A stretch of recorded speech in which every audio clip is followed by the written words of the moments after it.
it's time to sit back and relax with your favorite drink. And listen.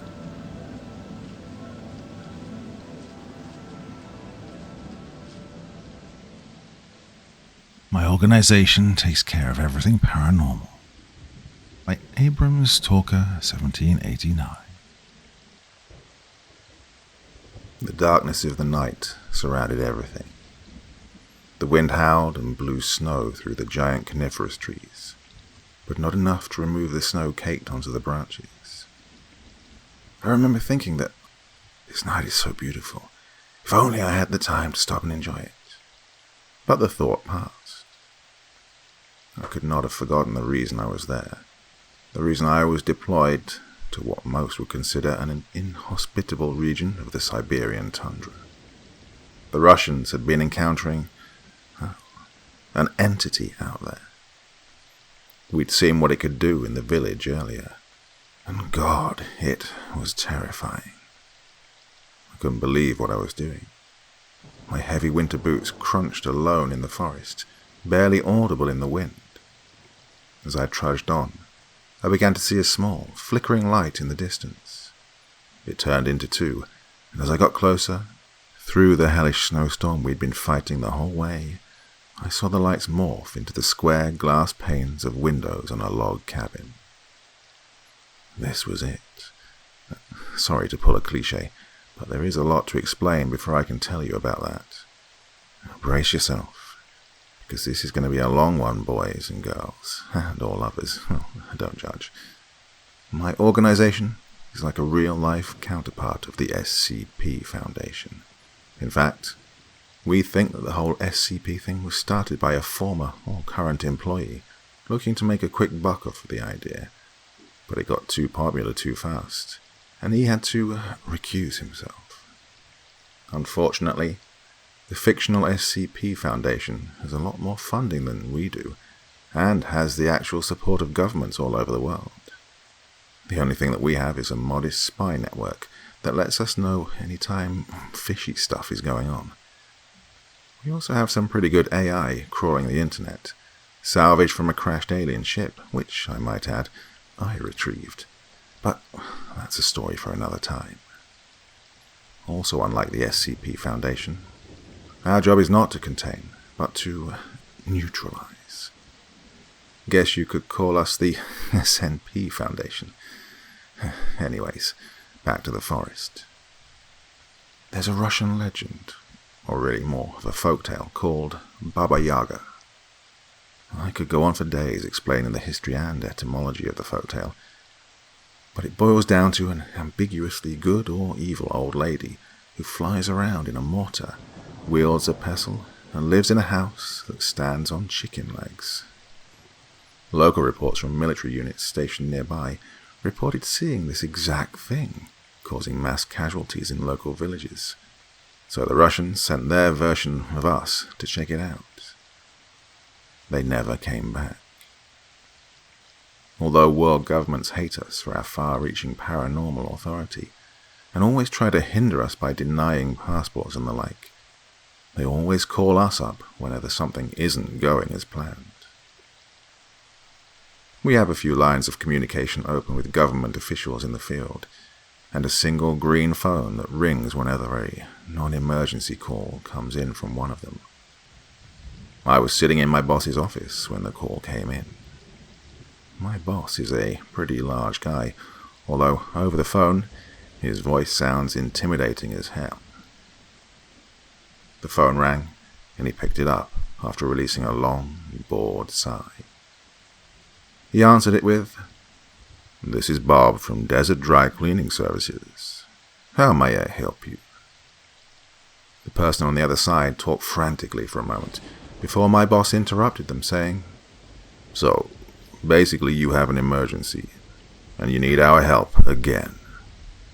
You just called us last month. I think we're going to have to pass." As he said this last part, he winked at me. The guy on the line started yelling, practically screaming, as he said he would give us anything we wanted as long as we got here in the next 24 hours. My boss picked up a notepad on his desk, holding the phone away from his face as he whispered to me, "Hey, anything you need?" I responded gleefully, and upon a moment of reflection, knowing I would be going to Russia very soon, answered, "The newest model SVD with 100 rounds, and a couple of RPG-18s. He listed off the items on his acquisition list, including an older model T-72, and once he reached the end, told him, "Upon arrival of our team, they are to be armed with 2 AN-94s, an SVD-14, 4 RPG-18 disposable rocket launchers, and enough ammo to sustain a small army." The rep was not too happy about this, but agreed after the boss threatened to send the team to a made-up priority mission in the African bush instead. So, after a flurry of meetups and the hiring of an on-demand contract pilot from our base in Kandahar, as well as Dimi, we landed in Russia, funnily enough in a Russian-made Antonov AN-70 cargo plane with several tons of goods. As everything was offloaded, and our payment loaded on, except for the tank, which was being shipped by rail to our main base, we disembarked into a light snowstorm, with even more snow on the horizon. The wind was also picking up, which made our landing a bit rougher than expected. The military airbase was in a flurry of activity, unmanned drones being launched in a circular pattern from the corner farthest from us, as well as tankers and fighter bombers taking off on the second runway. A small contingent of about 5 armed guards came to meet us. Although my Russian was a bit rusty, I had refreshed my memory by speaking with Dimi a bit on the way over, mostly about what we thought was out there. The lead man introduced himself as Lieutenant Petrenko of the MCHS, Ministry of Emergency Situations, Spetsnaz, or the Russian Special Forces Division. He pointed toward the area, launching the drones as he yelled in Russian over the increasing winds. "The weapons you wanted are over there, and so is the command post. The MCHS brass will brief you over there. Here comes our truck." His last remark referred to an old Soviet-era Ural 6-wheel truck approaching down the side of the runway. Gabe merely grunted in acknowledgement, as he could understand little Russian. In all truth, he was far from the ideal man for the mission, but he'd been picked because of the fact that all our other competent operators were off taking care of some idiot guy who tried to replicate the Russian sleep experiment again. Anyways, we got into the truck for the short ride around the perimeter. Through the canvas-covered back, I could see an unusual amount of perimeter security, even for the Russians. More Soviet vintage BMPs, armed with 30mm autocannons and ATGM launchers. I even saw some new Russian Federation vehicles, some I'd heard of, and some not. Part of the waiver they signed when they hired us explained that we were not responsible for what we saw on or were told of as a result of our trip, which is the reason several high-security military and paranormal areas have been exposed in the past few years, albeit in the form of creepypastas. Well, our truck reached the command area, and we disembarked onto the ground, which even more snow was piling up on.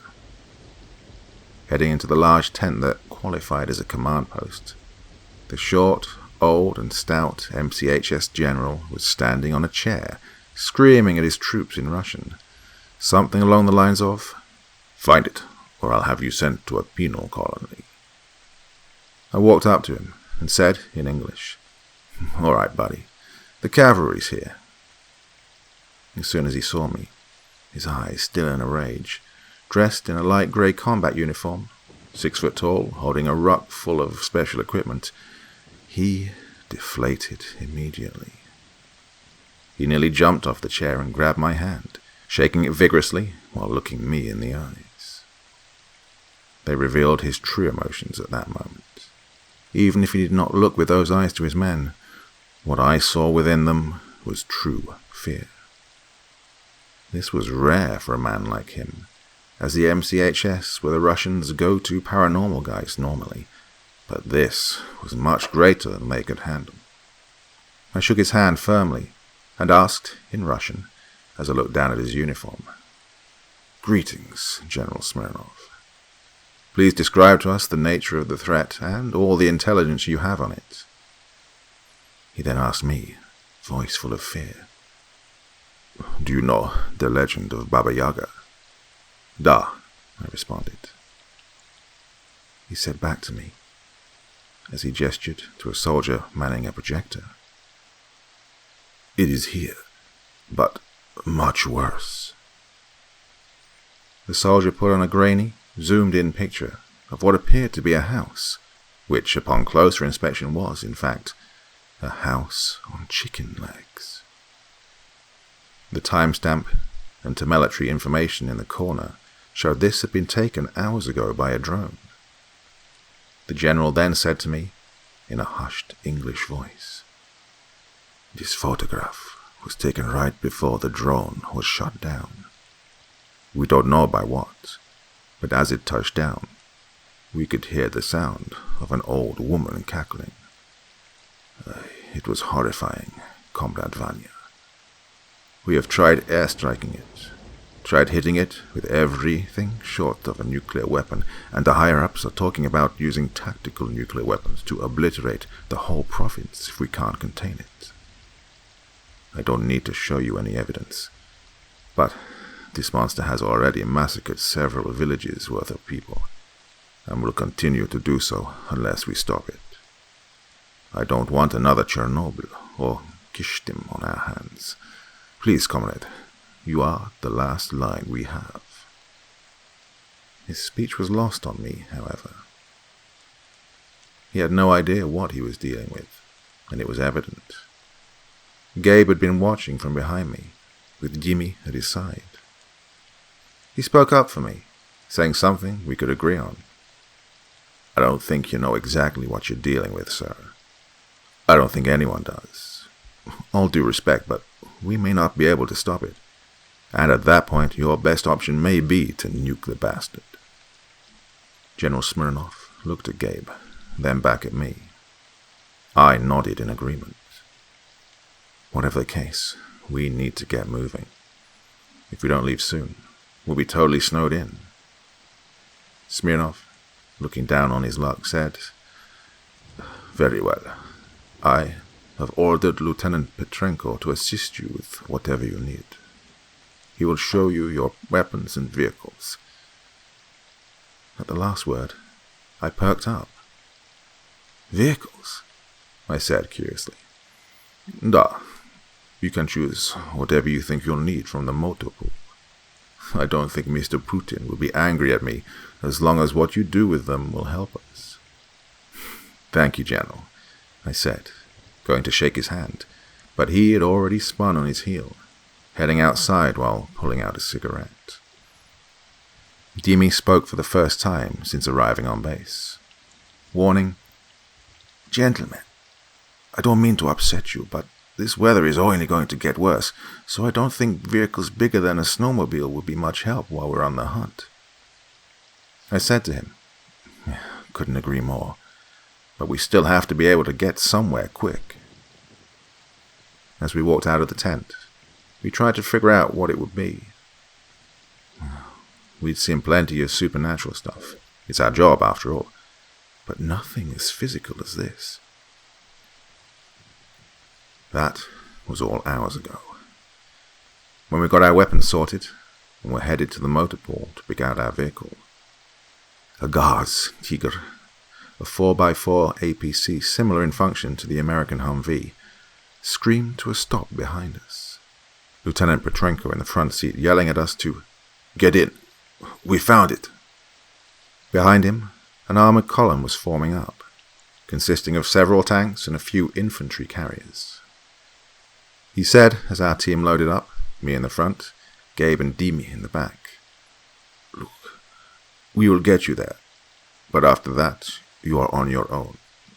Sorry, comrade, but my wife and children need me alive." After pausing for a moment, as he pulled into the column behind the tank. I said quietly, "Hey, ours too." With this, I could feel Gabe glaring at me from behind. He never mentioned his family to me, but I knew well enough. He never liked being reminded about them on missions. He said it distracted him, but after that statement, a blanket of silence fell over the truck. Soon the column started moving, fast too. Even the tanks were sort of sliding around corners on the slushy roads, and as we neared our destination, a slight bit of nausea and nervousness began to hit me. We still had no idea what we were going up against. Well, we had some idea, but we had no idea what to do to stop it. It would all depend on what happened next. If the legends were true, and thus far they had been, this could be the result of anything, and it would be unlikely that what we were going to do would stop her. As the convoy pulled into visual range of the town, the tanks fanned out and formed an arc in front of the convoy, bringing it to a stop. There were already some fires rising from it, and this apparently was close enough for the lead guys, because someone came over the radio, saying something in Russian akin to, "No goddamn way." As our truck pulled to a stop just behind the tanks, Lieutenant Petrenko said to me, "We will pull back to a safe distance. If you need a quick extraction, though, you may have to wait a while. Conditions are worsening, and it doesn't look like it'll let up for another 2 days." Gabe and Demi hopped out at the back doors, rucks full of ammo and rations. As I disembarked, one foot on the truck's floor and one on the deep snow on the ground, Petrenko said to me, "Comrade, I can't say anything about your sanity, but you are very brave. Let's have a drink when you get back, on me." I pulled my other foot out the truck, hand on the door, and said, playfully, "Only if you can outdrink me." Petrenko responded with a hearty Russian laugh, saying, "It's on, Amerikansky. Good luck out there." I nodded in thanks as I shut the door, and turned towards the back just in time for Gabe to throw me my heavy pack. The expression on his face was irritated, perhaps at the fact that I'd gotten so friendly with Petrenko. Either way, we were headed out. Before we started to move the truck away, Petrenko honked at us and pointed toward the front of the road, where a lone tracked APC was parked, engine running, intended for us. In my ruck, I had several different types of equipment. One was a specialty radiometer that would detect radioisotopes associated with certain lab experiments in radioactive areas. Sometimes, on purpose or by accident, governments create things far worse than they intend to. So we've worked out that the least they can do is mark them so we'll know when it's man-made. Another is a multi-purpose sensor mounted onto the side of a helmet that measures many different things to determine when an entity is in the area. Temperature, magnetic and gravitational fluctuations, and light. And finally, the gem of the whole jewelry box is the Spectrum. No, it's not an acronym for anything. Spectrum goggles developed by one of our secret labs. They take all of the data from the sensors and put it into visible form in a heads-up display. This display acts like augmented reality in a number of ways, but it essentially highlights the paranormal activity depending on its severity and physical presence. It's really odd, in a way, because after you kill someone, you can watch their body begin to glow for a bit before fading away into nothingness. The lab techs say it's a programming glitch they're still trying to work out, but I like to think it's real. As we walked into the town, Gabe and I donned the goggles and handed a pair along with an extra helmet and sensor pod to Demi. Although the boss didn't like the idea of trusting the expensive tech to a non-employee, we managed to coax him into giving it up for a mission as long as Dimmy signed a contract to return it under penalty of death. We hopped into the APC, apparently a winterized MT-LBV, with Gabe driving and Dimmy manning the heavy machine gun turret. I sat in the commander's position. Dragunov out and loaded. The village was indeed on fire. In fact, every building in the village was burning. Not on fire, but burning. They looked as if they'd been torched by a flamethrower. The smell coming from each was horrendous. It didn't take a genius to recognize that it was humans cooking in those buildings. The snow between houses was melting and mixing with the blood and ashes on the ground, causing a disgusting sort of black-red mud to cover the area. This was what the cleanup crews assigned to the other villages had been reporting as death ice. Once everything calmed down, the mixture would freeze again, making a sort of concrete-like substance impossible to remove by hand. The source was unidentifiable. With so much blood everywhere, the corpses were nowhere to be found. Either they'd been left in the houses or taken.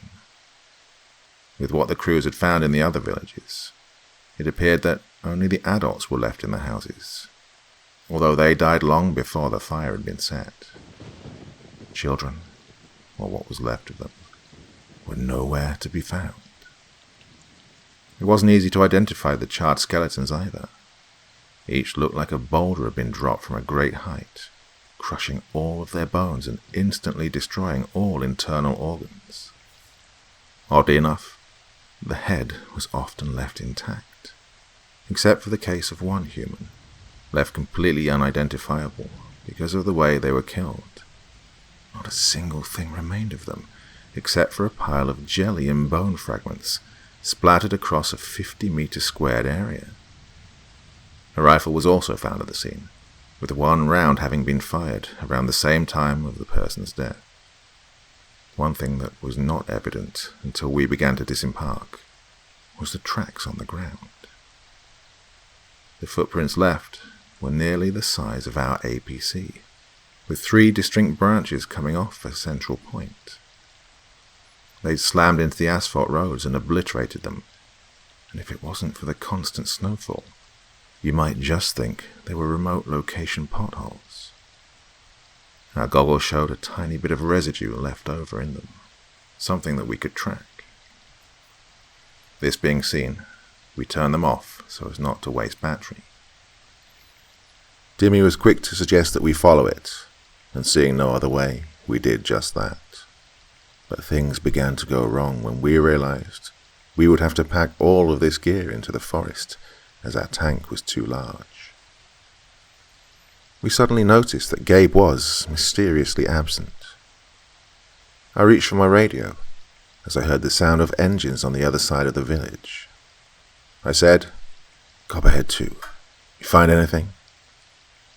The sound of a small engine came over the radio, even louder than in the air, with Gabe replying, "Copperhead actual. Yeah. Got 2 small Vics that can take us into the forest, snowmobiles." Although we preferred to work personally when we could, in the field we used a randomly generated call sign for that mission. We didn't want any information about us being known by anyone, or anything, that could potentially use that against us. Dimmy and I half-jogged over to the charred shed Gabe had kicked open, quite easily to reveal a pair of snowmobiles, one much larger than the other, and with a small trailer. Gabe looked at them and said, "Even with the extra space on this one, we're going to have to leave some stuff behind." I volunteered a few of the rockets and some of the more stationary spectral analysis gear. We left it all in the vehicle we'd arrived on, something, at the time, I had no idea would save our lives later. Gabe and Dimmy took the largest snowmobile with the trailer, and I took the smallest, hanging my gear on the sides. Dimmy was driving, leading the way so we could track the beast. Not only were the tracks very prominent, even in the heavy snowfall, but the trees along its winding path through them were also damaged and sometimes completely knocked over. We were making excellent time, and at some points I thought I could even hear the heavy footsteps of the house in the distance. Unfortunately, it wasn't long before we had to stop and fill up the gas tanks of the snowmobiles, especially the larger one. We pulled up to a stop in a small clearing. Gabe and I filled up the vehicles while Dimmy walked off to, take a piss. Gabe and I both told him not to go too far, but he wasn't listening. It was as if someone or something had possessed him to go just a little too far. Suddenly, he yelled our names, and we could hear the fast crunch, crunch of footsteps in the snow coming towards us. Gabe and I had just finished emptying the jerry cans strapped to the sides of the snowmobile, so we threw them to the side and grabbed our rifles off of our backs, both sprinting towards Dimmy's frantic screams. And then we heard a furious, deep roar. I made the quick mental note that this, although terrifying, sounded quite natural, which would not be entirely incorrect. We came over a small hill in the snow moments later, just in time to hear Dimmy scream in pain. He tripped over a fallen tree and fallen hard, headlong into its branches on the ground. His head and face were bleeding, but the real threat emerged from the snowbank on the other side of the small valley, bursting through it like a train and roaring with the volume of one too. It was a bear, but absurdly, almost comically larger than a normal bear, with the head being disproportionately large to the body. Gabe and I looked at each other quickly. I motioned with my head towards Dimmy and yelled, "I'll cover you." Gabe lowered his rifle as I raised mine, giving it his all in a sprint towards Dimmy, while I fired into the bear. The reason I say fired into is because it looked like the bear didn't even notice. 9 out of the 10 box magazine of 7.62 by 54 I slung at the bear had about as much effect as slingshot pellets, even though they were obviously hitting and drawing blood. But the last round hit it directly in the face, and this gave it some pause. It roared even louder this time, while clawing at its left eye, but only for a moment. This was all that Gabe needed to scoop up Dimmy in a fireman's carry, sprinting as fast as he could with the weight of another person on his back, rifle on a sling in front of his chest. As soon as he passed me, the bear started moving again, faster than before, directly at me. Thinking quickly, I took off just to the right of Gabe, who was heading to the snowmobiles. I was quite literally running for my life, but this bear was fast. Having to think on my feet was my specialty, and, although my planning ability was not, it made me a very effective improviser. The creature was huge, and after a few moments of running and realizing there was no way I could escape it like this, I saw a very thick group of trees to the left. I could feel the beast gaining on me, the earth-shaking footsteps growing closer to my frantic running at every moment. I darted between the trees as I felt its breath on my back, and it crashed into them. Although it didn't stop, it was dazed and moving slowly. I took this opportunity to run towards the snowmobiles again, hoping Gabe will be ready to bug the hell out. Soon, the bear regained its composure, and although it wasn't running at the same speed as before, it was still faster than me. My legs were starting to feel heavy, even with the adrenaline coursing through my veins. The snow was slowing me down, but through the trees I saw the path we'd taken, and beyond that, the clearing we'd parked in. Knowing I was close, I willed myself to go faster, thinking, nothing has killed me yet, and damn it, I wasn't going to die doing something as normal as fighting a bear. As I cleared the trees on the edge of the clearing, I noticed two things. 1, both of the snowmobiles were running. 2, Gabe was kneeling down next to the larger one, off to the side and slightly behind it, holding something above his shoulder. I ran towards my snowmobile, pushing with every last ounce of strength I had, until Gabe yelled at me. I didn't hear what he said the first time, but the second was very clear. He was screaming at me to hit the deck. Although we weren't friends, I trusted him as I did every other operator. So without thinking, I dove for the ground, shielding my face with my arms. As soon as my body touched the ground, I heard the sound of a rocket leaving its launch tube and accelerating for moments before slamming into something fleshy and exploding a millisecond later. However, the rocket's explosion was nothing compared to what happened to the bear. When I heard the impact, I pushed myself off the ground and took a few steps toward the mobiles, and looked back to see the bear, now with a massive chunk of flesh missing from its left side, starting to blow up like a balloon.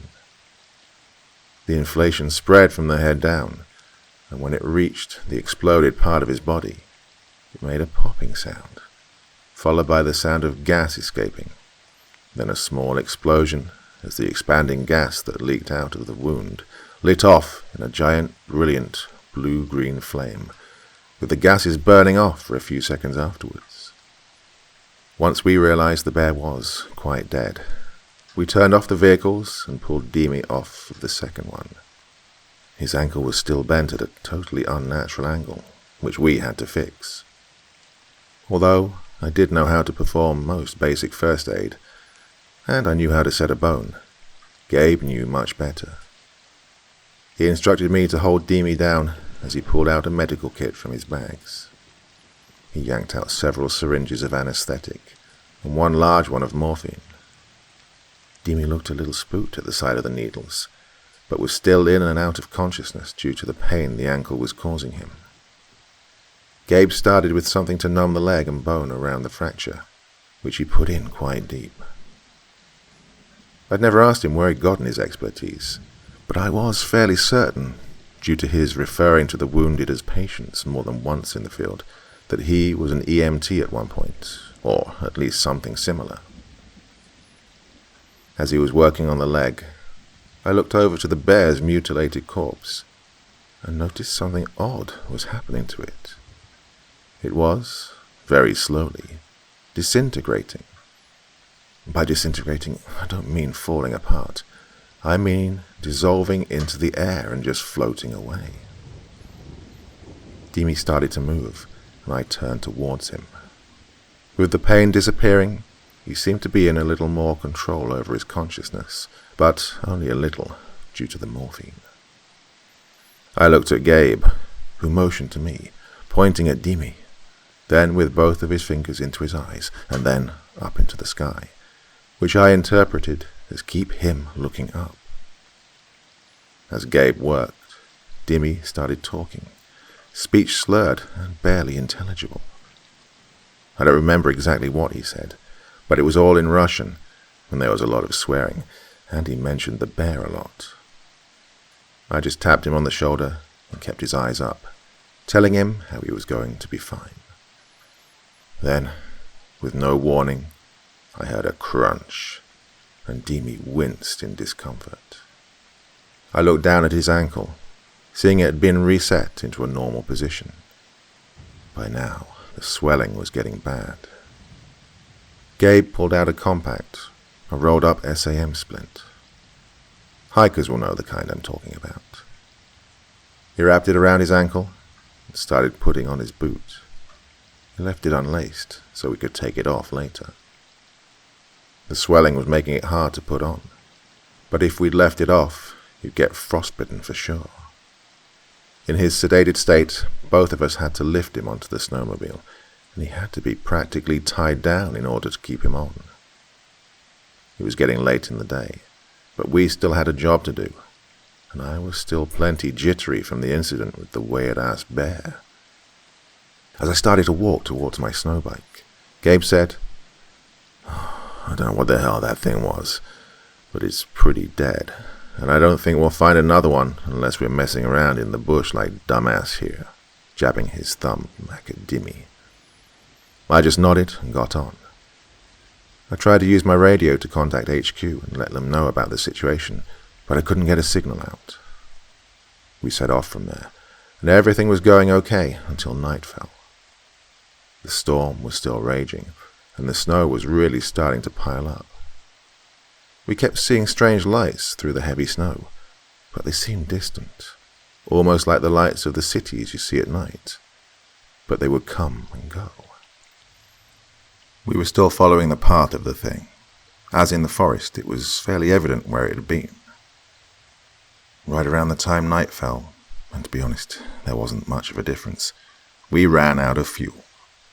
We'd stopped several times to refuel, and we'd planned it to run out about the same time on both machines.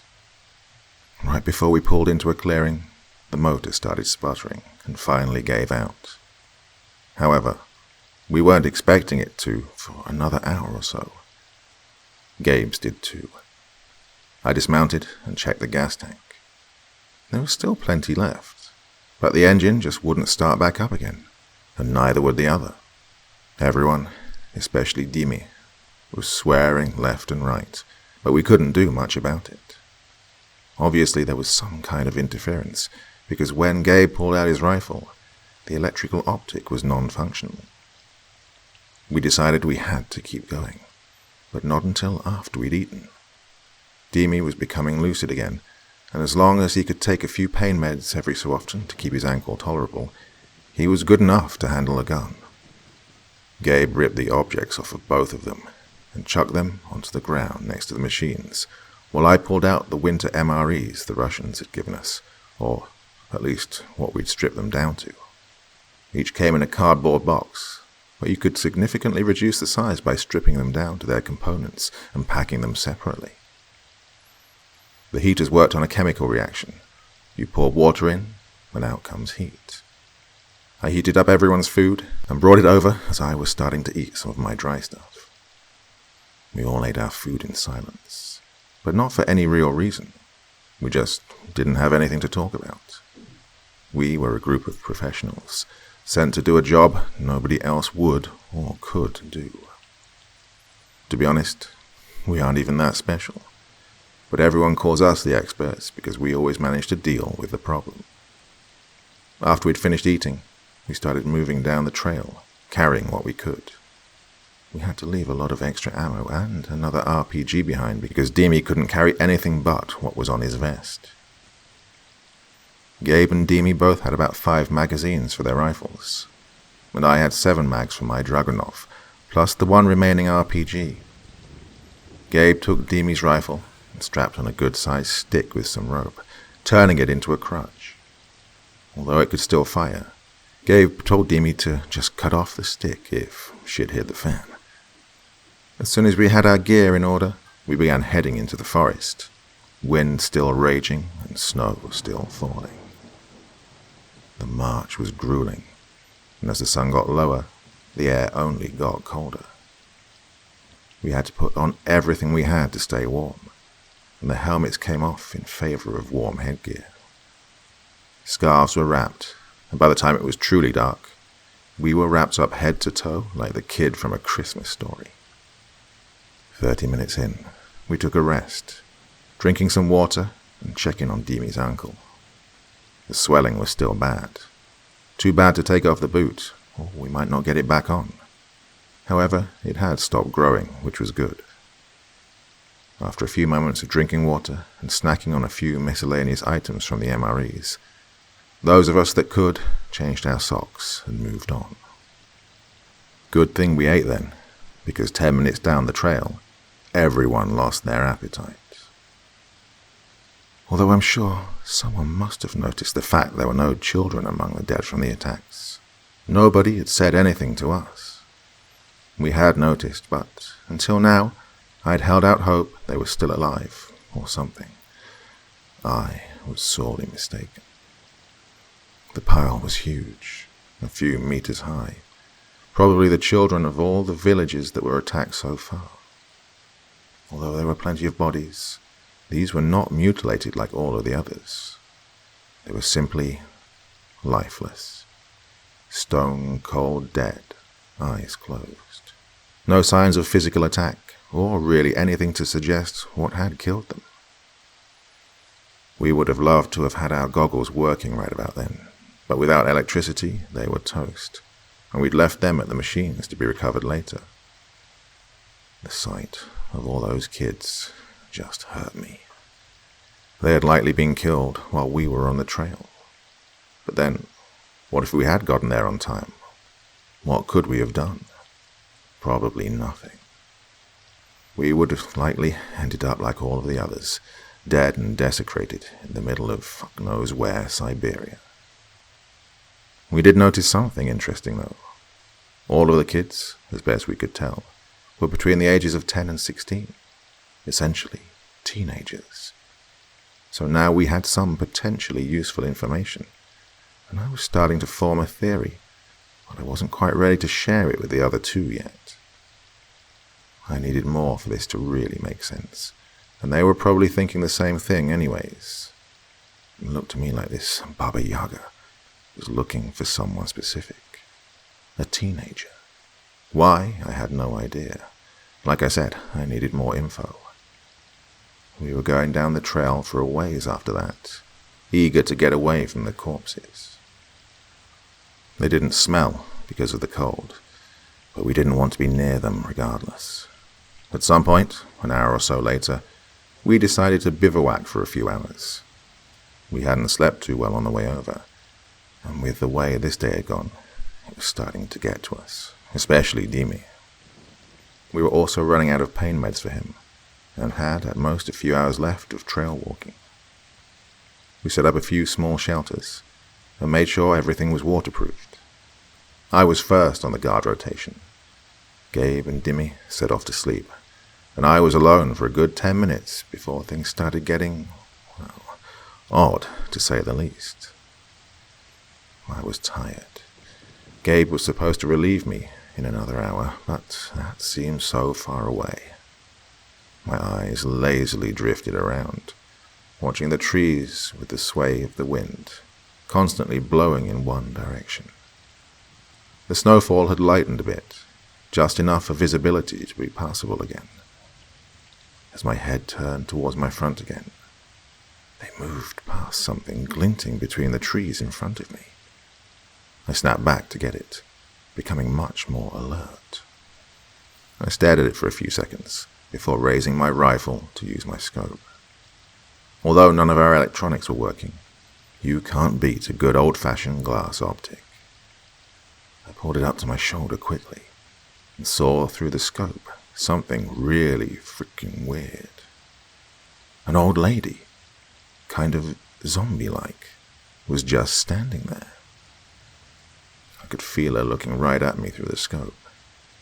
My eyes widened, my grip tightened, and my index finger moved down towards the trigger.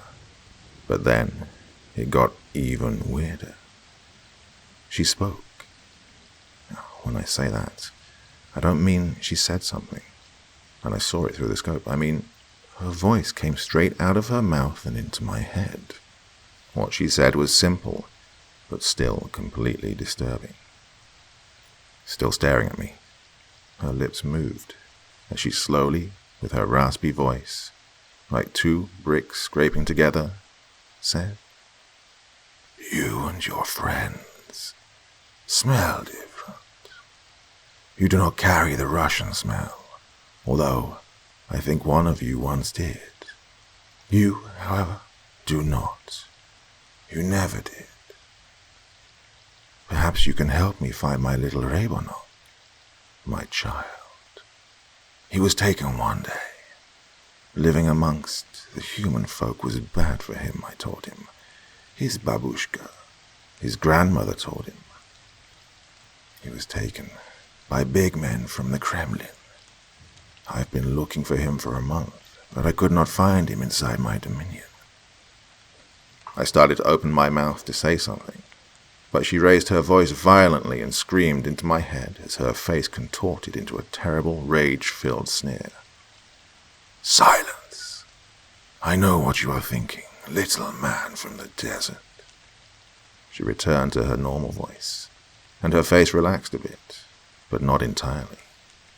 "I know who you are. You were sent here to destroy me in my beloved home. Many have tried, just like you, You will not succeed." With this, the images of missiles being swatted out of the sky by her mere thoughts, and people being crushed by a massive flying pestle, filled my head. The last thing she showed me were the completely obliterated bodies of the Russian MCHS team sent in to investigate. She conceitedly noted, "I can be killed, but not by the likes of you. Your little band of assassins does much, but mere men cannot kill me. You would have to unleash your vaults to do anything to me." At this, I was dumbfounded. How could she even know about those? I can't even say what they are, but for her to know, and for her to know what was in them, either way, I understood we could not win. She left me one final statement before disappearing into the snow once again. "Come down the path. There you will find my home. We can talk then, without your little friends." I didn't want to leave them alone out here, but I don't think I had a choice. I grabbed what I could and scrawled a note on some white MRE wrapper with a grease pencil, balling it up and putting it inside Gabe's food for him to find when he awoke. I picked up a few things, an MRE and all of my ammo for my rifle. I thought about taking the RPG, but I figured against it, considering the wildlife in the area. I started down the trail, and not 10 minutes later, I started to see the light. Now that things have come full circle, I think I should take a break. Interrupting a story at the most critical moment is absolutely forbidden as a storytelling device, but I don't really have a choice. I've already been up way too late. I have to go on assignment tomorrow, but I guess I can sleep on the way there. Let me know what you think, and I'll try to post more when I get back in a few days. If it's a few days.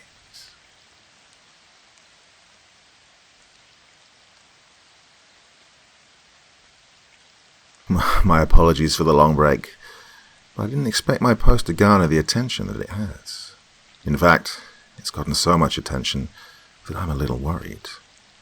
If the boss finds out someone is posting stories again, he'll be less than happy. Although I do have an idea about how to deal with that. Anyways, the last assignment turned out to be nothing more than an old couple experiencing hallucinations as a result of an as-of-yet undiscovered plant species, releasing, a hallucinogenic spore of some kind. Although it's rare, sometimes these things can be explained by science, with many incidents throughout history being wrongfully attributed to supernatural forces, when in fact it was just something we didn't understand. Even now, I wonder if what we do will be looked upon in the future as, nothing but the pseudo-scientific eradication of things we don't yet fully grasp. But back to the story at hand. I understand leaving you at such a spot as that was impolite of me, so I'll make it up to you by telling you what happened, starting with the very next day. With the wind still whipping at my covered face, doing its best to blast and sting any exposed part of my skin with snowflakes, I drew ever closer to the small, unassuming cabin in the woods. It was difficult to imagine that such an innocent building could be part of such an horrendous train of death and destruction. It looked like it had been built in the colonial period, with mud chinking between the logs that made up its walls and frame, as well as a roof made of thatch and various other materials, looking like it was falling apart. As I walked, I marked trees with my knife, making sure that I could find my way back to camp when I was finished here. I may be good at what I do, but I do get disoriented quickly, and getting lost in there meant death. Finally, I reached the front porch. It was strangely normal, containing only a simple rocking chair with no cushion and a four-legged stool that looked like it had been made for a child. I hesitated for a moment before stepping onto the wooden flooring, which creaked like an old wooden galleon as soon as I set my foot on the step. I also noticed, to my amazement, that the wind had died down once I'd entered the small area around the cabin. It hadn't stopped, but it was no longer biting at every inch of me, trying to freeze anything it could with its frosty maw. As I peered into the opaque windows, which were filled with an amber light, lightly from a gas lamp, a whispery voice filled the air, seeming to float out of the cabin with a breeze, saying with every syllable drawn out to the maximum understandable length, "Enter."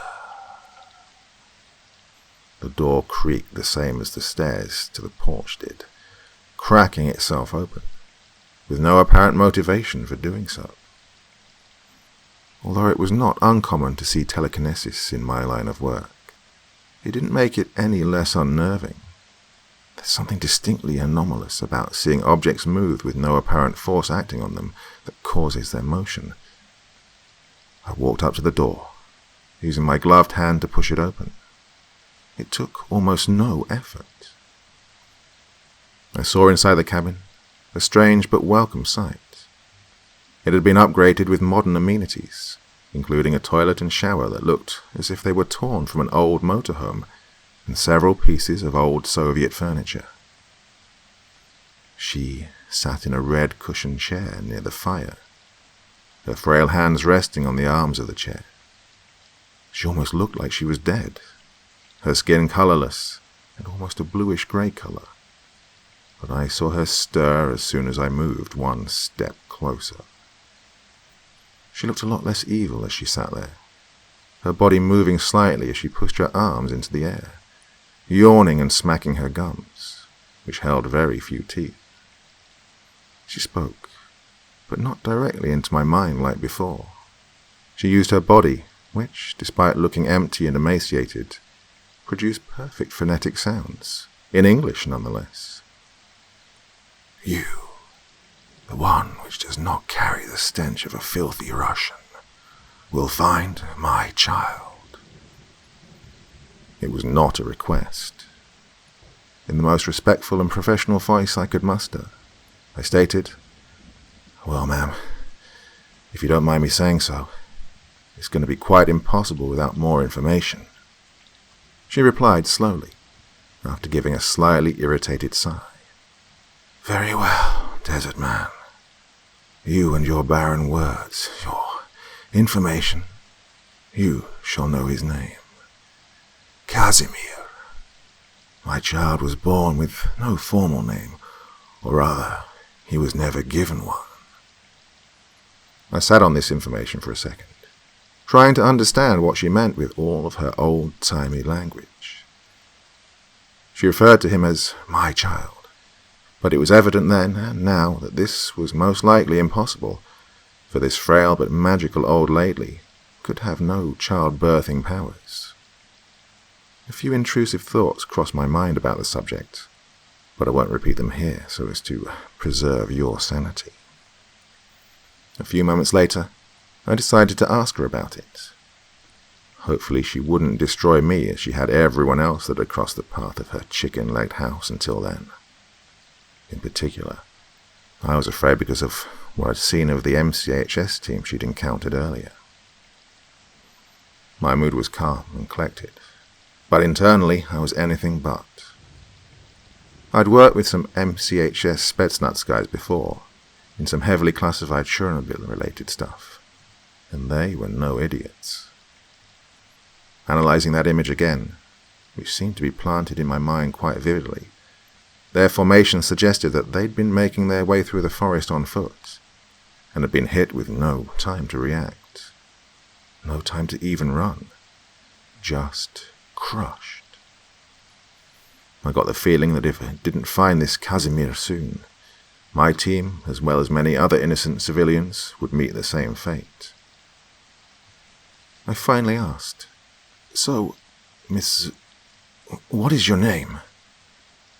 She responded in a dull, almost bored voice, but starting to show more signs of annoyance. "Yaga."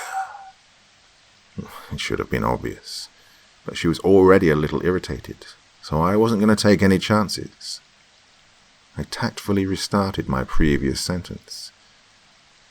"Miss Yaga, what is your relationship to Mr. Casimir?" She replied, mimicking with her face the equivalent of an eye roll, although her eyes were closed, so it was impossible to tell if they'd actually moved. As she spoke, a roller coaster of tone and pitch moved with her words, voice softening when she spoke of Casimir, and peaking when anything Russian was mentioned.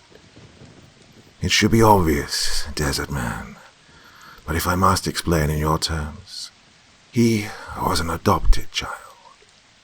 I took pity on him, laying there in a ditch so many winters ago, being abandoned in the mud of the melting winter frost, which, I might add, your technology is responsible for. I raised him, clothed him, fed him for many years, until he decided to leave, determined to explore the outside world. I warned him against it, but he was my child. I could not stop him.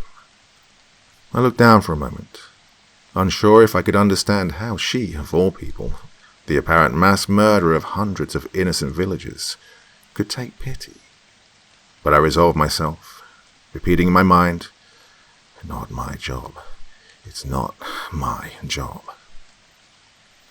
I had almost all the information I needed, and, my earlier theory being proved correct, I decided to ask one final question, the only thing I needed to know. "Why did they take him?" She responded after a pause, a sneer growing on her face. "I did not know that he was one of their own until they took him. They made him, so they think they own him. He is mine." I was unnerved at the notion that the Russians had somehow made this kid. Images of test-tube children popped into mind, but she spoke again before I could ask for clarification. "You must be on your way now, desert man. My house begins to reek of sand, and your friends are getting anxious. I give you 3 days to find him, and I will resume looking. Meet me at your little fort by the river in 3 days' time." I kindly obliged her, because, given the environment, it didn't seem like I had much choice in the matter. The information I had would have to do, and hopefully the MCHS would know more about this kid. As I moved onto the porch, she spoke again, striking fear into me with these words, floating out into the cabin as a light breeze among the still fierce winds, audible but difficult to understand. "Oh, an Amerikansky. Beware of the animals of the forest, for although I am everywhere, I am not the only danger lurking among these beautiful frozen trees." I stepped off of the porch, turning around to face her voice and thank her. But the house was gone. Just gone. I stood there for a moment, staring at the depression in the snow where a house had formerly been, and after a pause, sighed. Although disappearing houses really aren't normal, this was not my first rodeo. It is my job, after all. I found my path from before, using the gashes I'd left periodically in trees to retrace my route, finally arriving at our makeshift camp. Gabe sat, rifle raised at me, looking quite pissed off through his snow gear. "I'll be back. It's important, really? You disappear for the better part of an hour, and you just leave me a goddamn note?" I started to reply, to calm him down, but then I remembered the final words of wisdom Baba Yaga had passed on to me. "Beware. I am not the only danger lurking among these beautiful frozen trees." I looked up to scan my surroundings, and of course, right there, 25 meters behind Gabe, there was a deer. Now, typically when you think of a deer, you think of a docile animal, only really violent for the natural purposes of mating. In fact, for many it may be difficult to imagine a deer as a violent, threatening thing, but I assure you, it was threatening to see a deer with completely dark skin, 2 straight antlers the length and sharpness of a cavalry sword, and glowing red eyes, staring you down from just under stone-throwing distance away. Gabe yammered away at me, but it went in one side and out the other of my head. I stared the deer down, its eyes meeting mine with a sort of morbid curiosity, the way you look at dead things. It snorted, taking a step towards me, and you may be able to guess, but I don't believe in God, mostly because of all the godless things I have seen in my line of work. But if I did, I would have sent him a prayer right about the time 6 more pairs of eyes emerged out of the fog-like snow, churning about in the heavy but abating winds. I finally snapped out of the stare as all 7 of them took another step towards us. I raised my rifle, and at this, Gabe shut up, turning around to face the threat. I darted to my left, bracing myself against the branch of a leafless, dying tree. Gabe saw the approaching figures and began to curse the fat with an "oh, but was interrupted by the blast of a 7.62mm round, leaving the long barrel of my Dragunov, reaching out to touch the creatures that now approached us. The moment seemed to slow down. Not quite slow motion, but slow enough to notice. Ice flooded into my veins, and my body felt like it was no longer an object of thought, but an extension of my mind. I could feel my breath leaving my chest as I watched the round's impact on the lead target. A mid-body hit, with some effectiveness. I squeezed off another round. They were running now, their dark bodies contorted into a raging mass of muscle and bone, their hooves kicking up puffs of snow, accelerating them towards us. Time slowed even more now, and I could almost see the individual snowflakes flying past my scope as my second round impacted directly on the head of the beast.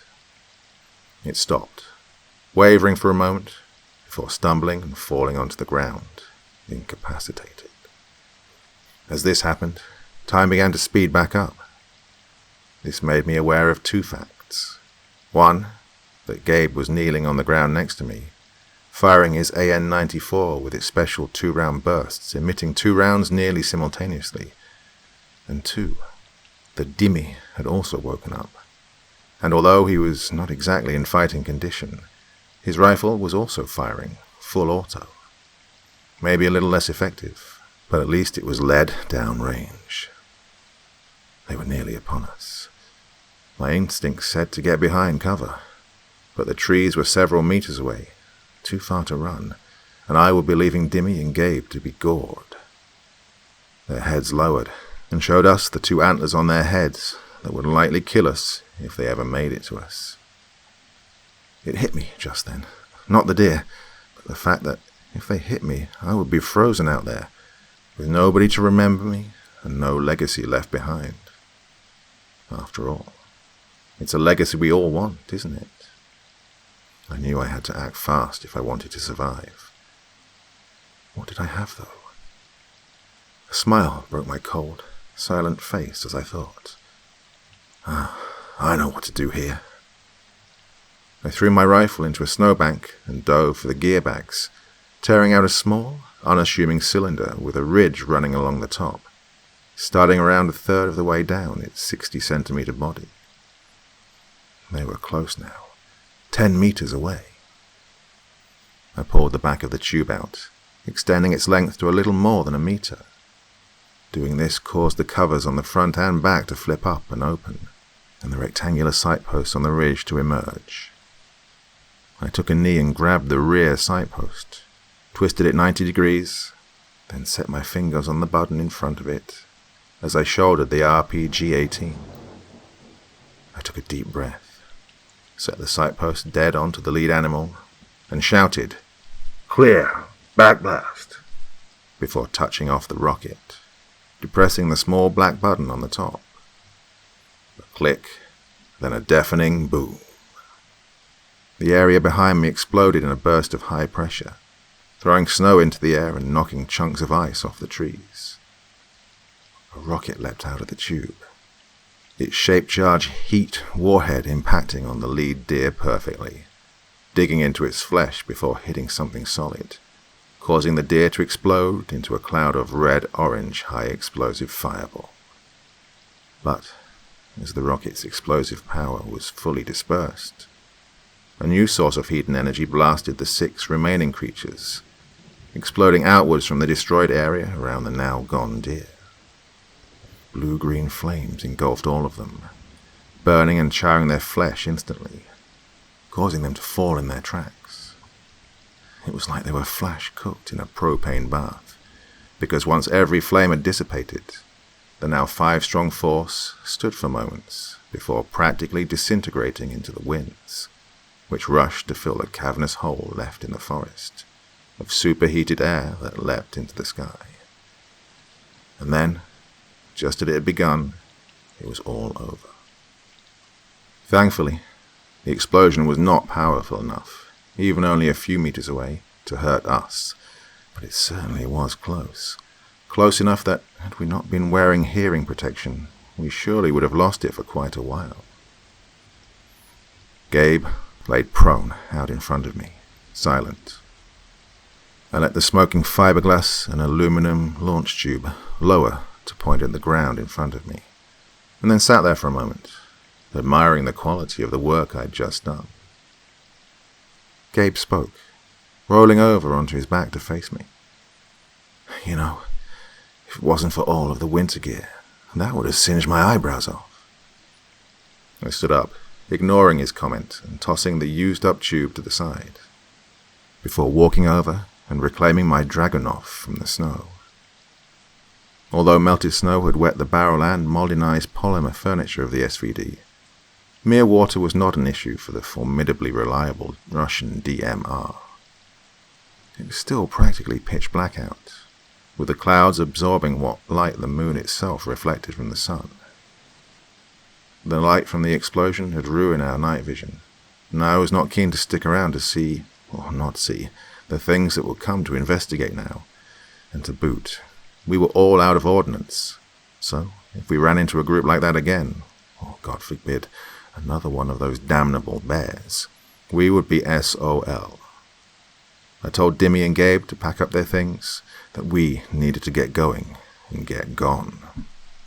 They both agreed, and hastily replaced all of their packed things, minus the MRE wrappers and whatever was frozen into our shelters. At that point, we really didn't care, so long as we were able to make it out alive.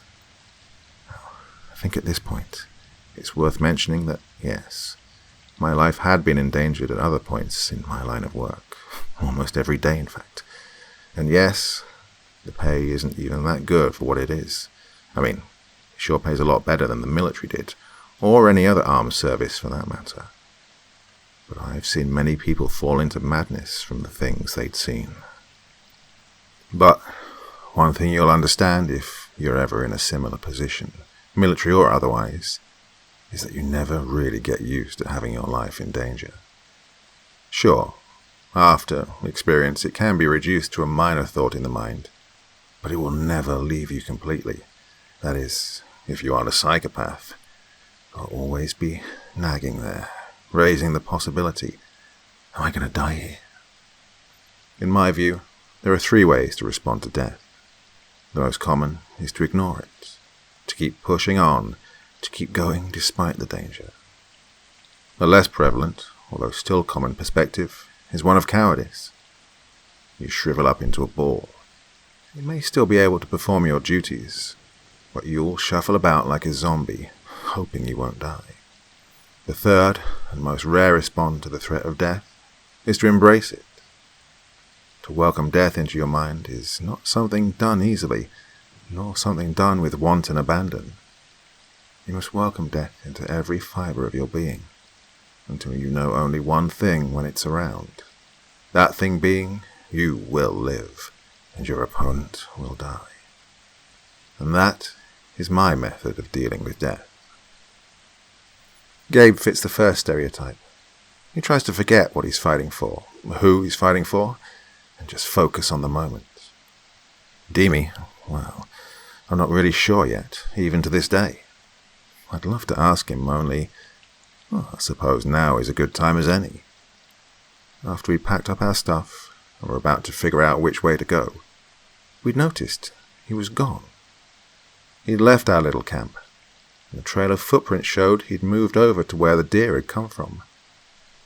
Gabe and I noticed this simultaneously, and we thought he'd done the same thing as last time, gone off on his own to relieve himself. When we heard him scream moments later, our suspicions were confirmed, except this time he was not running away or shouting our names. That was the guttural war cry of a dying man. Then, along with his screaming, as our booted feet scrunched through the snow in unison towards him, we heard a flurry of gunshots. 5.45 by 39 rattling off in the slow, controlled fire rate of the AN-94. We came around a group of trees to find him pinned to a tree by the one remaining deer, its body lifeless against him. His chest had been pierced, 2 antlers stuck where his lungs should have been. If the wind wasn't cold enough to freeze the blood around the holes, making a seal possible, he would not have been able to scream with such ferocity. We rushed over to him, soaked in his own blood, and a strange greyish-red ooze that appears to have come from the deer. Where this was present, it was eating away at whatever it happened to be on, in this case, Dimmy's uniform, and in some places his skin. He didn't seem to care, though. He panted in short, shallow breaths, the condensation in his breath puffing out of his balaclava every so often. He feebly reached up to his goggles, trying to pull them off, but failing in his attempt. His other hand could no longer hold his rifle, which had fallen to the ground, magazine empty. He reached to remove his goggles, pulling them off of his face, along with his balaclava. He told me he didn't have very long. I looked at Gabe, and the slight side-to-side shake of his head told me that he shared my sentiment. Dimmy began to speak, and it was clear by the dejection in his voice. He knew what was going to happen.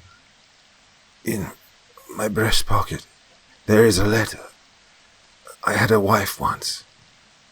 He stopped to cough up blood, feebly dripping from his mouth and freezing on his chest. Snowflakes blew and caught on his facial hair, which had grown scruffy in the time we'd been out in the forest.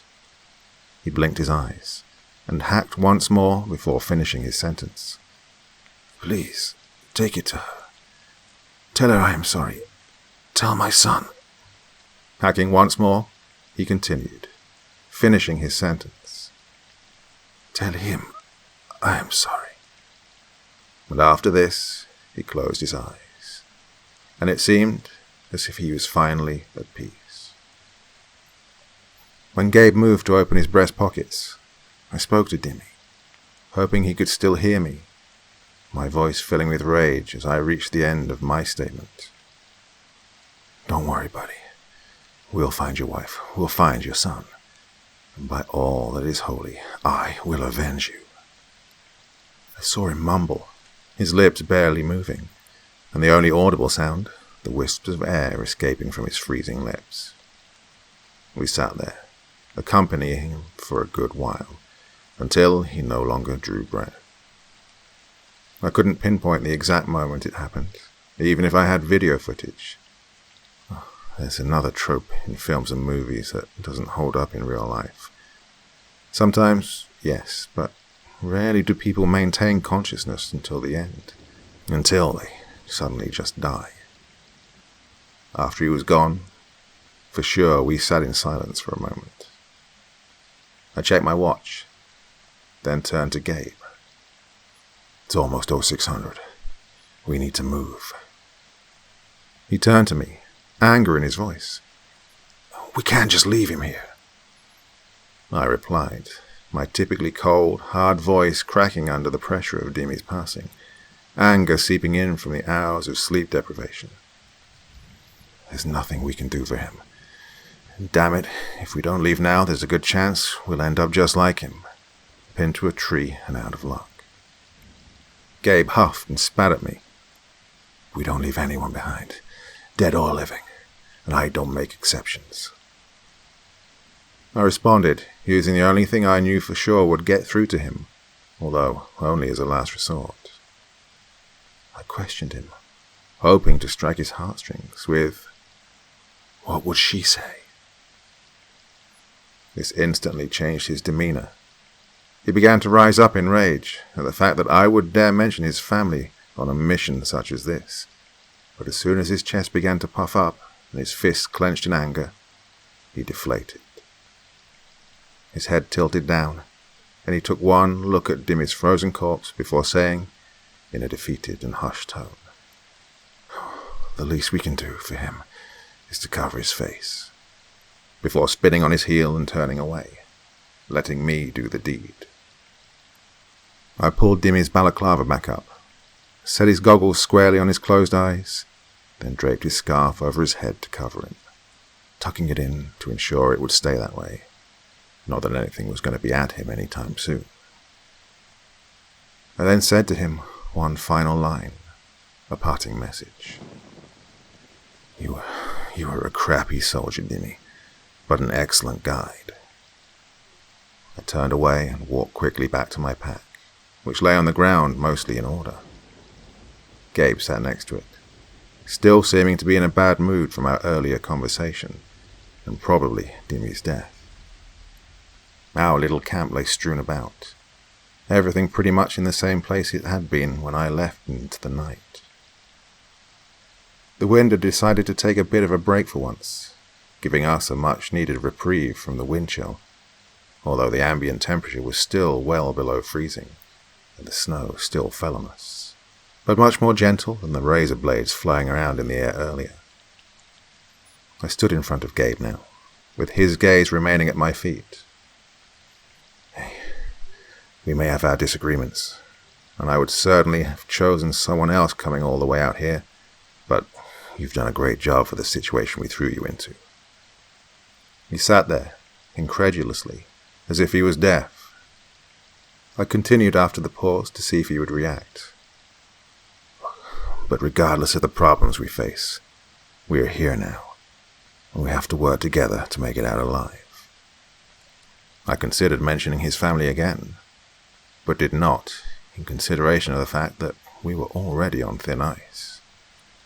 Instead, I offered my hand to him, and at this he looked up, leering at me through his goggles. He held that gaze for a moment, before forcefully grabbing my hand and pulling himself and the weight of his pack up to eye level. He grabbed me by my parka, leaning in. Pulling down his balaclava, he spoke through clenched teeth in a low, angered growl, blowing his hot, foul MRE breath all over my thankfully covered face. "She doesn't even know I'm out here, so for your information, she wouldn't think anything of it." He paused for a second, likely to let that statement sink in, although it only made me more anxious to get moving. He pushed off of me towards his pack, leaving me a little puzzled as to what his problems back home entailed. I stood there for a moment before leaning down to my pack to examine what I'd left. After several gear cuts, we had only what we could carry with us, which wasn't much. A Geiger counter, a spectrometer, about 70 rounds of rifle ammo, a 4-inch tall grey pixie, the radio, some rations. I'd pulled everything out of my pack and set it on the ground. Then, and only then, did I notice the fact that I had a dead pixie in my backpack. I stared at it blankly for a few moments before shrugging and saying to myself, "Not like it's my fault Base can't control the pixie infestation." Then, as I was putting everything back in and repacking it, I heard something oddly out of place in the quiet forest.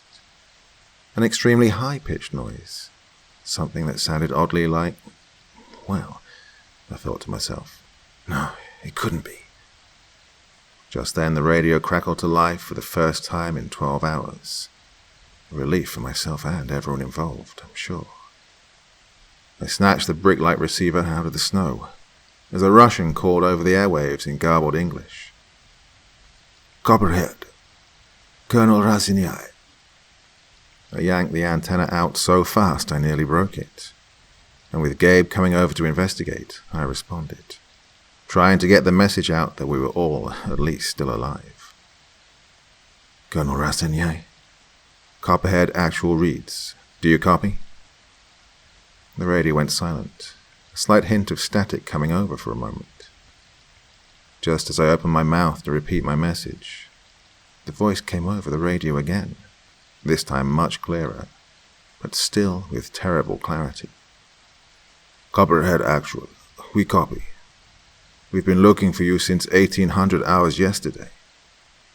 I pondered this for a moment, before asking a question to the pilot, whose engines I could hear circling in the clouds above us.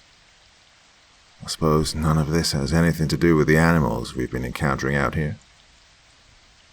The response I received after a good long wait confirmed my suspicion. I am running low on fuel, Copperhead. Do you have a message for the General? I almost smiled, but was stopped by a sudden resurgence of the present and past. I spoke solemnly, responding to the Colonel. Tell him we're one man down, and if they have a teenager named Casimir, to get him to us as fast as they can. Then the radio fell silent, and after a few minutes the sounds of engines faded from the sky. I sighed, and then looked at Gabe. He just nodded, saying, Yeah, I definitely know. And considering the circumstances, I think they knew that something was going on long before we went in. All of that perimeter security wasn't for the old lady. I nodded in agreement, packing up the rest of my stuff. Gabe was still staring at me blankly, until he suddenly looked down at his pockets, apparently having an epiphany, seeing something I'd not noticed in my exhausted state. He thirstily jabbed his hand into his pocket, yanking out a small device the size of a smartphone. As I watched, I came to the realization, if the radio worked, then so would everything else, including the snowmobiles. The device Gabe had just produced was a GPS, and, thankfully, it had signal, even if it was weak. This signal provided some interesting and surprising information. Gabe relayed to me what the gaps were telling him. Based off the telemetry, we're about 40 kilometers from the village. Thought we were a hell of a lot farther than that, but to hell with it. Thought we were a hell of a lot farther than that, but to hell with it, I responded, internal excitement not betrayed by my dead, cold voice. Get to the Vix, get them working, then bug the hell out to Ashtown. Gabe looked at me for a moment, seemingly processing my words, before finally nodding in agreement. Thankfully, the break in the wind was holding for now, but the snow continued to fall. We threw our packs upon our backs and then started to march.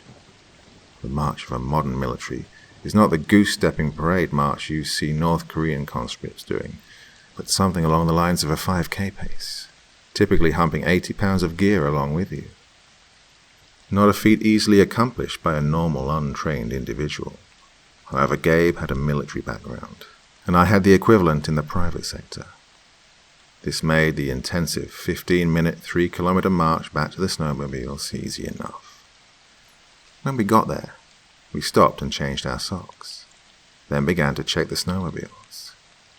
Gabe checked the larger one, telling me after he unscrewed the cap of the gas tank, Chances are these are going to be frozen solid, but considering where we are, I'm hoping the locals have fitted them with some winterization. He got the gas tank open on his, just as the cap came off of mine. He reported, This one's still half full. What about yours?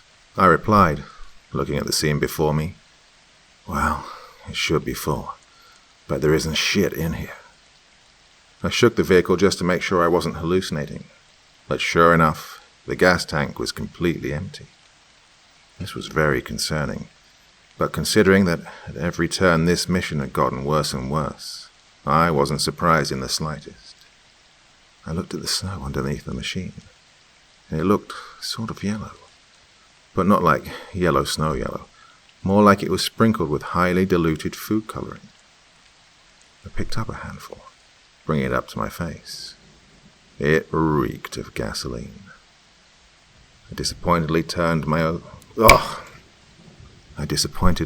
over my hand, letting the fuel snow slurry fall from my hand before wiping my glove on the seat of the now useless vehicle, letting out a sigh as I did so. I guess it all leaked out. We're down to one vehicle. Gabe was much more optimistic. That's shit, but it looks like we're in luck with this one. He looked at me as he depressed a button on the handle of the snowmobile, and the engine began to turn over. An electric starter pried the engine from its frozen coma, and as the electricity turned the multiple-cylinder mass of metal, I heard something. Not the engine, though of course it was making a noise, but something above us. The cry of a hawk. Gabe and I looked up into the sky, despite the darkness, searching as we drew our weapons, preparing to fight. We both knelt down by our respective Vics, taking cover from what we thought to be a danger.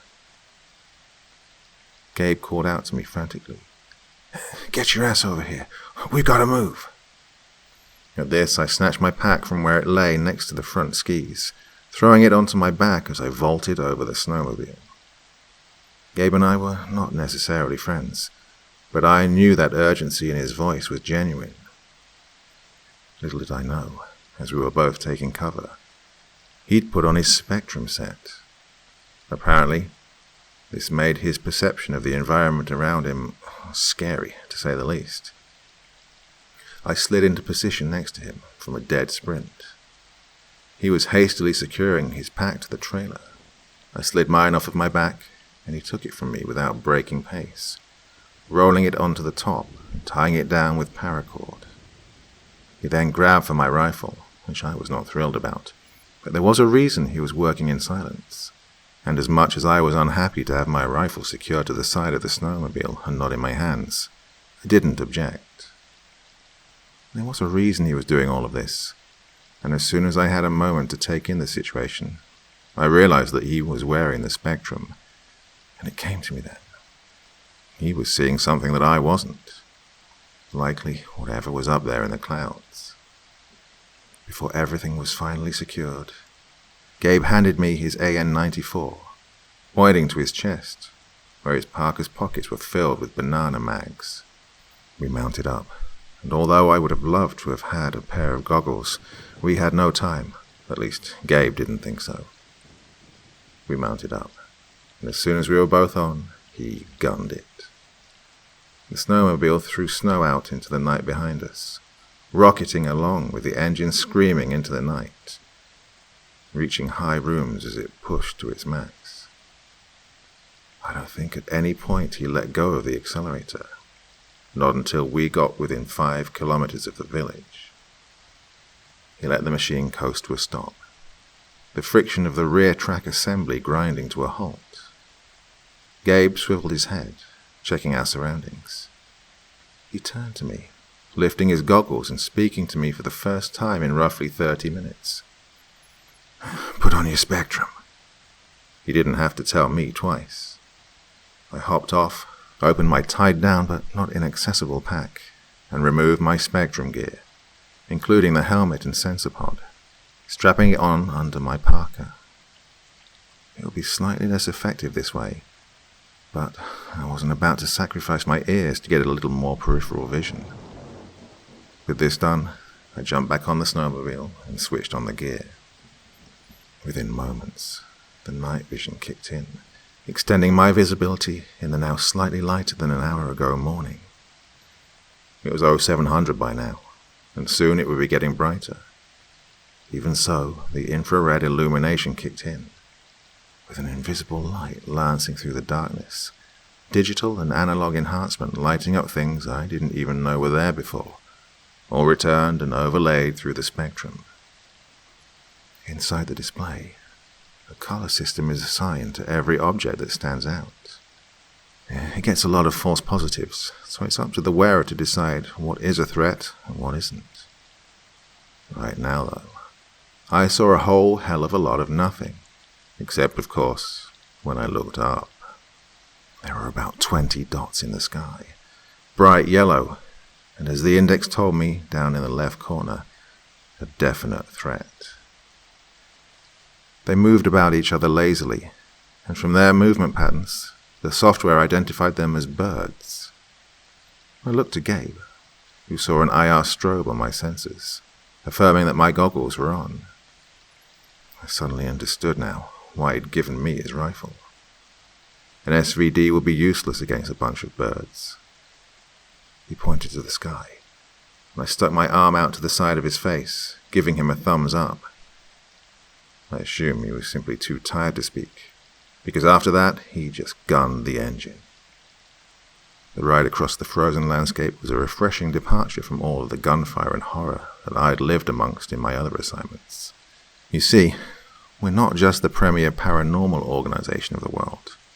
We are also a highly effective PMC, or private military company.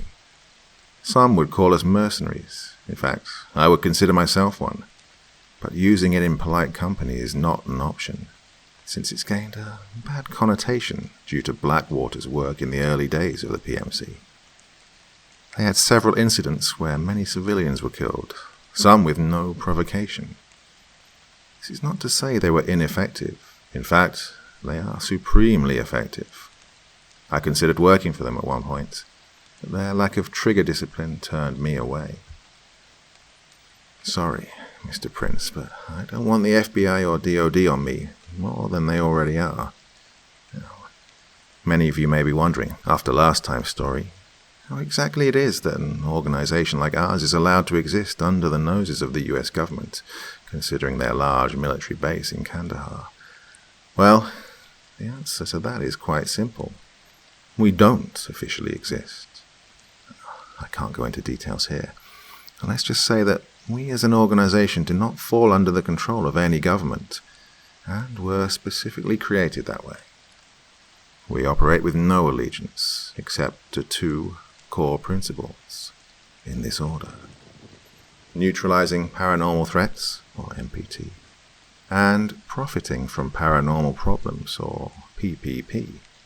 Our MPT missions and Triple P missions always overlap, and sometimes interfere with each other, which I'm sure you'll understand later. Specialized equipment can be quite costly on short notice. Anyways, I'm sure you're dying of boredom. Exposition is necessary, however. What would all this be if I neglected to explain my own background? Well, you'll just have to wait for that.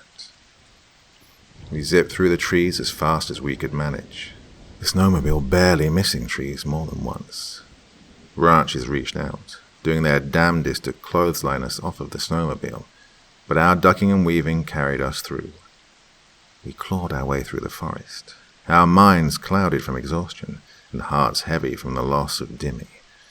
And as the branches whipped at our faces, I hoped to whatever higher power the universe holds that we wouldn't be interrupted, because for the first time in nearly 30 hours, I was beginning to fall asleep. And a lot of you were understandably upset when I ended off on a cliffhanger last time, and well, I guess this will be a little better. A lot less of a cliffhanger, but you'll still have to wait for the continuation of my story. It's unfortunate that it takes so long to write, but to write it correctly, with all the details, and of course, to pass the right emotion, I have to take my time. My therapist says that writing this will help me with the memories. There's a lot of it that I have to piece together from broken scenes, and the after-action reports taken by the cleanup crews. Everybody here is required to talk to a therapist at least once a month, on-site and paid for, of course. The nature of the work we do is not exactly conducive to a healthy mental state, so you can guess why. Regardless, I hope you have a nice night, morning, or afternoon, and for the love of God, don't ever walk off and get yourself killed like Dimmy.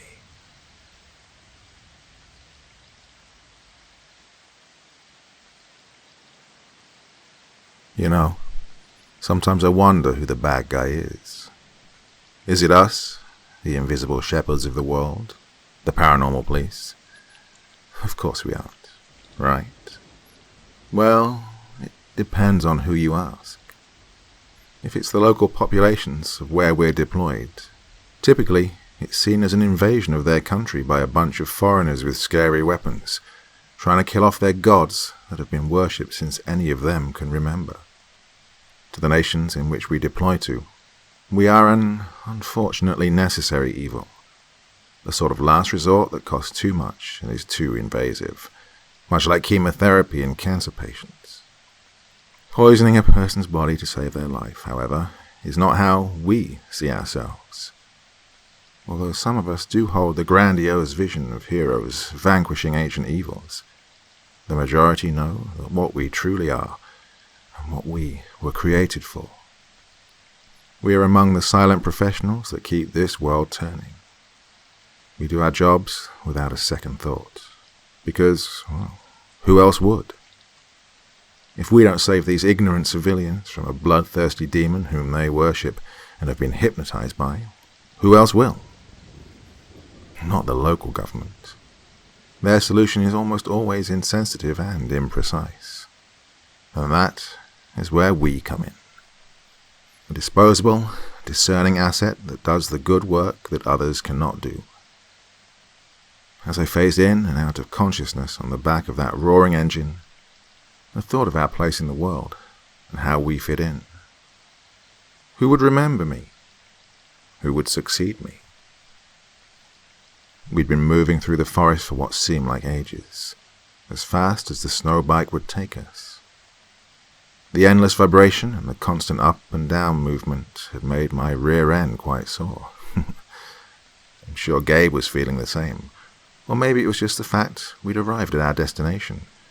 But Gabe released the accelerator, letting the snow machine grind slowly to a halt, the linked track in the back screeching for the last few inches.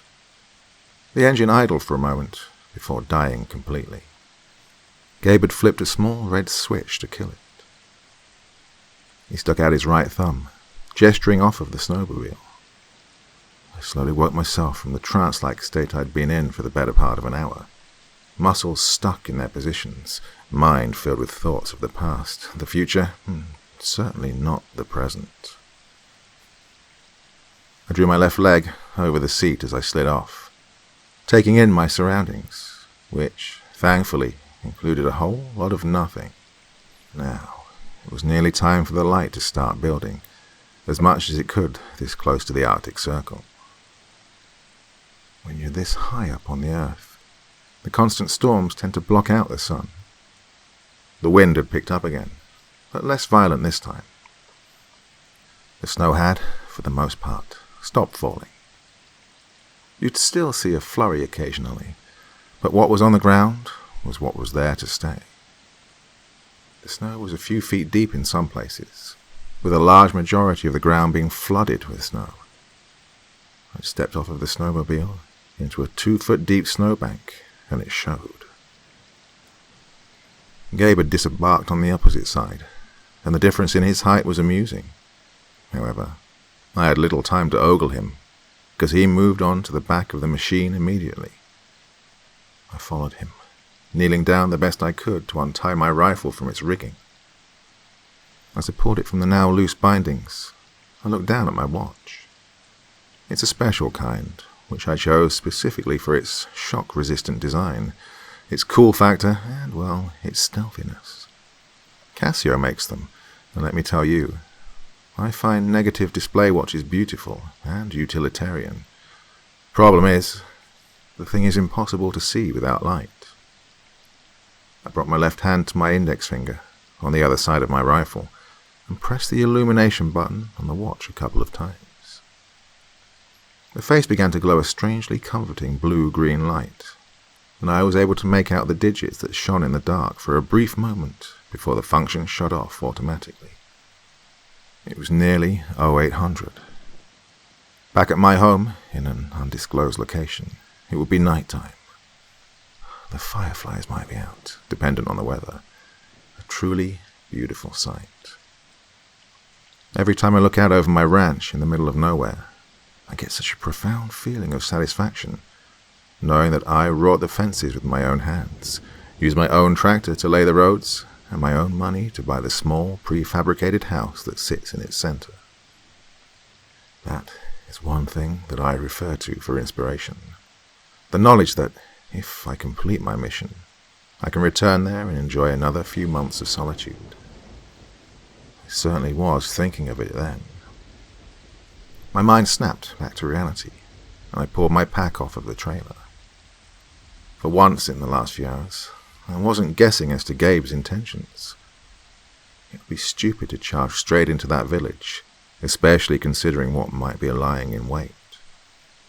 Turned out to be a really good decision, because as soon as we made it to the tree line a few kilometers further, both of us simultaneously uttered a single, exasperated, "Fuck."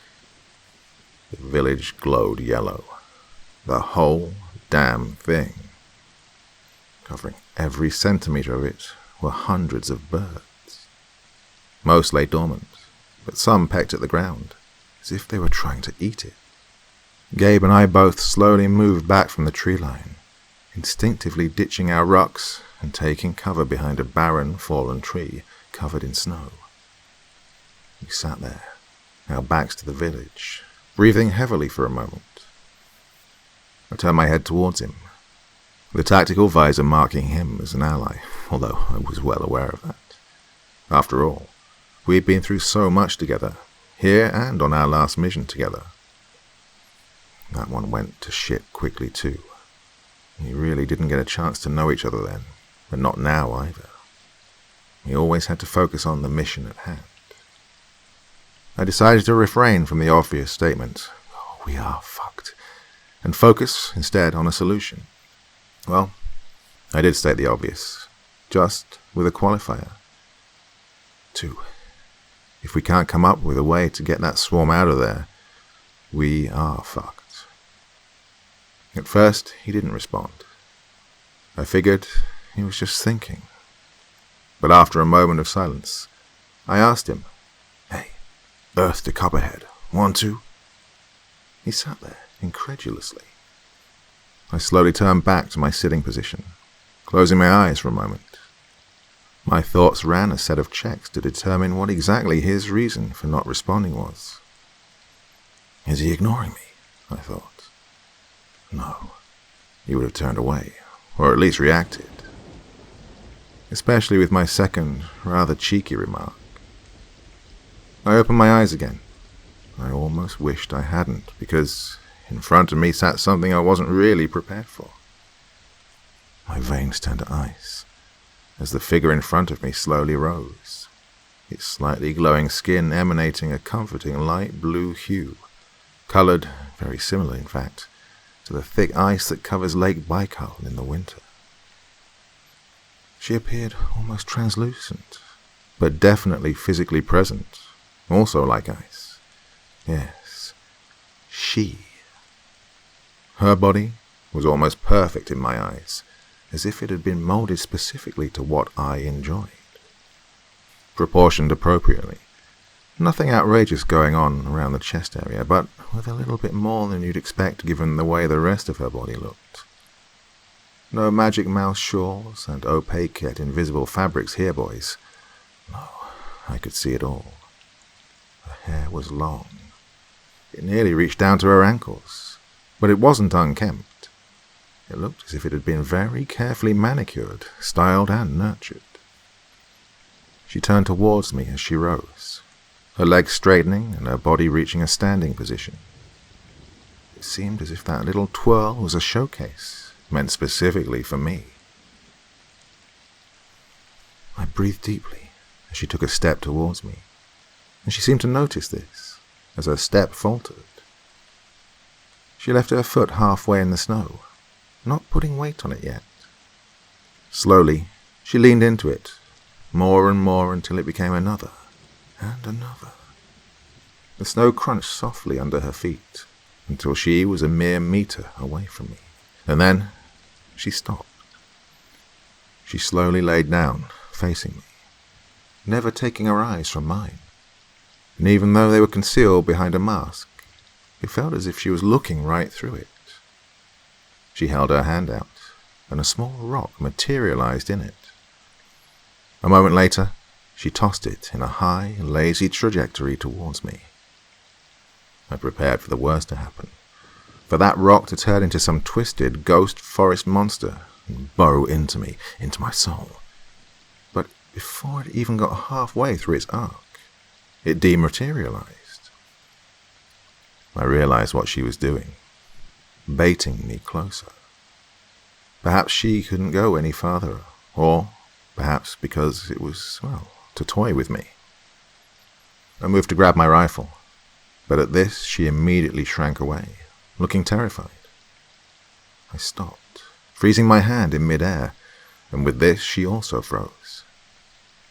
I slowly let my hand fall back to my side, and she watched for a moment before returning to her previous location. But this time, she did not lay down. She sat, facing me. If I had to guess her age, I would almost certainly be factually incorrect, but she looked about 20. I opened my mouth to speak to her, and she almost gasped, as if this was the last thing she expected from someone like me. I asked her, "Ty govorish po-ruski?"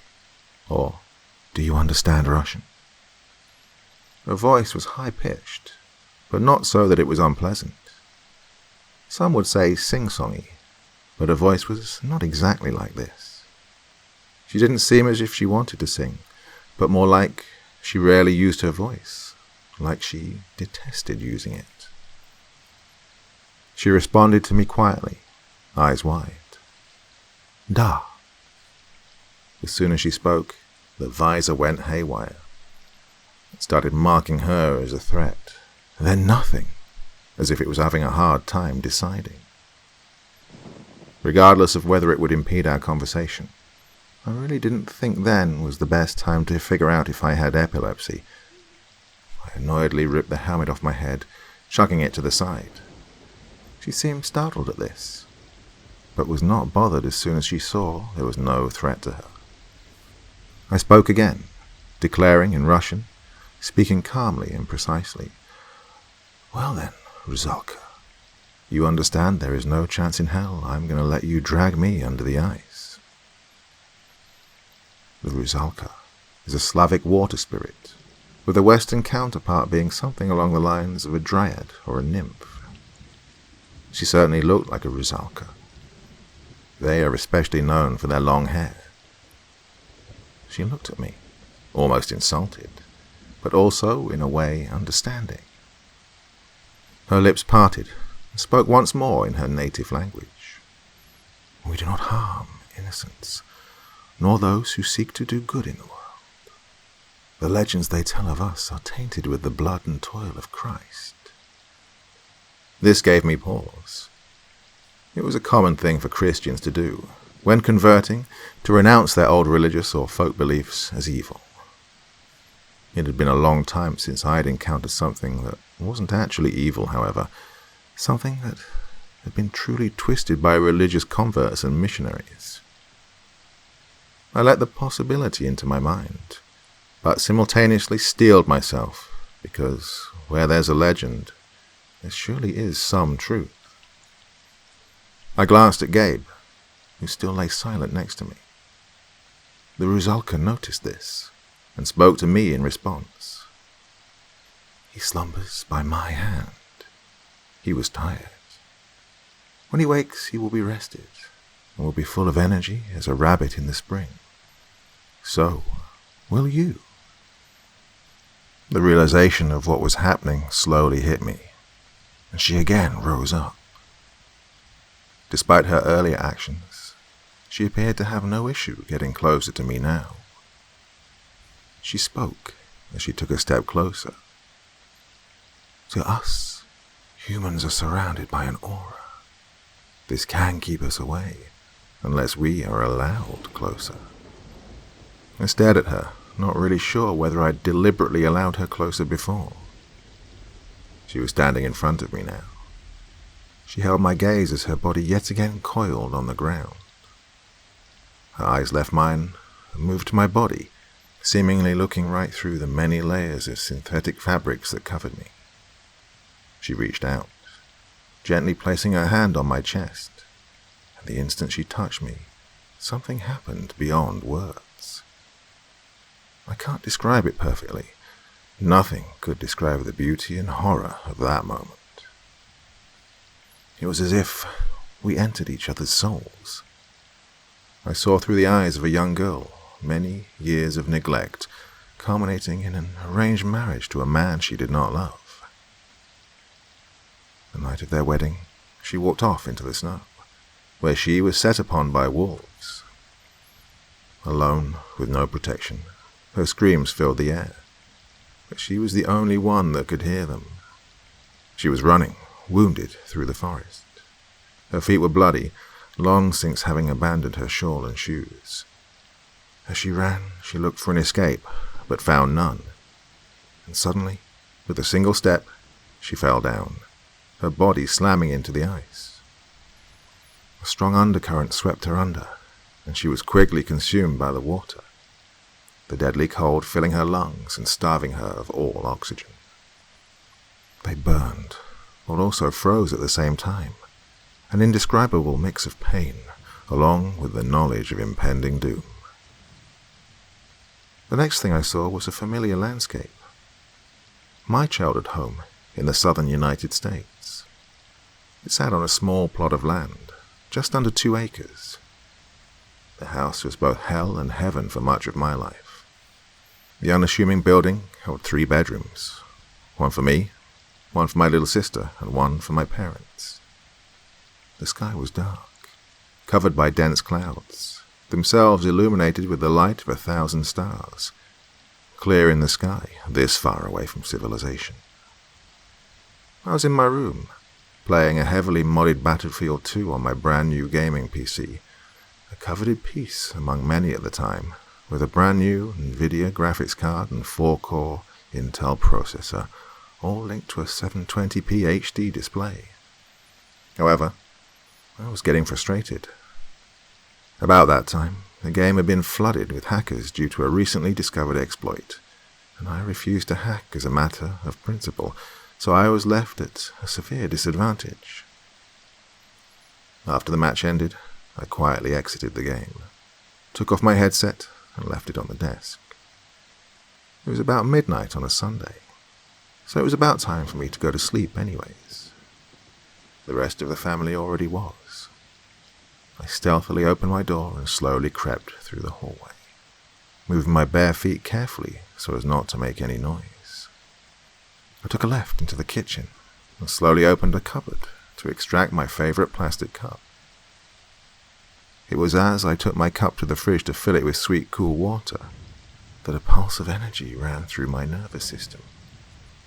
Every hair on my 16-year-old body bristled up. I know this feeling now as I knew it then. I was being watched. A multitude of thoughts ran through my mind, but I dismissed them as nothing. That is, until I looked out of the window. Out by the fence line, not far into the trees, a pair of red orbs stared into my soul. They were so far away, yet they pierced so far into my soul that I felt the distinct, deathly tone of their scarlet glow. They flickered for a moment, and then shot out of the trees. They moved at an impossibly fast speed towards my home, and for a moment I was frozen where I stood, petrified. Time slowed momentarily, as it does with these things. I felt the familiar ice water flowing through my veins, and in my ears the only sound I could hear as I made a break for it down the hallway was the overwhelming bum-bum, bum-bum, bum-bum of my heart. All I wanted to do was scream. My lungs must have obliged, because as I reached the end of the hallway, the T-intersection where my parents' and sister's doors lay, my father busted out. Pump action, Vietnam, vintage Mossberg 500 at the ready. Down the hallway, I could hear glass shattering and metal screeching as a massive thing crashed through the glass and metal frame. Moments later, as I cowered like a calf behind my father, an echo from the shotgun blast slammed into my ears with the force of a semi. My eyes slammed shut, and again, the only thing I heard was the thumping of my heart. which now sounded and felt more like it was slamming against the walls of my chest with every beat. For the second shot, my ears were covered, though this did nothing for my nose, which began to fill with the acrid smell of gun smoke and oil. And then I blacked out. The next thing I remember was running through the mesquite brush that surrounded our home, my skin bleeding all over from the sharp thorns of the mesquite, and my bare feet cut from the rocks. My sister's hand was glued to mine, and as we ran in the dark, tripping over fallen branches and dodging cactus patches, the home we left behind was all but obliterated. We were found by a search party days later, hiding out under a large rock formation, having eaten the fruits of the prickly pear cactus to survive. The county sheriff was the first to speak as he offered his hand to me, and his words still echo into my soul to this day. "Son, are you going to keep running, or are you going to stand up, face your fears, and move on?" I took it eagerly, and with my sister in tow, we followed him in the waning hours of daylight to the top of a hill. He called over the radio that we'd been found and needed a helicopter extraction. We were both dehydrated and suffering from blood loss. I could feel nothing but a hollow sense of pride. We were alive. We made it. But even then, I knew somehow that we would never see our parents again. As the sun set, we heard the distant chop-chop of helicopter blades in the distance. A UH-60 Black Hawk, armed with two GAU-19A 3-barreled 50 caliber rotary guns, passed high over us, doing a sweep of the area, and moments later, another threw up a massive cloud of dust as it approached and came to a descending hover over our position. The sun's last light showed a menacing, yet somehow friendly savior, that black-painted titanium, aluminum, and steel contraption, as it lowered to the ground. A team of combat troops leaped out, establishing a circular perimeter in the cloud of dust that surrounded the helicopter. Out of its doors jumped a duo of two operatives. One was a young, springy guy, so tall that he nearly had to get on his hands and knees to avoid the rotor blades. His sleeves were rolled up, showcasing his muscular physique. He reached our position by the tree line as the medical crewman who had been examining us held out a thumbs up to him. He then bent over to me, yelling into my ear over the rotor wash, "Ever been in a helicopter before?" By now, I'd regained my composure enough to speak, and I shouted into his ear, "No, sir." He told me, sounding disappointed, "Well, ain't that sad. Follow me, keep your heads down, and we can give you a nice, fun helicopter ride." I shouted again into his ear, "Oh, yes, sir." And although my face didn't move, internally I was very excited. Helicopters were some of my favorite vehicles in Battlefield 2. My sister hadn't let go of my hand since that night, although I could tell she was less than excited about what was happening. She wasn't letting go. The man then turned to speak to the search party, telling them to return to the police station where they could all be debriefed. Above us, the second helicopter was circling, and apparently had spotted something, because the demeanor of the operative changed in an instant. The man who had spoken to me grabbed me and my sister and practically dragged us into the helicopter, through the rotor wash and the flying dust. I could hear it, far in the distance. It was crashing through the trees. It was coming. It would not let its quarry get away unscathed, as if it hadn't already done enough damage. However, the team was having none of it. From the doors I watched as they fell back quickly to the chopper, as the helicopter crew manned the guns. By now, the sun was almost gone. In its waning light, I turned my head up to look at the helicopter still in the air, just as what looked like a solid stream of 50 BMG tracer fire leapt from the side of the circling helo. The last of the team had evacuated to the helicopter, but the search party was far too large to fit. Maybe they would have to fit in the other heli. We tried to take as many as we could, and the others knew that if they didn't make it, they would likely die. After all, the huge thing crashing through the trees wouldn't be very happy with losing me and my sister. And then it arrived. In the trees, its eyes glowed a mad red color, almost too bright to look at. While the crew were arguing with the remaining people, the man who'd spoken to me noticed this. He yelled into the headset intercom that covered his ears, and the helicopter moved upward. The remaining people were still trying to grab on, but they had no chance, because all of the men who'd come aboard started kicking their fingers and ripping their hands off of the helicopter. Slowly, it started to rise. The man, now obvious to me some sort of commander, was yelling something at the crew chief to no avail. He reached his breaking point, and through the noise seemed to scream, "Oh, fuck it," and punched the crewman manning the gun out of the way. He slid his hands onto the dual triggers of the beautiful GAU-19A, and after spinning up for a moment, it began spewing red tracers and hot lead downrange. Brass spilled out of the ejection port, which vented through a corrugated plastic pipe towards the ground. Rounds ripped through the ammo feed at a pace too fast for the eye to see, and with the firing of the gun, the helicopter began to rise again. The last thing I remember was the sound of the barrel spinning down, and later, through the red internal lights of the chopper, the dark silhouette of the man, telling me, "My name is Robert Sullivan. I will take care of you, but I need one thing from you in return. You have to take control of your life, and above all, survive." As I drifted off into oblivion, these words echoed in my mind.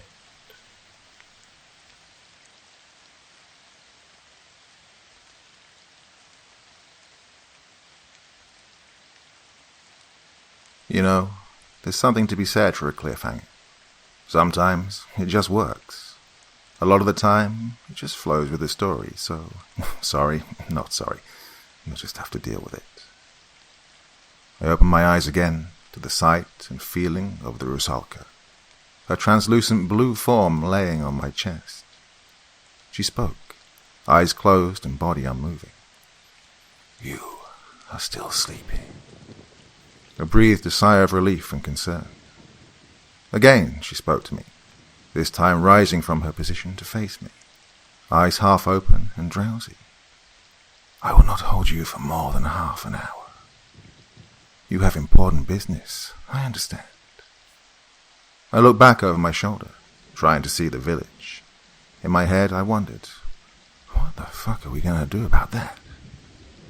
It became apparent to me that, at that moment, she could read my thoughts when we were in this state. After she responded, "Must you be so profane?"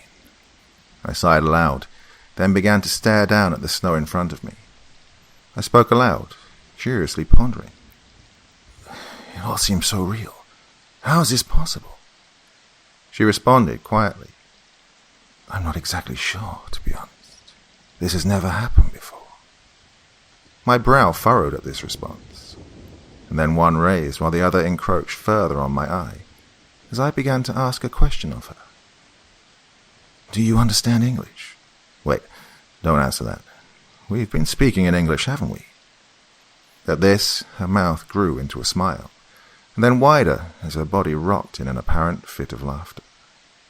"Guess that answers my question," I replied to her laughter. It seemed, however, that she suddenly grew solemn. Her face fell into a neutral position, and her body fell into a tense sort of relaxation. She spoke to me, voice monotone and carrying an undertone of sadness. "Our time is coming to an end. I cannot stretch this moment any longer." She began to draw away from me, but I wrapped my arms around her. It had been an eternity since I'd felt this kind of connection with someone. She shared her trauma with me, and I with her. She had no words of pity for me.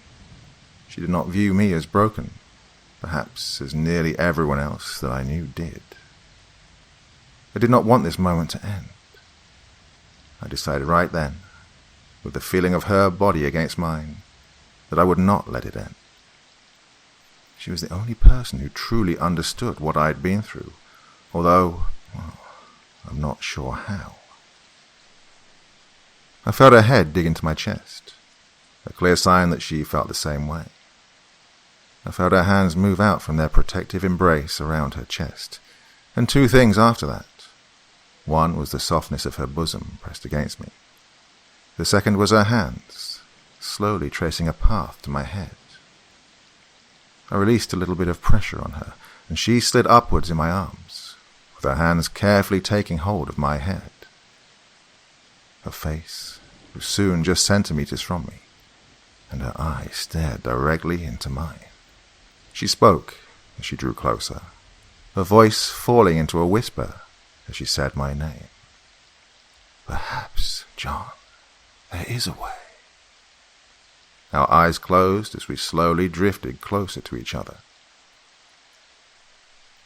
I felt her lips touch mine, and yet again something inexplicable happened.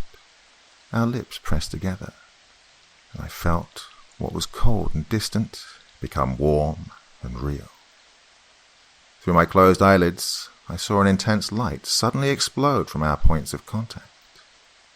I slowly opened my eyes, and in front of me was the Rusalka, her body now flesh and blood.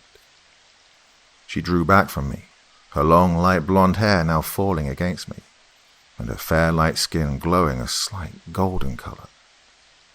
Drawing back far enough to speak, she said, "Now we can be together for as long as you like. The only thing I ask in return is that when you tire of my presence, return me to my stream here."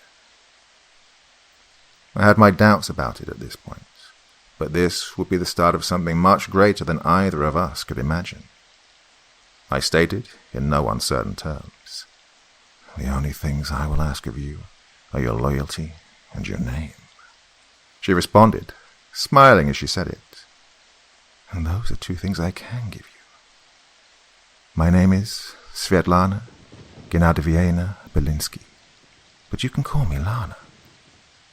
She smiled at me, and then laid her head back on my chest, and spoke for the last time in my dreamlike state. "Every night I will manifest in your dreams. We can see each other then. However, I won't join you in battle as an assistant. Think of me as an extra head to use when thinking. It is time for you to awake. You must go now." I responded to all of this with a mere grunt of acknowledgement, and the tightening of our embrace, pressing our bodies together. I blinked, and I was sitting against the log, Gabe shaking me awake. He hissed through his clenched teeth, "Wake the fuck up, man. What the fuck took you so long?" I raised my wrist, looking at my watch. It was only 8:30. She was right on the money, I thought to myself.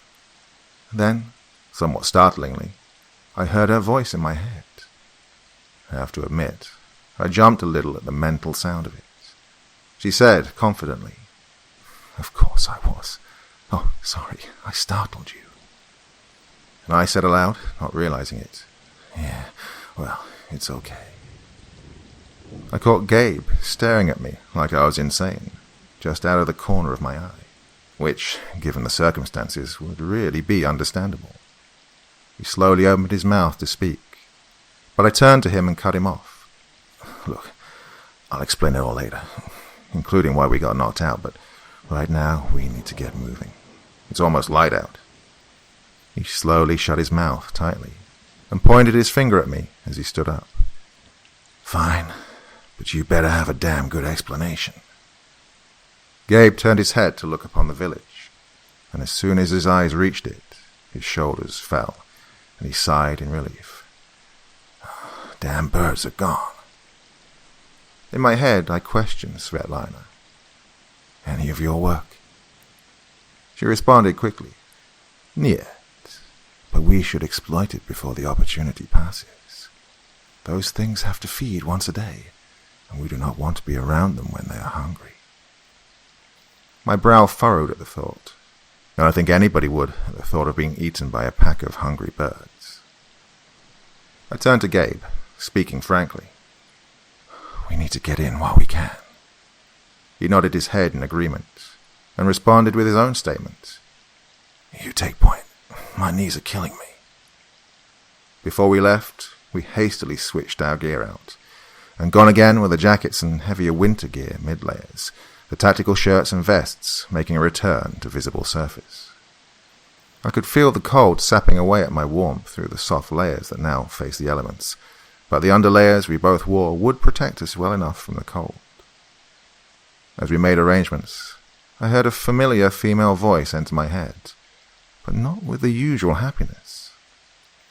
John, I've been meaning to ask you, but I'm afraid to do so because of the answer I may get. I responded quickly, not giving that statement any time to stew in my head. None was needed. Ask me anything, and don't be afraid. If something causes problems between us, then fate has had it that way. She also responded, just as quickly, voice apologetic in tone. No, that is not what I meant at all. It is not involving you. I simply want to know what the year is. I took a moment to think, after securing the Velcro of my vest, and, of course, since she knew all of them, she knew instantly. Oh, so that's how it is. I was hoping there was a chance I could see them again, but likely by now they've all been forgotten. I pulled a warm balaclava over my head, shielding my ears and nose from the biting cold, its synthetic fibers smooth against my skin, although it did catch against the unshaven mess that was beginning to grow on my face. Soon after, goggles and a high-density polyethylene, or HDPE, and a Kevlar helmet were pulled over my head. Then, finally, I threw a heavy woolen scarf around my neck. I looked at Gabe, who was also putting the finishing touches on his kit, minus the Specs visor.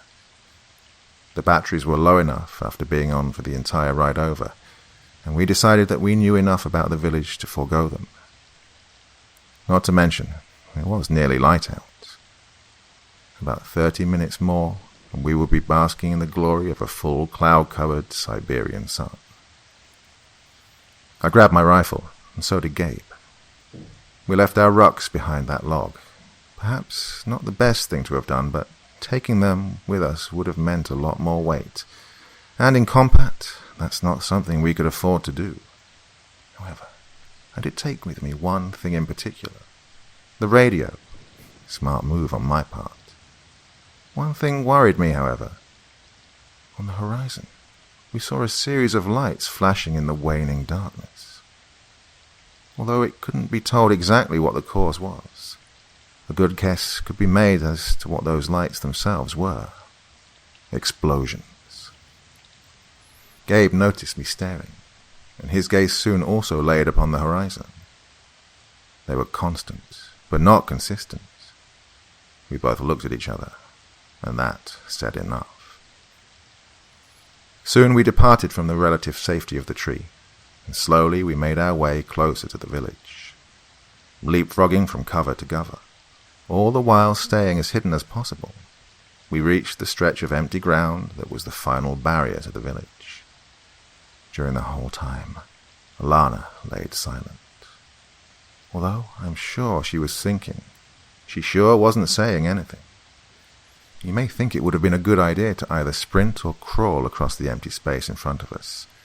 However, neither are really what you want to be doing. Take the middle ground and walk. Slowly but carefully, we made our way to the village without disturbing anything along the way.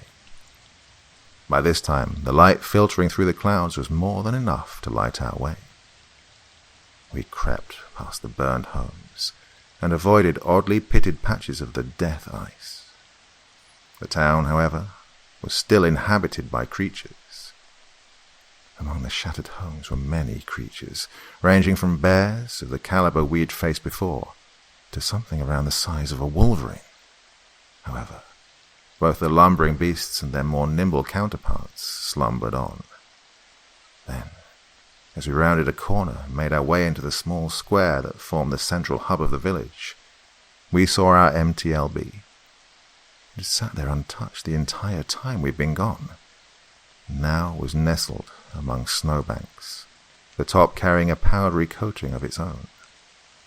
We crept up to its back doors, which, thankfully, were still sealed shut. I stopped at the side of the door, and Gabe moved ahead of me to the other side. In the deep snow, just over our knees, we'd made trails that could be traced all the way back to our covering position in the forest. The snow piled up against the doors, and was an obstacle that took a few minutes to clear. Near the top, all we had to do was use our gloves to scoop it out of the way, but it was much more compacted near the bottom. We managed to get the doors clear, and after a short break to get our gloves surface dry, and give our arms a break, I put my Dragunov on my back with its sling and drew my primary pistol, an absolutely beautiful 10mm Glock, the perfect balance between the penetration of a 9mm and the stopping power of a .45 caliber. I own 4, all with different camouflage patterns. This one has a white and black frame with a matte white slide, and on top of all that, sporting a small red dot optic. For most of the mission, it had laid buried in a side pocket of my pack, along with a few extra magazines of ammunition, but now I had it in a thigh holster, ready to go. My fingers stayed carefully away from the flashlight, slung on a rail in front of the trigger guard. Gabe moved across the way, taking up a position beside me as I lined up my sight with the crack of the door. He then placed his hand on the door's handle, carefully beginning to push inwards and turn it. I'm not sure if it was always this way, or if the cold had simply caused the metal to shrink, but the handle made an awful grinding sound. Gabe immediately stopped and looked at me, head shaking in an "of course this would happen" motion. I responded with my own patient but likewise irritated head roll, motioning with my occupied hands to open the door. He did so, and although the sound was horrendous, the door began to crack open, with the hinges creaking out the same awfully loud noise as before. I could finally see inside, and as far as I could see, it was clear. Once there was enough space to squeeze through, I propelled myself into the open door, bringing my pistol to bear against whatever might lay in wait around the corner. Thankfully, the contents of the troop compartment gave me no motivation to fire. On the benches in front of me sat the 2 RPG-18s we'd left in the vehicle, along with the stands and logistical equipment for the sensors. Everything we'd left behind from earlier was still there. Not that we ended up needing it. Everything happened so fast that our information-gathering phase got cut rather short. That was probably a good time to make up for it, but we were soon much too busy to care. I carefully stepped on the metal floor, making my way across the tiny troop compartment to the access crawlspace to the crew compartment on the right. I seamlessly transitioned to my hands and knees, my soft but firm foam knee pads cushioning me against the bare metal. Gabe pushed in behind me, back to mine, covering the door. I finally crossed around the corner, the 2, thankfully empty, crew seats becoming visible. I turned back to him, throwing a thumbs up with my left hand, as my right slipped my pistol back into its holster. He grabbed the door, shutting it as quietly as possible given the circumstances, slowly cutting off the daylight that lit the troop compartment. We convened in the crawlspace, sitting next to the engine, deciding what to do next. I pulled down my scarf and balaclava, and put my goggles to rest on my forehead. Gabe did the same. I leaned into his ear, speaking in the lowest, yet still audible voice I could muster. "It's all just like we left it." I drew back, and he nodded in agreement. I looked back at the engine, and realized something vital, something we and the Russians who had given us this damn thing had overlooked previously, that would now come to bite us in the ass. Hosed is a specific term to use when describing getting screwed over in the military, and we certainly got hosed. I leaned into Gabe's ear again, carefully whispering my question. Remind me, at what temperature does diesel start to turn into fucking wax? He looked at me, then the engine. The realization filled out his face, and he motioned with his hands for me to move out of the way as he frantically shuffled towards the engine. I slid on my back out of his way as he opened up the thin steel panels. The look on his face, after scouring the engine for a few moments, drooped. He fell backwards, nearly slamming into the wall on the other side of the narrow space. He looked up, as if he was looking at God, and muttered something that I didn't really hear, and from the syllables used, that was probably a good thing. I took this as a sign that, no, the engine did not have a heater, and, yes, everything was as good as frozen. I will admit, at this, I let out a depressed sigh. However, I didn't let myself sit on this for very long. My attention and my head turned towards the radios in the front of the vehicle. Hopefully, the battery wasn't too frozen to power the long-range radio.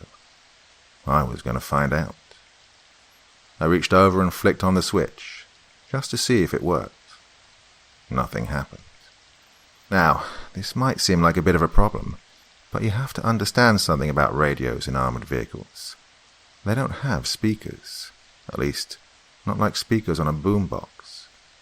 The audio inputs and outputs are all handled through a headset, like you might have to do with a computer monitor lacking speakers. Thankfully, I had something that would work just well enough, the radio that I brought along with me. Although I cannot disclose to you its exact model and the company who produces it, for security reasons of course. We have radios that are just a little special.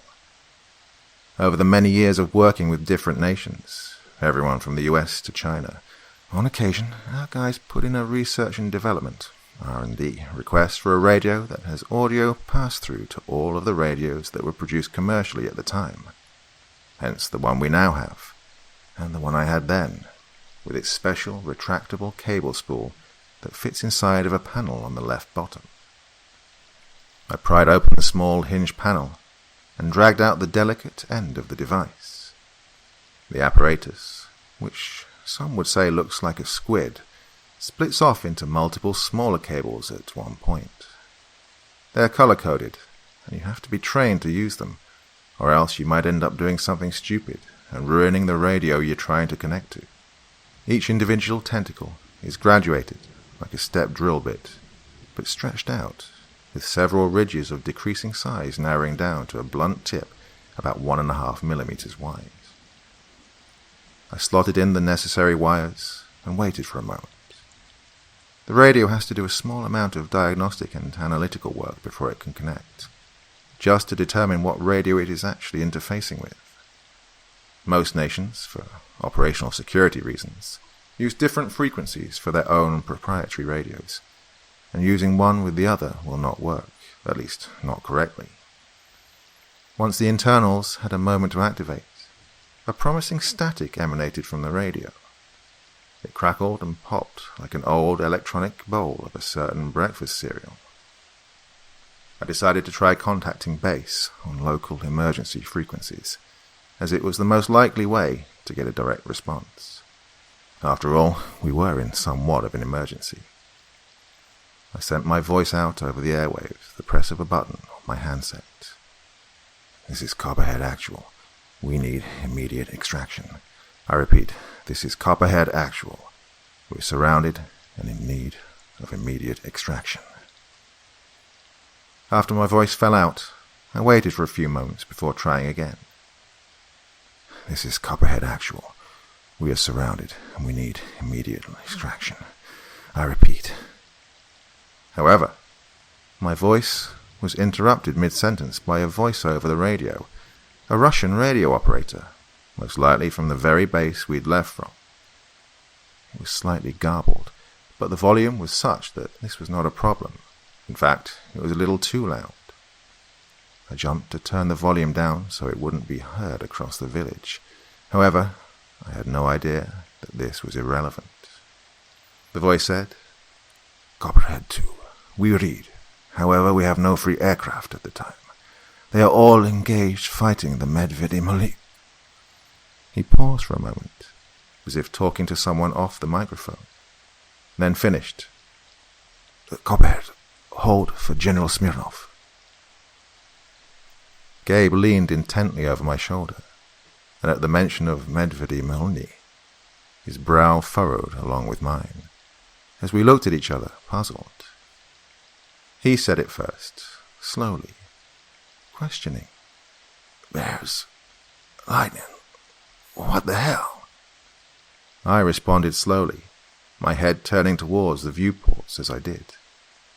"Yeah, bears of lightning, Gabe. What color is the lightning?" He was confused even more at this question, although once he spoke, his understanding grew by the letter. "Lightning is blue. Why, no way." I slowly opened the metal covering protecting the glass viewport from the outside, snow falling off as I did so. Meters away from the APC, a bear was stirring, its bare skin dark grey, the snow around it covered in shed brown fur. As we watched it rise from the ground to face us, a slight ripple of electricity emanated from its head, flowing out over its body. It looked directly at us, directly at me. The thing is, I felt nothing, not even a twinge of soul. Just the motivation of a machine, taking orders from something far away. This must be the feeling that hapless Afghan insurgents feel when a predator drone flies over them, just watching. Now, I won't lie to you. This scared the shit out of me. The first thing I said was a slow, drawn-out, "Fuck." And my hand holding the radio slowly rose up to my face, and I calmly spoke into the receiver as my hand shook a little. "This is Copperhead Actual. If we don't get extract immediately, we are fucked." This time a different voice came over the radio. It was General Smirnov, and his gruff, Soviet vintage Russian accent. "Comrade, hear this. Lieutenant Petrenko and his squad are the only ones crazy enough to get you out of there. In 5 minutes, a flight of attack jets will overfly and provide close air support. Lieutenant Petrenko will be 2 minutes behind them with a helicopter. Mark your position with smoke." In the background, I could hear various muffled explosions touching off. I quickly responded, "Spasiba, General." I waited for his response, but instead I received a response from the operator. "The General has already left. Good luck, Amerikansky." Then the transmission ended.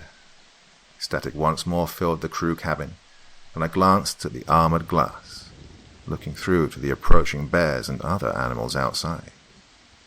Still staring out at them, I said to Gabe, "You ready?" He pressed a smoke grenade into my hand, saying, "I was born ready. Let's do this." We shuffled through the crawl space as fast as we could, and upon reaching the crew compartment, both of us drew our weapons. We each slung an RPG on our shoulders, and as the timer ticked down, we could hear them coming closer. 2 minutes. The slow, marching, heavy crunch of the bears was the most distinct, but the faster footsteps are what worried me. We might be able to handle a couple of the large ones. Certainly the deer was susceptible to rifle rounds, but the smaller ones might be too agile to hit. Either way, there were only seconds left. My body was nearly shaking in anticipation. Adrenaline is another thing you never really get used to. It gets less noticeable and more controllable, but it is certainly a biological, uncontrollable process. For the first time in a while, I heard the voice of Lana. "Please, don't die." I said nothing and merely nodded my head in acknowledgement. I was much too pumped to speak. I heard them in the distance. Inside of the steel of the APC, it was difficult to make them out, but possible. In my head, I thought, it's time. Gabe nodded to me, and I pulled the pin on the smoke canister. He opened the door in a single motion, and I tossed the smoke out before slamming it shut. The low whine grew to a howl, and as the smoke spread around our APC, someone up there was watching. I knew it was a peer, from the way they passed over in tandem. Normal procedure dictates that one stays higher up to cover the air, while the other makes an attack. But this was no normal situation. From inside the APC, we listened as they both flew over, making a pass to establish visual contact. My personal radio erupted into life, the lead pilot saying, "Comrade, this is Colonel Razenia. Pleasure to meet you again. We will obliterate the target area with our next pass. You are inside the tank down there." I replied as quickly as I could, while still speaking rationally. "Yes, we are." He then calmly replied, "Well, don't worry about it. You are speaking to the MCH's best Su-25 pilot. We'll slice a line open for you straight to the edge of the village for Petrenko to pick you up." I shouted one last word as I heard the engines begin to grow again in the distance. "Spasibo, Polkovnik," or "Thank you, Colonel."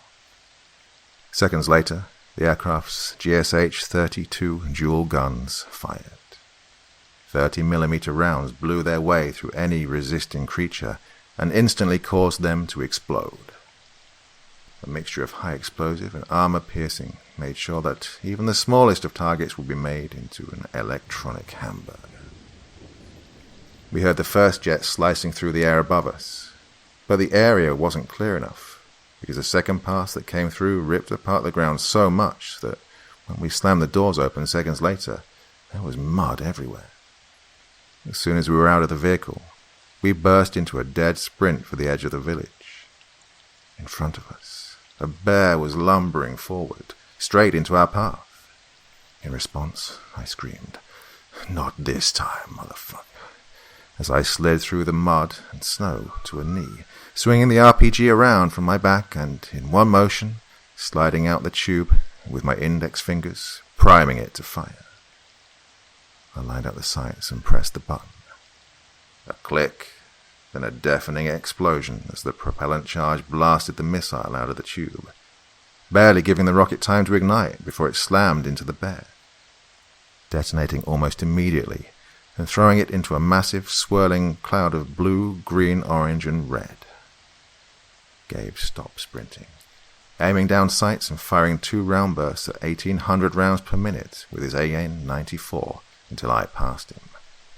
He then turned on a dime and sprinted along with me through the newly cleared ground.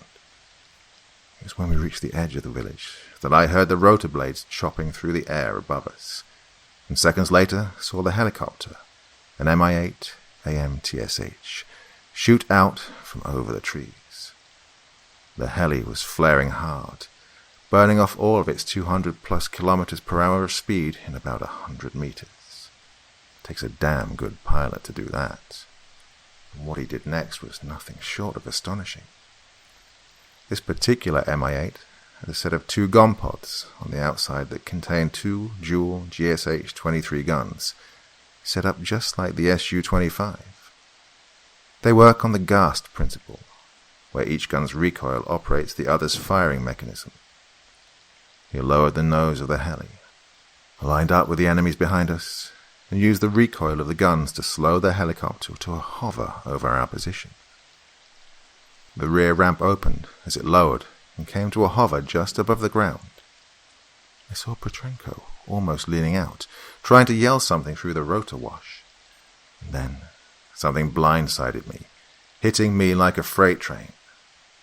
Sorry, not something physical, but something mental.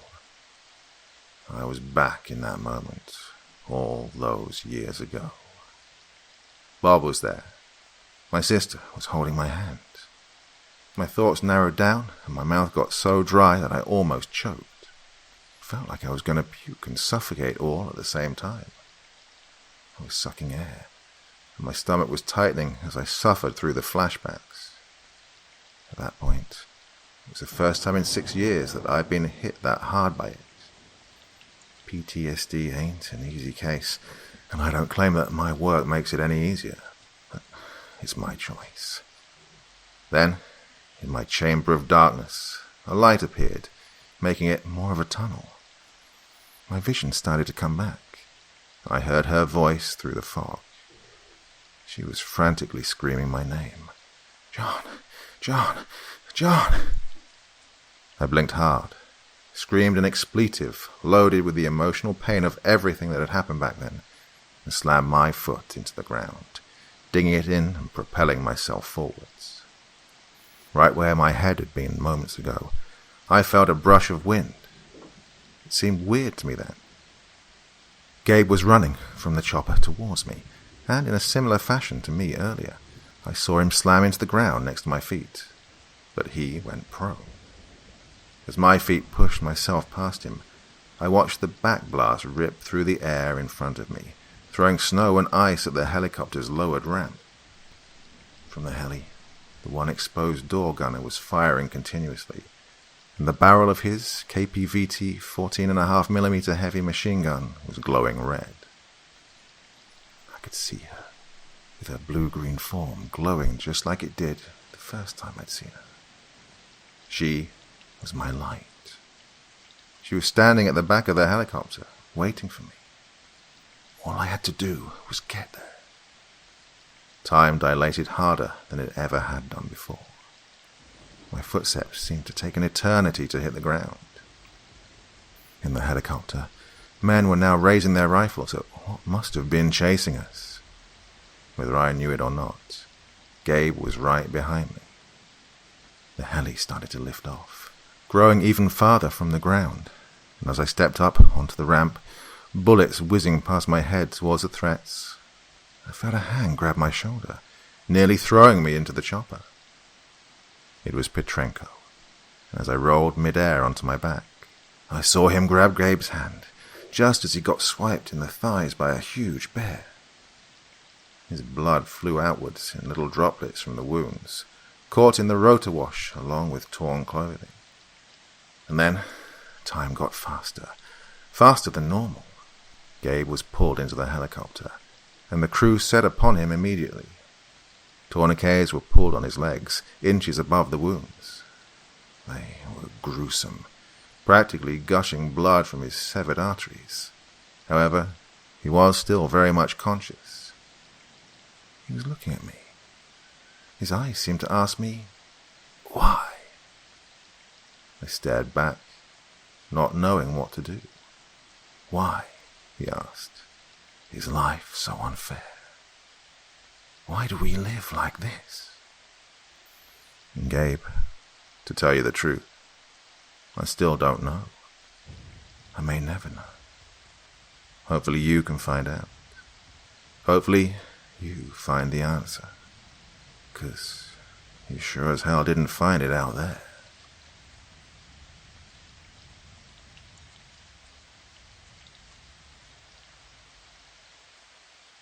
Another aside about cliffhangers. As an author, they can be very exciting. I'm sorry to do that to you, because as a reader myself, I know how it feels. The anticipation, the build-up, the feeling of exhilaration, but disappointment at the same time. I always say aloud, as if the author could hear me, "You son of a..." Well, I hope that you, my dear readers, don't hate me for it. But at the same time, I hope the cliffhangers are working, getting you excited. I know they give me a kick. The blood covering the floor of the helicopter was spreading. There was a lot of blood. It was a miracle that he was still alive at that point. I honestly don't know to this day how he made it through that helicopter ride, but the medics kept working on him, and his eyes stayed open, focused on me. Yet, I felt nothing. I felt a distinct lack of feeling, numbness. I could feel them below the surface, the guilt, the pain, the anger at myself. My eyelids felt heavy, All I wanted to do was close my eyes, but I felt that maybe by meeting his gaze there, I could keep him alive. And then she appeared again, standing before me. No one else could see her, I think. Nobody looked or paid attention as she stepped closer. Her hands reached out, and I saw Gabe's eyes close through her body as she took hold of my head, falling down to her knees, and pushed my head into her chest. I felt her. She was real. I felt the soft, warm embrace of her body, and I closed my eyes. To say I could see the darkness would be a misnomer, because you cannot see darkness. I could see nothing. I was not real. I had no body. The only thing I was experiencing was her voice. At first it was distant, but it grew closer every moment. She spoke to me. You suffer. You should not. We have both been through too much to let something like this take us down. You have to get up. You have to keep going. Only you can make that decision. Only you can control your destiny. Stand, John. Rise and face the music. In my head, my body materialized in front of my eyes. I was face down in the dirt. I tilted my head up, out of the fill. My arms moved out from my side and slammed into the ground, pushing me up and out of the gritty, grainy sand. My hands balled into fists. In my mind, only one thought dared to rise above the others, and as soon as I recognized it, I grabbed a hold of it and shouted it for all of this imaginary world to hear. I will not let him die. I snapped back into the real world, and in front of me sat Gabe, eyes closed. He was still breathing, but he was fading fast. I crawled through the blood on the metal floor, then used my hand to slap his face, and screamed into his ear, "Wake up!" I swear to all that is holy, Gabe, if you die here, I'll kill you myself. Think of your wife. Think of your kids. They need you to stay alive. By now, we were close to the base, and below us I could feel the force of the explosions. I looked out at the back of the helicopter and saw the scarred ground we'd left behind. Inhabiting it were hundreds of the things we'd faced in the forest, all manner of animals, all slowly marching towards the base. They were being held back, but just barely. In front of me, Gabe's eyes flickered open. I frantically said to him, "Gabe, stay with me, man. Just stay with me." The bandage on his legs were red with blood. My hands and legs were covered in it. The helicopter was so low that if you reached out, you might touch a tree as it went by. Finally, the helicopter flared, revealing an even more intense battlefield behind us. It was filled with armored vehicles. Everything from armored fighting vehicles like the BMP-T Terminator, a tank modified with faster firing guns and missile launchers to fight in cities, to infantry carriers like the BTR-90, all firing near constantly into the horde. The rounds they fired seemed to be whatever they could get their hands on, and all of the launch tubes for their missiles were empty. Next to them, dismounted infantry fired their rifles nearly blindly into the massive grey and blue explosions. They, too, looked as if they were using anything they could. SVDs, AKs, and RPGs of all makes and models filled their hands, no matter its date of manufacture. Older AK-47s firing the heavier but slower 7.62mm round, and brand new AK-15s firing their 5.45mm round were side by side. Early Cold War era reusable RPG-7s were fired continuously next to piles of modern disposable tube launchers like the RPG-18. Farther away, snipers and machine gunners utilized their weapons, everything from the mainline belt-fed PKM to older RPDs, their drum magazine belt holders apparent. The helicopter finally flared, within visual range of the battle line, and below us the base came into view through the rear ramp. It was a shambles.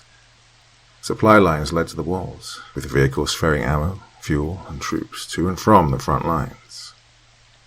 The airbase had several crashed and destroyed airplanes littering it, making large portions of it unusable. Only one runway remained operational. I can only guess as to the reason those planes had been destroyed. And none of my guesses were any good for the future. Images of bears awkwardly holding shoulder-fired anti-air missiles filled my mind, right alongside the more horrifying thought of swarms of angry birds coming down on them as they took off. The helicopter hit the ground with a thud, and the medical team that had been patiently waiting strode over to the heli through the mostly clean rotor wash. The gurney was wheeled into the helicopter, but before he was moved onto it and out of the helicopter, whose engines were still running at full speed, I looked him in the eyes and shouted at him as he closed them. "Don't you die, or else Deborah will have both our asses."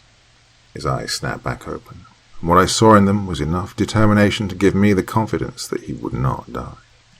Not if he had any say in the matter. See, among military personnel, death is something that can be beaten. Not a silly false optimism, but something that is simply another fight in their lives. Some people have the determination to fight death, despite it being in its arms, to give it such a harsh resistance that it will not come to you. A former Navy SEAL wrote an amazing book that I refrain from naming here due to copyright reasons, although I can tell you that this particular book was written about Operation Red Wing, although there is some controversy over the exact details. There was incredible resilience shown by all of the men during that operation. I hesitate to liken Gabe's struggle to theirs, however. However, he was certainly on the brink of death, and he was definitely fighting for his life, and winning. As they wheeled the gurney into a UAZ 3152, a military ambulance that resembles a fully covered Willys Jeep, but fire engine red, the vehicle turned and sped down the runway, straight towards the base hospital. The crew chief of the helicopter hurried us out. The reason for this was evident as the helicopter lifted off again, making a turn towards the battlefield as it climbed into the sky, leaving us standing alone in the rotor wash, and soon just alone. We stood on the helipad for a few moments before anyone said anything. Then, slowly, one by one, all of the Russians started walking to me. Petrenko grabbed my shoulder, standing in front of me. I have seen worse before, and with his spirit, I have no doubt he'll make it. But you, friend, you have some problems. I worry about you. Take a break. I interrupted him, and although I did not want to be rude towards him, my voice certainly must have betrayed my anger. I kindly refuse. I may have personal problems, but it's obvious to me that you need every man you can get. It's also obvious to me that from the lack of transport aircraft here, that you do not intend on running away. This leaves me with two options. I can call my superiors and leave, or stay here, fight, and hopefully survive. He, thankfully, was not offended, although at the mention of escape he looked longingly at the runway, with all of the debris covering it. Unfortunately, even if Command would let us evac, we have nothing that could stick a landing on these runways, and even if we had a dozer to get all of it off, that would mean pulling a tank off the front lines. He then looked at me, telling me, "Option 2 it is then. We cannot escape. We must fight." I stared into his eyes for a moment, judging his resolve. In my head I asked, does he care enough about his men to run? Or is hubris his flaw? I asked him one final question. "Lieutenant, what do you want to do? Outside of your command, outside of your orders, what do you want to do?" He stood for a moment, then looked up as if considering the consequences of stating his own opinion aloud. Then he looked left and right, checking to make sure that nobody but his men, who had formed a rough, wide chevron behind him, were listening. "I want to get the hell out of here. We are low on ammo, rations, and morale. We need to get the hell out, or we will die here, and our families will never know what happened to us." His man nodded in agreement behind him. Then, without a moment of thought, I responded, "Lieutenant, take me to the General. I have an idea, and some friends back in Kandahar who would very much like to see their operatives, or at least what remains, come home safe, and, well, I'm sure they wouldn't mind giving you a ride home either." At first he looked unsure. He was uneasy with the suggestion I was making. However, he was very well aware of his country's tendency to make people and events disappear. He appeared to have made up his mind, and motioned for me to follow him. We made the short trek across the base, carrying our full battle arrangement, bloody and sweaty. As we passed the barracks, some soldiers who were just getting off of their rest cycle stepped out, and seeing us, their jaws dropped. One of them pointed to us, and slapped his teammate on the shoulder, saying in Russian, "It's Petrenko's squad." They stared at us as we passed them, only stopping when we rounded a corner, the command post coming into view. I looked at Petrenko, who was jogging along at my side. "You know, it's almost like you're famous or something," he laughed, as best he could through his straining breath, and then said, panting in between every few words, "We may have done a little work with a few Spetsnaz units before we transferred to MCHS. I contemplated this as we slowed our jog close to the door to the command tent. Of course, to be part of MCHS Spetsnaz, they would first have to be Spetsnaz for another branch of the Russian military. Probably Otrяд Mobilnie Osobo Nazechnia, OMON, Special Purpose Mobile Unit, or another Special Forces unit under the Ministerstwo Vnitrych Del, MDV, Ministry of Internal Affairs. Maybe even part of the Voroshno Destanie Wojska, VDV, Russian airborne troops. It wouldn't surprise me, given the astounding amount of mobility between the services in their military, and, although it would be easier for me to simply say those acronyms, I feel it's important to show people why they are what they are, especially for those that have never seen them before, and those that do not understand Russian. Petrenko motioned for his squad to wait outside, with his second-in-command making an informal salute, and the bunch of them squatting, heels down, in a small group. We walked into the tent, the door little more than a plastic-framed excuse for an entryway. Inside, the tent opened up into an operations center, full of screens, men seated in front of them, as well as many radios, all packed as tightly as possible against the walls. The duty officer nearly had a heart attack when he saw our filthy uniforms, covered in blood, and our boots, muddy from the jog over. However, despite the fact this man, a major, well outranked him, Petrenko told him casually to "Zhatnis," and to point us to the general. Although he looked down his nose at us for the filth we brought into his tent, his respect for Petrenko outweighed this, even if only by a little bit. The major shook his head, then motioned across his chest while turning away from us, towards a radio operator making a report back to him. He listened to the report, then turned to us as we passed and said, on an unrelated note, "The Major General is on the phone with Puchkov right now." Petrenko nodded, then proceeded to waltz through the busy op center with me right behind him, avoiding the many moving parts of what was, for the large part, keeping this base alive. We reached the door, and from the inside I could hear the infuriated roaring of Smirnov over the din of the op center. Through the flexible plastic window, we saw him marching around his desk, damn near screaming into the receiver of his desk phone.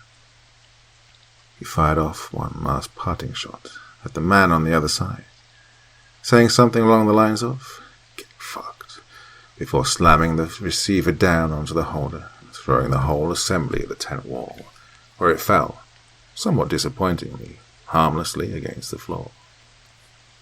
I looked at Petrenko, who was, although a little startled, not surprised. Must be a normal occurrence then. As Petrenko and I stepped through the door, in my head I heard a distant female voice tell me, as if through a veil of mist and fog, "Hurry!" Although I was already alert, given the enraged state of Smirnov, this made me awake. Although I did not expect her to speak constantly, I did expect her to speak.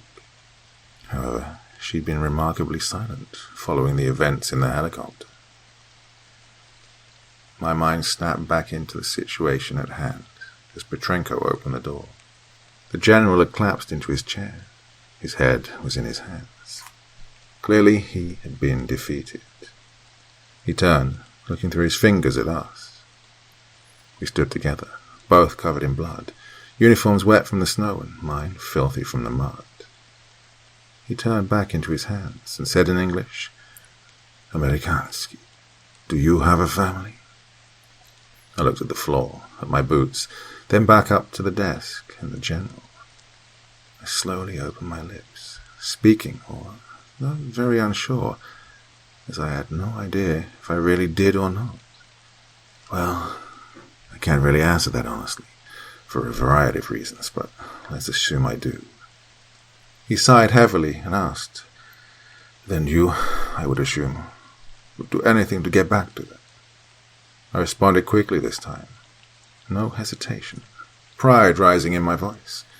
Of course. My family, if I theoretically had one, would matter more to me than anything.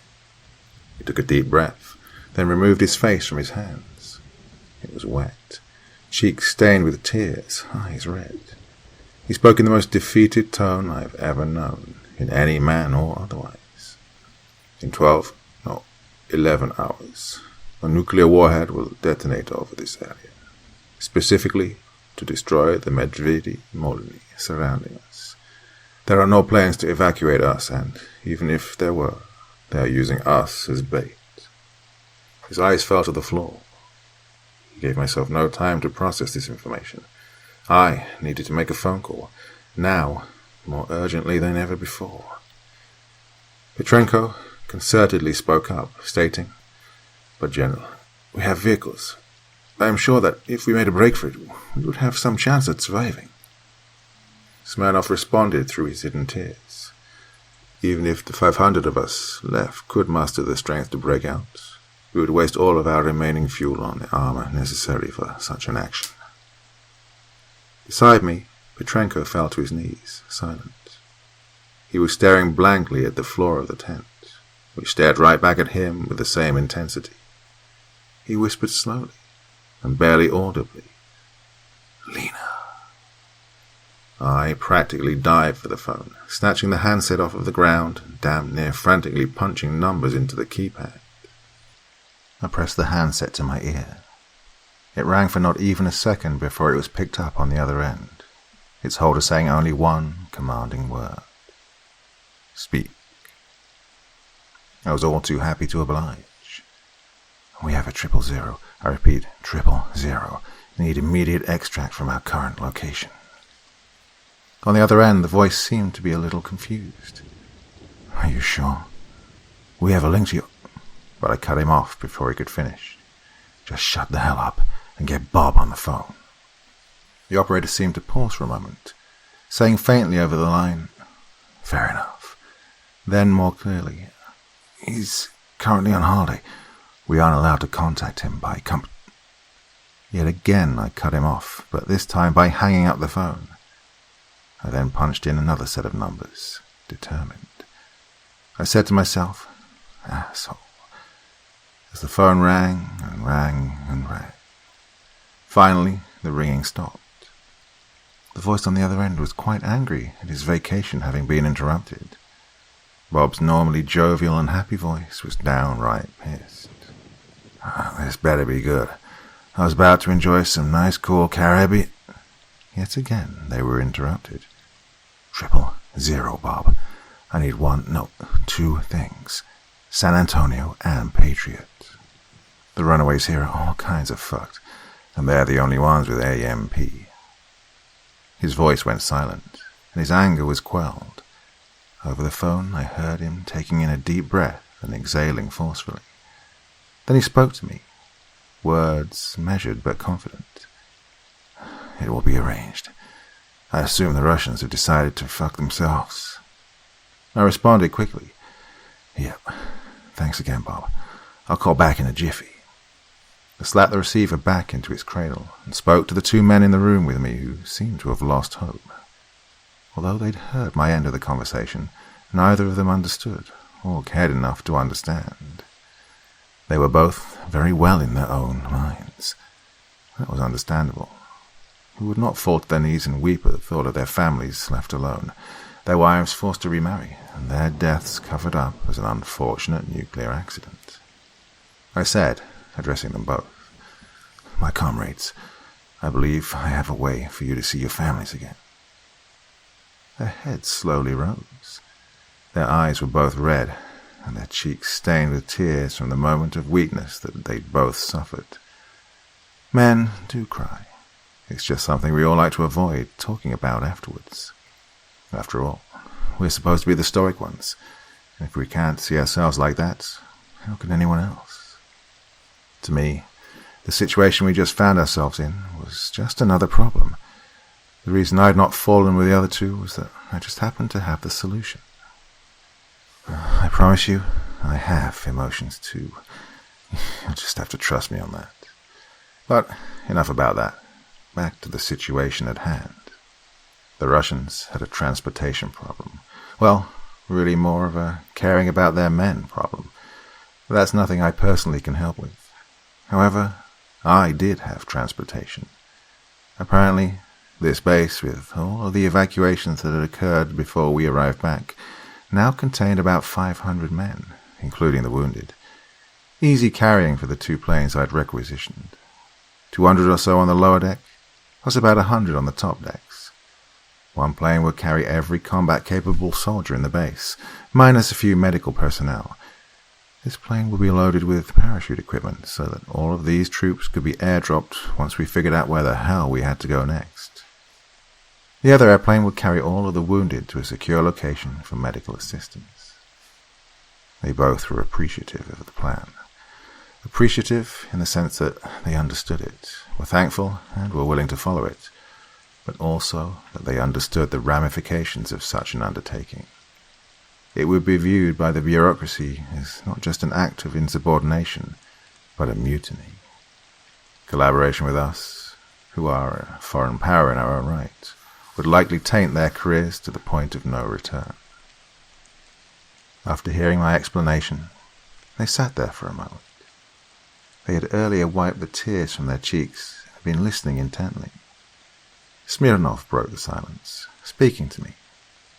"I appreciate this plan. However, there is no way they will reach us in time. Even if they were Tu-144s, and could reach us in time, with the runways in the state they are in." But I interrupted him.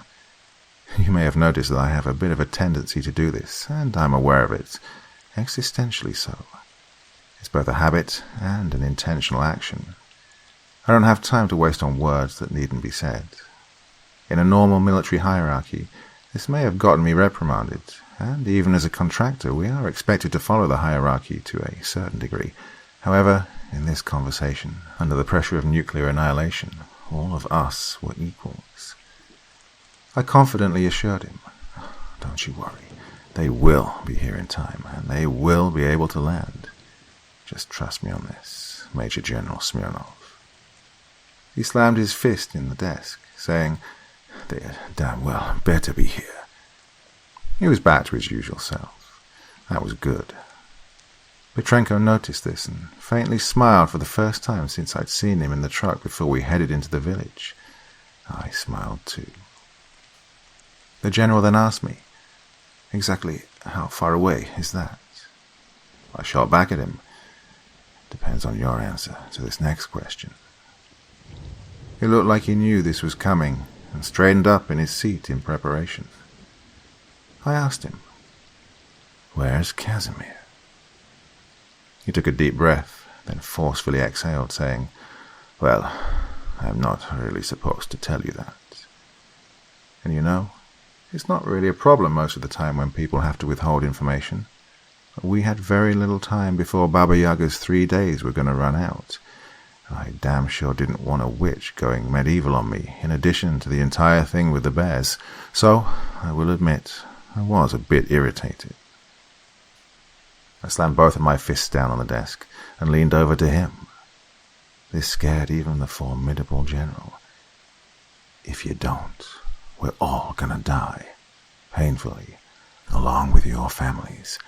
Baba Yaga is angry, and it's only by our intervention that you are all not piles of jelly on that goddamn runway. So, tell me where the kid is." He took a deep breath and cursed lowly as he exhaled. "Fine, but you did not hear it from me. Those bukes over at R&D will have my head if they find out I told someone about their little pet project." He took a deep breath and then told me. "The boy is in Chernobyl." This gave me some pause. Although I was expecting to have to travel a little bit, I was not expecting that. However, there was really nothing we could do about it. Chernobyl, the site of the infamous nuclear disaster that killed and maimed many people, was now a secret research facility under control of the Russian government. The site of the nuclear power plant, NPP, and the nearby town of Pripyat are controlled as tourist locations by the Ukrainian Tourism Ministry. However, the Russians control much of the surrounding area, as well as the radiological preserve across the border in Belarus. Of course, you didn't hear any of that from me, because, of course, it's all a secret. I had one last phone call to make. "Bob? Yeah, I'm here." "What's their ETA?" "About 2 hours. They'll be over Krasnoyarsk with waypoint 1, and 2 will take them just about 30 miles out from you." "Alrighty. Which one is hot?" "San Antonio. I hope you know what you're doing out there. This whole thing is making the command center a little anxious." I was well aware of this fact. I know it makes the staff all antsy whenever someone disrespects their authority, but they took too much time to do things with their proper authorization. REMFs. Trust me, when this is all over, I think it'll be worth it. If you say so. When they're out of waypoint 2, they'll start calling over the emergency freaks, so make sure the ATC is listening. "Will do, Bob. Thanks again. Believe me, it won't be the first or the last time that you do this. I know I did plenty of times back in the day." "Yeah, well, I'd better get on this. See ya." "See ya." I set the phone down on its pedestal, which thankfully now was on Smirnov's desk. "Gentlemen, I have the plan to get us out, but we also need a plan to get on the plane safely. They'll be here in about 2 hours, which means that we're going to have to start falling back soon. Clear both of the runways of men and equipment, and get whatever fuel you have together." The general nodded. "We will do this." Petrenko perked up, seemingly having an idea. A good idea. "General, do we have mines?"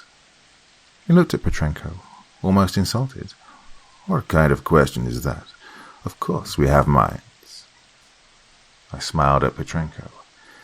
Good man, I thought. Then the planning began in earnest. Some section officers were called in and told of the recent developments. They seemed shocked that they were going to be nuked, but the fact that they were being saved in less than 2 hours was enough to keep them from going over the edge. They were all ordered to pull back their troops. Petrenko took the task of rallying the walking wounded to help place mines, and another lieutenant was given the task of rounding up the remaining AAA to form a cohesive air defense, something that they'd given up on after they lost all of their planes.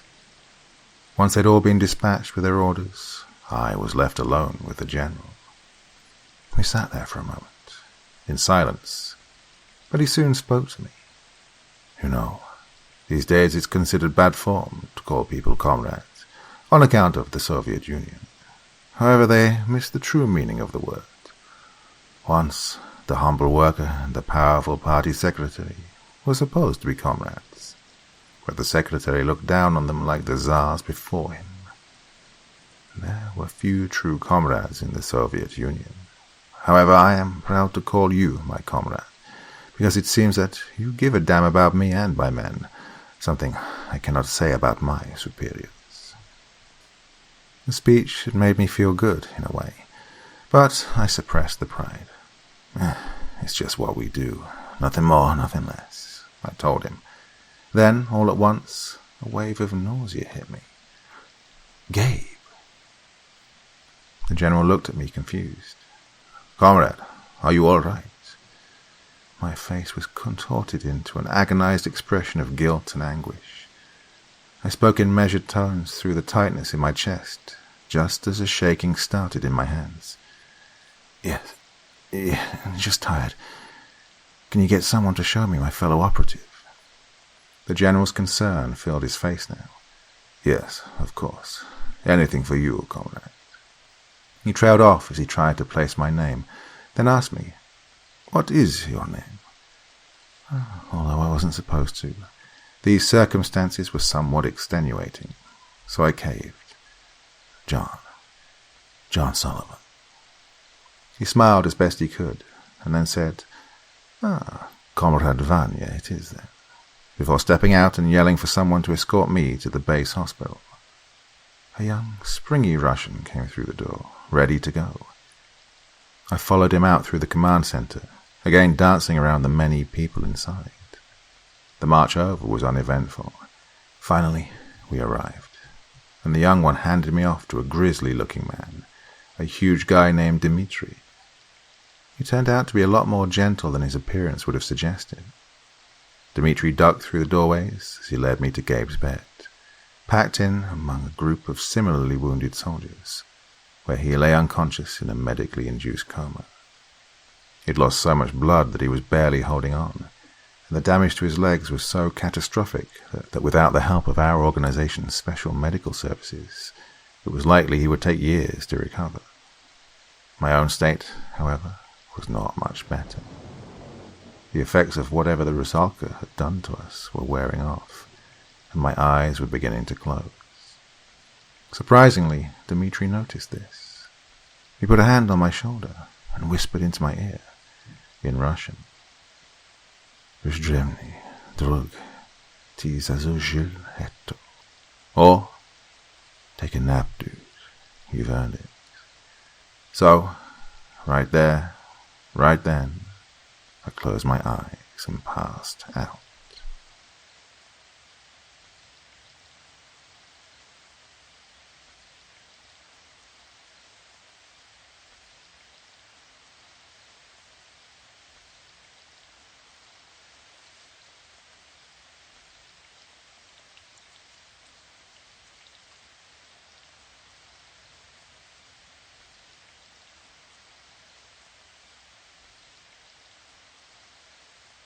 I'm not sure how she knew what the beach looked like. Maybe she'd taken a trip down in her childhood, although I'm not sure how she could have if she was but a peasant, especially considering where she must have been. The Dead Sea's waters are so saline that they're effortless to float in. The water is also a very distinctive turquoise. Scores of people come here on vacation, as it truly is an experience. We both stood on the beach, facing the setting sun, which threw itself onto the clouds in front of it like a sheet of beautiful red, purple, and orange paint. Their puffy structures drank it all in and reflected it back to us tenfold. This was a sight I'd not seen in a while. Not to say that sunsets aren't nice in Kandahar, but something about the desert atmosphere, all the heat, must distort them, because they're never the same as the ones back home, or this.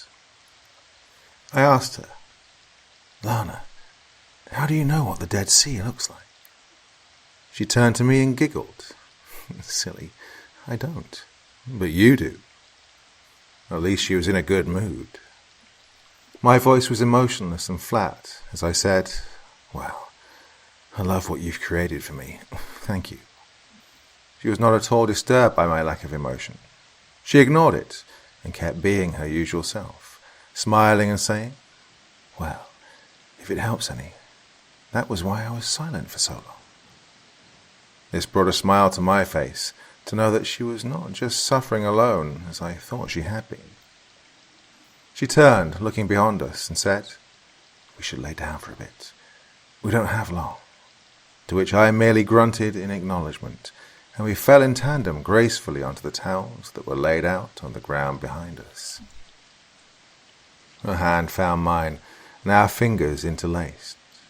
Her skin was comfortably warm against the cool breeze that began blowing in from the shore. I looked over at her, examining her body once again. This time she was wearing something at least. A light white dress, light enough to make outlines where it fell against her, but not enough to see through. She noticed me looking, and said in response, "I must have some modesty. After all, if you always have what you want, will you ever truly want it?" I grunted again, rolling over and pulling her in close. My thoughts began to drift to Gabe. He was on a gurney beside me, and I knew it. Lana said to me, "It's not your fault, John." "But it is. If I hadn't frozen, he never would have had to run back out. He'd be fine." "You had no choice in the matter." "What if I hadn't?" "None of it matters now, John. Just relax." "You know that's not possible. They're about to nuke this base." At this, she moved her body out of my embrace and shifted my head towards her chest, pressing me into her bosom. "Just trust me, John." And I did. I shut up and sat there for a while, and, not surprisingly, it worked. Although my thoughts still wandered, I felt safe in the somewhat suffocating warmth of her chest. The power of a woman's chest is not to be underestimated. However, I had questions for her. I was about to ask her, "Why me?" But there was no need to speak. She responded solemnly, literally reading my mind. "Because you are the only one I can truly relate to. We may have had different experiences, but the result was the same." Then another thought popped into my head, and I asked without speaking, "It's the only thing you can dream about, huh?" I felt her head move down in a show of sadness. "Yes, every time I fall asleep, until I met you." At this, she squeezed me tighter. I did the same. I thought, that's enough to drive a normal person mad. Has it driven you mad? She remained silent for a bit before responding. Enough to want to run away with a man I know nothing about, except for that we mutually want each other's company. I chuckled at this and spoke again, ponderously. Well, that's fair enough.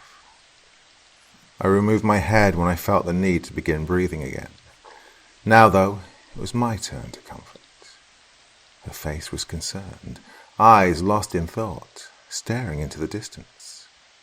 I asked her, mocking the tone that couples use to ask each other questions in those movies from long ago. "What troubles you, my dear?" She sighed and said, "What happens if we don't make it in time?" I also sighed and looked down again.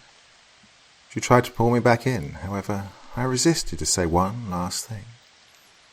"If we don't make it, then I will stand and fight for my life, and that of my comrades." She stopped, then asked after a pause, "What about me?" She was curious as to why she was left out of that statement. I was happy to explain. "Svetlana, you are a given, because you are a part of me." I maneuvered myself so that our faces could touch, and within a few moments I felt us drawing closer. We kissed again, but this time there was no flash of light to cut us off. Our eyes closed, and I felt nothing but her. We shared that moment for what felt like ages, until light started to fill my closed eyes. I felt her body dissolve away in my arms, and I fell limp against the towels in the sand. I knew what was coming. The real world came back into being as I opened my eyes, and I found myself laying on a cot in the hospital, stripped down in a hospital gown, just as Lieutenant Petrenko was walking in the door.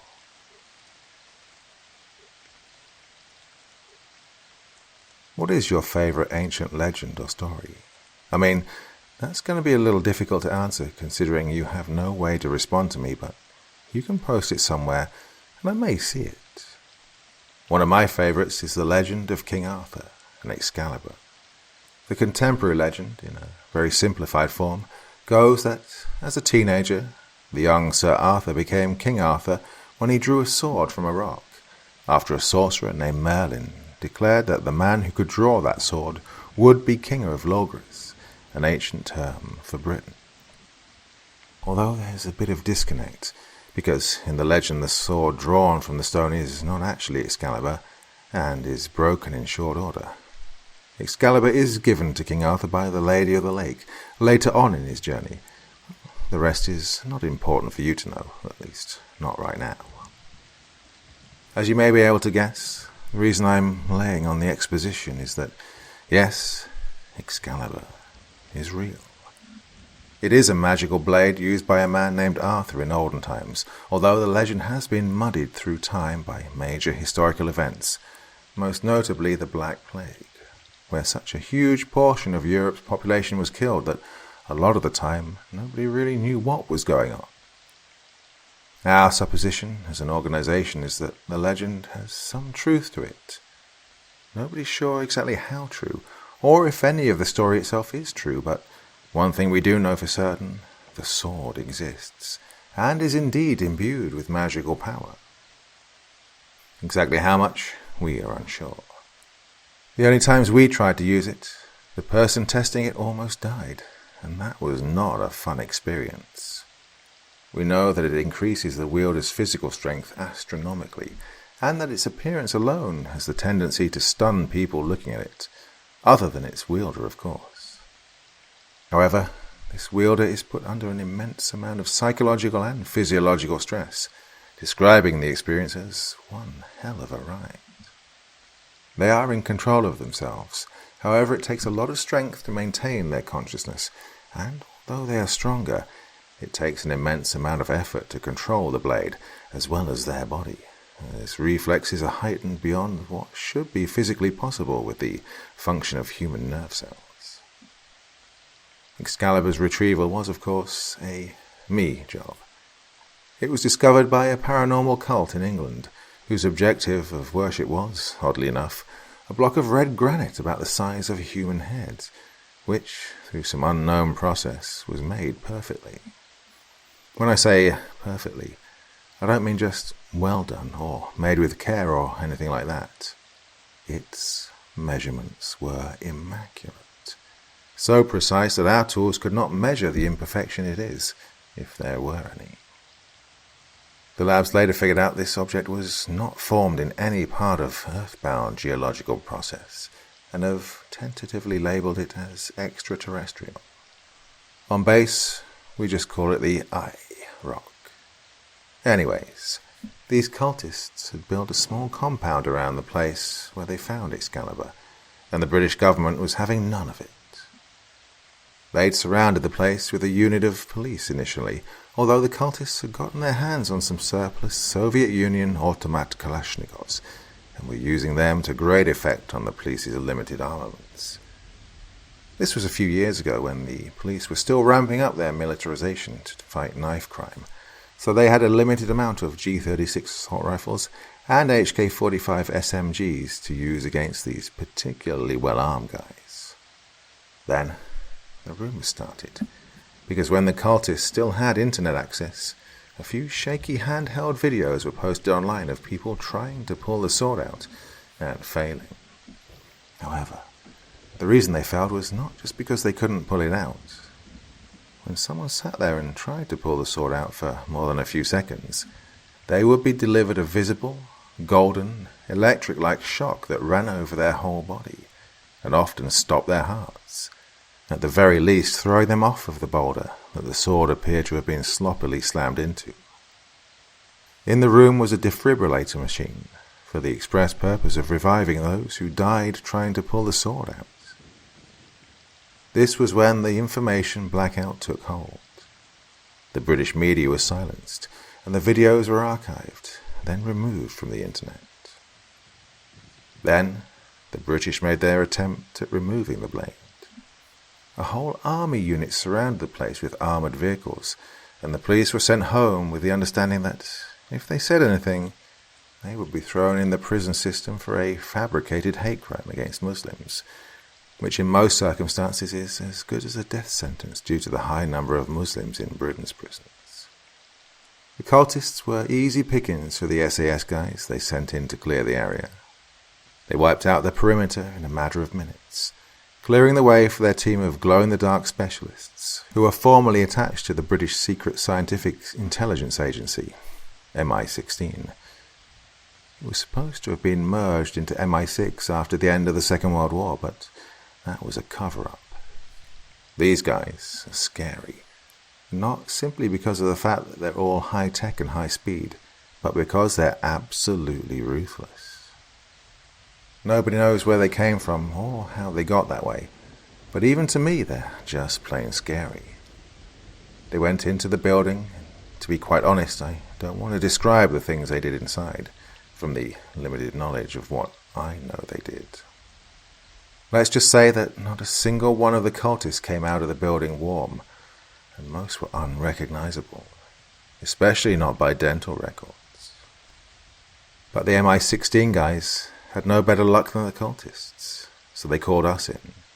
And, before I continue, I must note that not all paranormal events happen like this. Sometimes, nations figure out a way to deal with it on their own. I'm sure most governments are in possession of many artifacts we know nothing about, especially in Area 52, Area 51's lesser-known stepchild. Of course, you didn't hear any of that from me.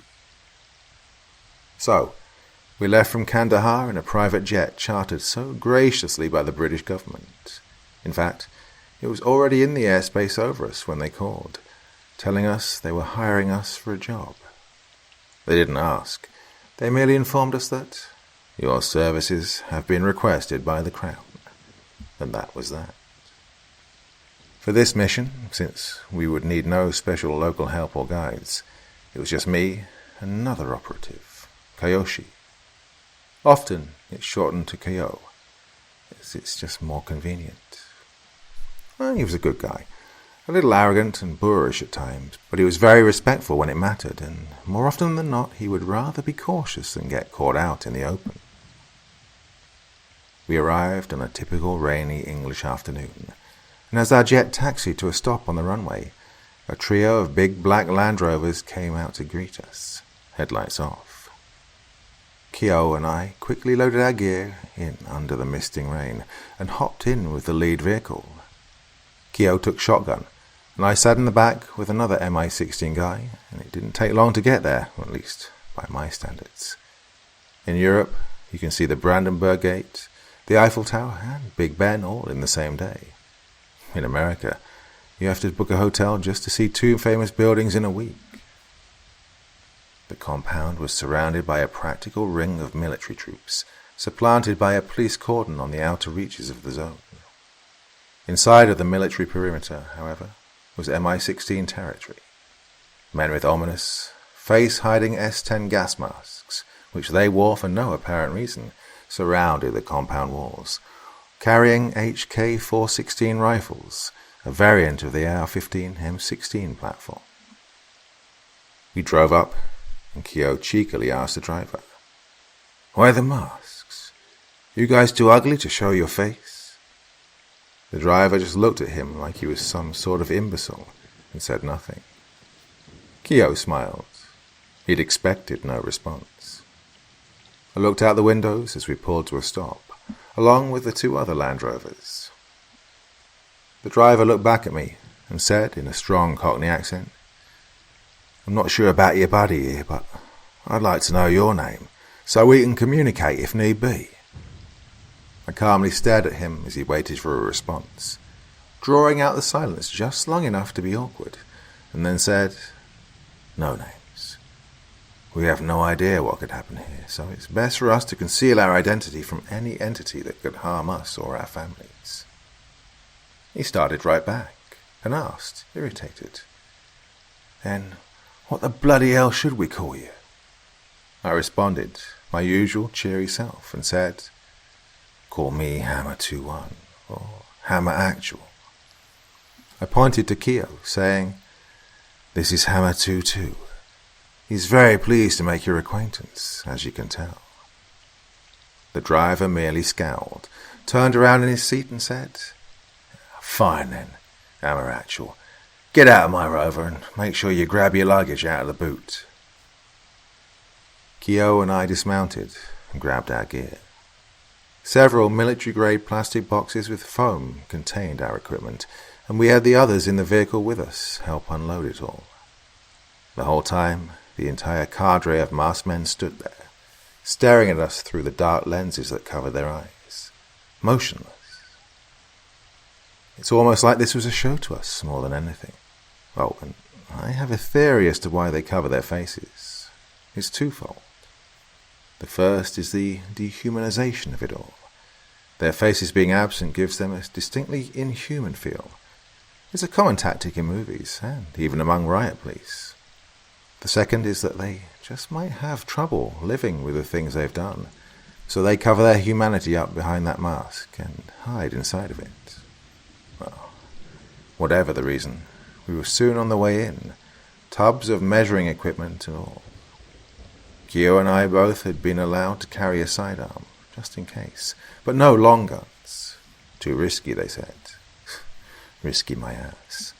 They're just scared of us.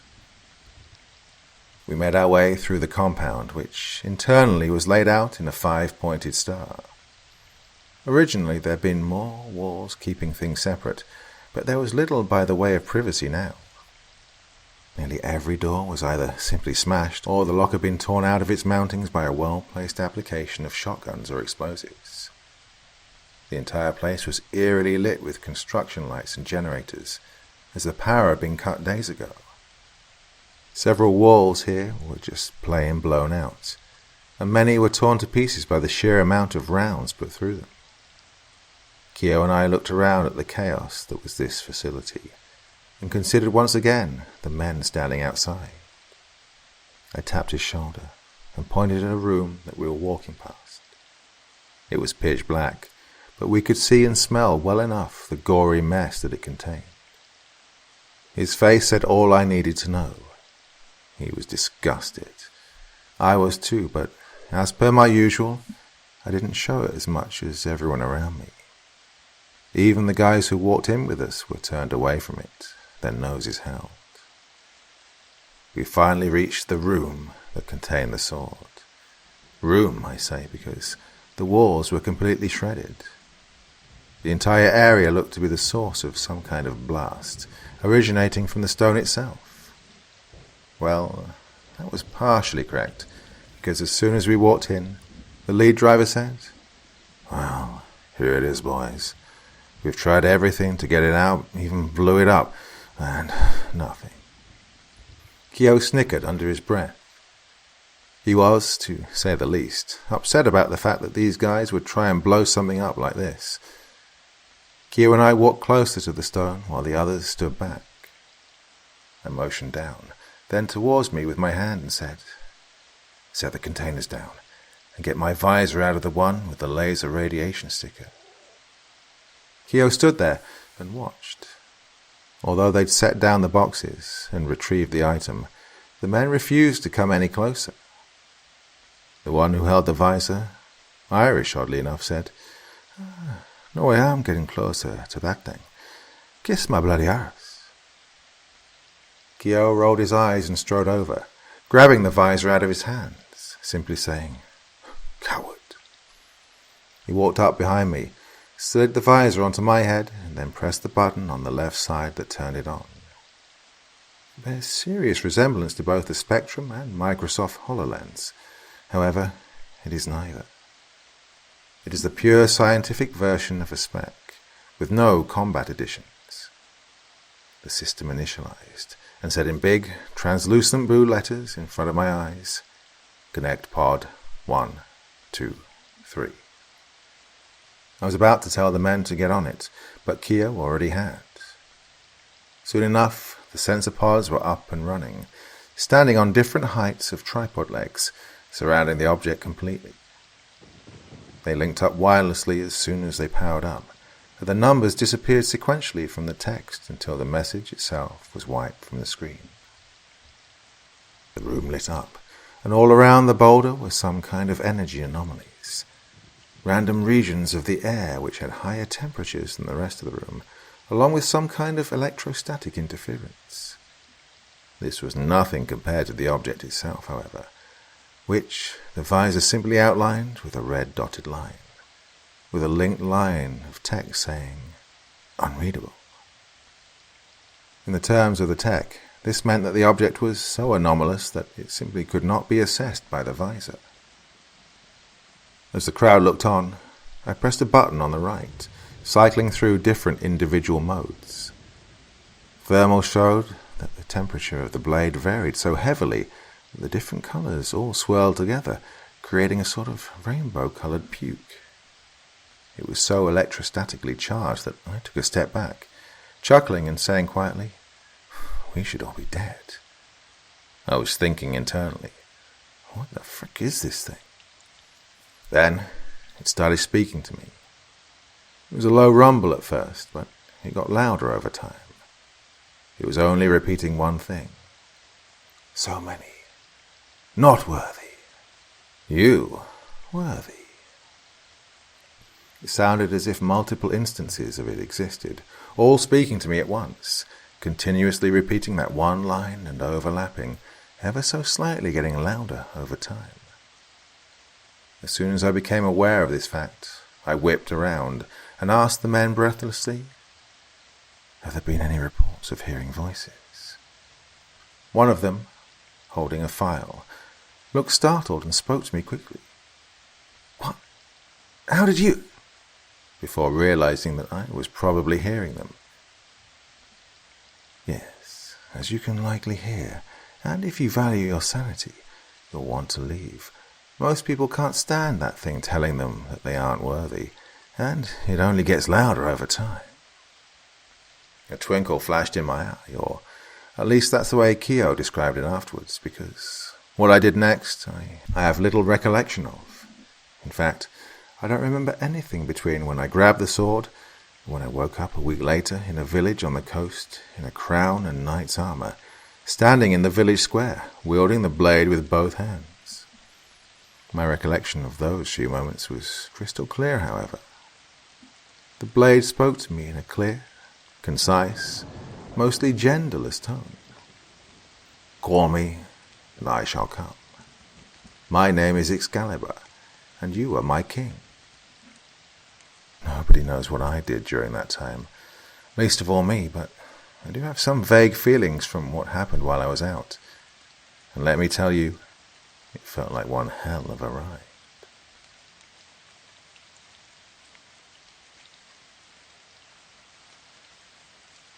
What do you call a secret project that you don't want anyone to know about?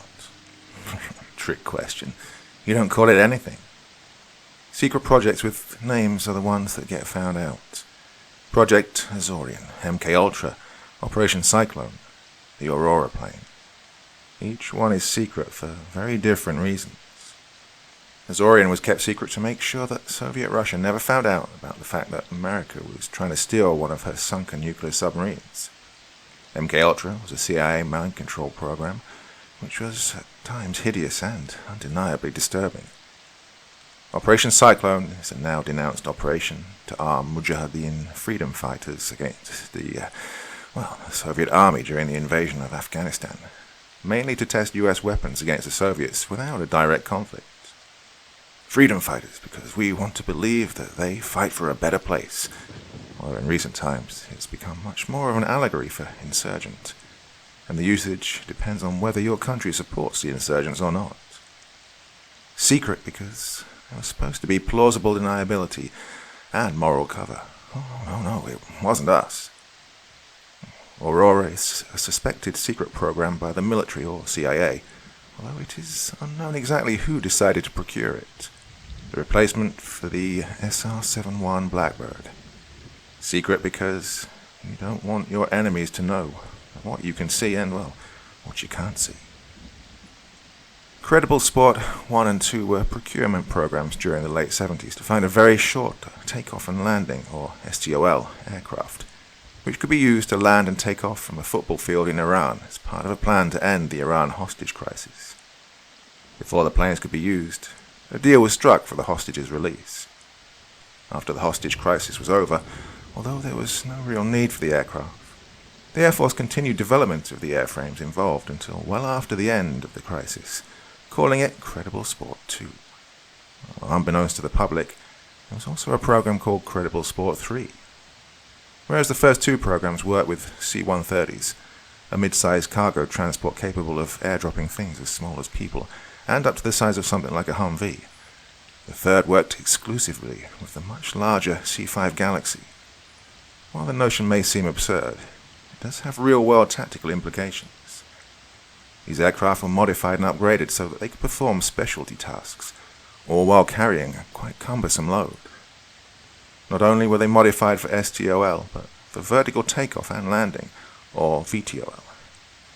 The modifications included a few more engines, 4 massive shaft-driven turbines that resided in the wings, and huge external fuel tanks that allowed the aircraft to keep its original range, even with all of the upgrades.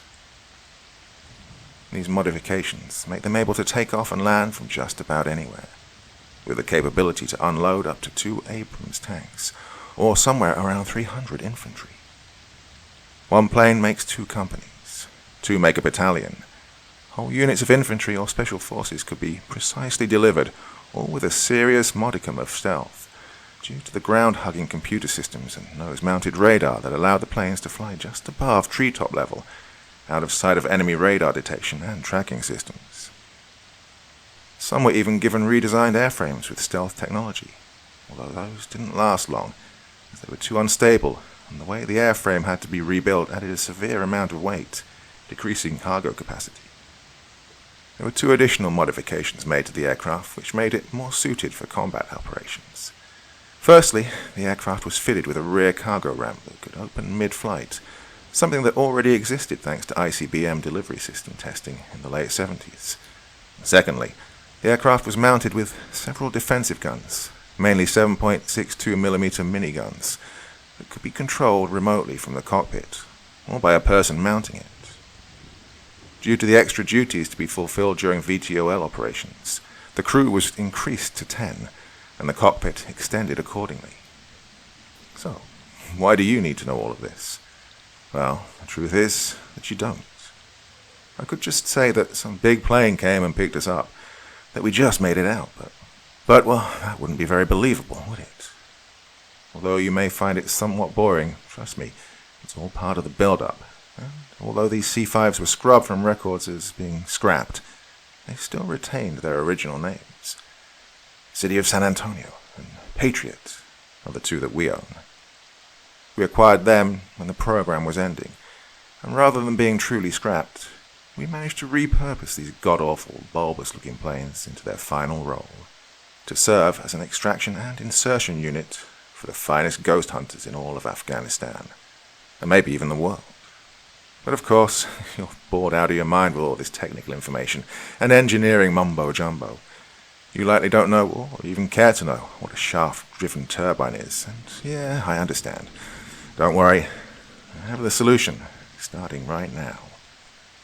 So, I woke up in a hospital gown, laid out in a pretty damn uncomfortable bed that seemed to be the reason why my back was absolutely killing me, right when Petrenko walked in to check on me. In his arms he carried some folded laundry that upon closer inspection appeared to be my clothes, which, pleasantly, were clean of blood. He sat on the edge of my cot, and seeing that I was awake, said, "Seriously, what's wrong with you, man?" I grumbled out over the sound of my stretching my aching back as I rose to a sitting position. "Nothing's wrong with me. I was just tired." "Well, I hope that you got enough rest, because we only have about 20 minutes until your planes arrive." Well, this got my attention. Had I been asleep for that long? Must have seen how tired I was and decided to let me sleep. I was thankful for that, but I worried about their plans. I suppose Petrenko had the foresight to know that I would be, because he told me, "You have 10 minutes to get yourself ready for the final briefing. I would suggest a shower. I'll be waiting outside of your room when you're done." I nodded to him, saying, Roger, I'll be out in 10. He then set my clothes down at the end of my bed, saying as a grin spread across his face, "Silly Americans and their movies." As soon as he walked out of the door, a built male nurse, muscles bulging against his scrubs, walked into the room with confidence befitting such a man. He said only one thing, very simply, "Igor, remove needle." And he did, so smoothly that through my clenched eyes I felt nothing. Yes, I hate needles. Just the thought of something long, thin and sharp entering a vein does not sit well with my subconscious. Of course, needles are something we all have to deal with. Vaccines, shots, and so on. I have a very strong allergy to poison ivy, a creeping vine which grows in the southern United States quite pervasively.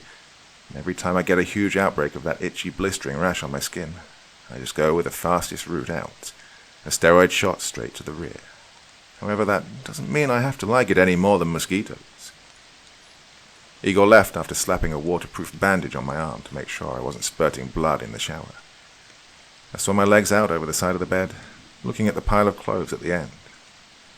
How they got out all that blood, I'm not sure, because the dark grey BDUs I wore were soaked in Gabe's blood last I remember.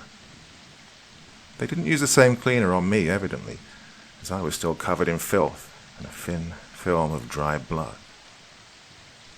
Pushed myself off the bed, throwing my legs out to catch myself on the ground, and strode towards the shower, indicated by a small sign on the wall. It was located across the room past a tiny door, which led to a bathroom just as small as the portcullis implied.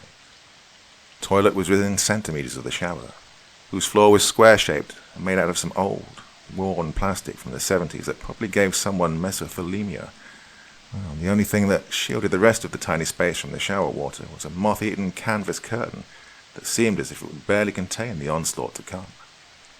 Well, it seemed pretty indicative of the condition of the base and her men. Over the course of my stay, the dull roar of the somewhat distant still explosions had grown to a louder, much closer, and much more present roar of bullets, cannons, and the occasional detonation of a mine or explosive charge.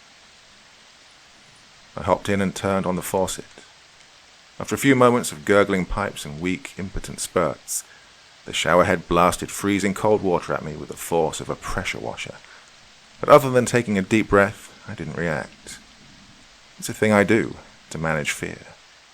Even if I have time to wait for the water to warm up, I almost never do. Shocking myself with a blast of ice water reminds me of the control I have over myself. The pain of the cold water droplets hitting my skin is a glut of hailstones, each one of them daring me to flinch, and sometimes I do. Most times, I take a deep breath and endure it. And then it warms up, and I push forward with newfound vigor. The shower in that hospital did not warm up, unfortunately, so I quickly and thoughtlessly wash myself with the crappy soap that they have in the dispensers under the shower head, and rivers of frigid water flowing down my body the whole time. Although it hadn't even been 3 minutes when I finally stepped out, it felt as if I'd been in there for 20. I quickly used the scratchy towels that were situated on the racks just outside of the shower, drying myself off from the top down, making doubly sure to reach the groin area. Once we got out into the war zone, I preferred to chafe as little as possible, and even with the compression underwear that I put on especially to prevent this, an area like that being wet can only lead to bad things, especially when in combat we're going to be more than likely getting all kinds of sweaty. A female voice spoke up behind me as I dressed myself. "You know, I imagined that you'd be handsome without the suit." I knew Lana's voice by now, so I kept dressing. "Am I?" I asked aloud, turning to face her as I pulled on the bottom half of my main insulating underlayer, a pair of polypropylene trousers, simply known as polypro by some in the armed forces. Inches away from me, in all of her blue, glowing beauty, she stood, watching my movements. Her hair draped over her chest, creating somewhat of a veil for her to hide behind. She moved in closer, hands reaching out to touch my chest while it was still uncovered. I didn't stop, but I did slow down a bit and focused on my lower half to give her more time to ogle. She traced my muscular physique with her fingers, and although she physically wasn't touching me, I could feel her hands moving across my body, her icy touch tracing the outlines of my pectorals. Unfortunately, that moment had to end. There was no dilation of time like in my dreams, and as I pulled my thinnest underlayer on, covering my chest up, she said, "You are handsome, just as much as I'd imagined. Dreaming is one thing, but seeing your real flesh, your real blood, it is exhilarating. She took a step back as I continued to dress, pulling on my polypro upper. As I finished dressing, pulling on my large insulated winter boots, I said, I have to go. Briefing. She was already looking down at me, bent over my boots, her face evidently showing the sorrow she felt at the end of our moment. A tragedy, to be sure. However, neither she nor I had time to grieve, because as I put the finishing touches on my bootlaces, the lights across the hospital flashed bright, their incandescent filaments pushed to their limits. Less than a second later, they all blew out simultaneously, each with a pop that ended their giving of light. Petrenko burst in, his MP443 Grach pistol held with one hand, as his purpose was not to aim the gun, but to aim the proprietary Russian flashlight and laser combination attached to it, just under the barrel. If this was a story, I'd say that he swore, and said that they had advanced faster than expected. However, he'd already done that outside, at least, well, the swearing part. He said as he aimed the flashlight at the ground next to me, so as to maintain proper muzzle discipline. They're attacking the generators. We have to leave at once. If not to get to the briefing, then to get out of the way. I nodded in acknowledgement and finished dressing myself with haste. Once I was finished, he turned on his heel and started walking quickly through the door. As I walked out of the doorway into a long hall that stretched out in front of me, door after door making its mark on the pristine walls in the darkness, lit at the end by a single window that let in weak rays of sun through a thin curtain, a thought hit me. Gabe. I quickly asked Petrenko as we almost ran to the end of the hall. What about the patients here? He responded without skipping a beat as he opened the last door on the right at the end of the hallway, turning his head back to face me. Don't worry. Your Gavril was the first one to be evacuated. I sighed in relief for a moment before moving quickly down the stairs with him. Red Cyrillic script, stenciled on the otherwise white-painted cinder block walls of the stairwell, indicated that we were on the 3rd floor, moving down to the 2nd. When we reached the landing, he quickly spun around, still moving, and pulled something out of his jacket. As he pressed it into my hands, he said, Technically, neither of us are supposed to carry on base, but to hell with regulations. And, although I really would have liked to have had my own personal pistol in my hands, the metal and polymer black MP443 he handed me would do just fine. It was nearly identical to his, except for a few scrapes and scratches. Along with it, a few extra magazines. With their 18-round capacity, that put me somewhere like 60 rounds.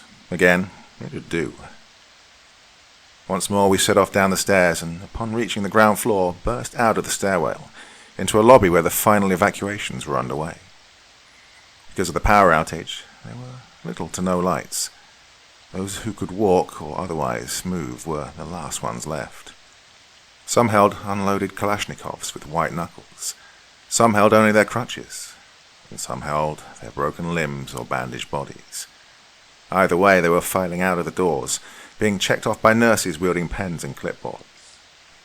An intelligence officer, wearing the typical larger hat of such a position in the Russian services, was sitting on a waiting room bench next to the stairwell, and at the sight of us, jumped up. He followed us loosely as we made our way through the crowd. Plenty of izvinites thrown around, which means excuse me in Russian. Petrenko and I, as well as the officer who now seemingly had joined us, walked out of the propped open wooden double doors. As we left, the all-male nurses, dressed in off-blue scrubs, quickly nodded in acknowledgement before returning to their clipboards as we made our way out. As soon as I stepped outside, the noises that had been reduced to a low din were now shoved firmly back into my ears. The assault of gunfire and explosions were not only effective against the creatures, but against me, or, more accurately, my mind. The constant assault of noise made me uncomfortable, not just because of the volume. Just a few hours previously, the mission hadn't been bothering me, but after the incident with Gabe, my PTSD had been thrown into a hard relapse. Every time an explosion hit, it threw me back into the hallway of my old house, that shotgun blast ringing in my ears. I was physically wincing by the time we'd made it halfway out of the doors. You see, I hate the way that movies do flashbacks, because while I understand the fact that they can't necessarily do it any differently, it still makes people have a different image of what a flashback is, compared to the way it actually happens. In movies, the entire screen is taken up by the flashback, but in a true flashback in real life, it only happens in your head. I mean, if you close your eyes, then it is possible that the flashback will be the only thing you're able to think about. However, it's the same as a normal thought, as if you were reading a book, at least in terms of what it is. Movies give people the impression that flashbacks take over your entire being, but in reality, it only adds another input.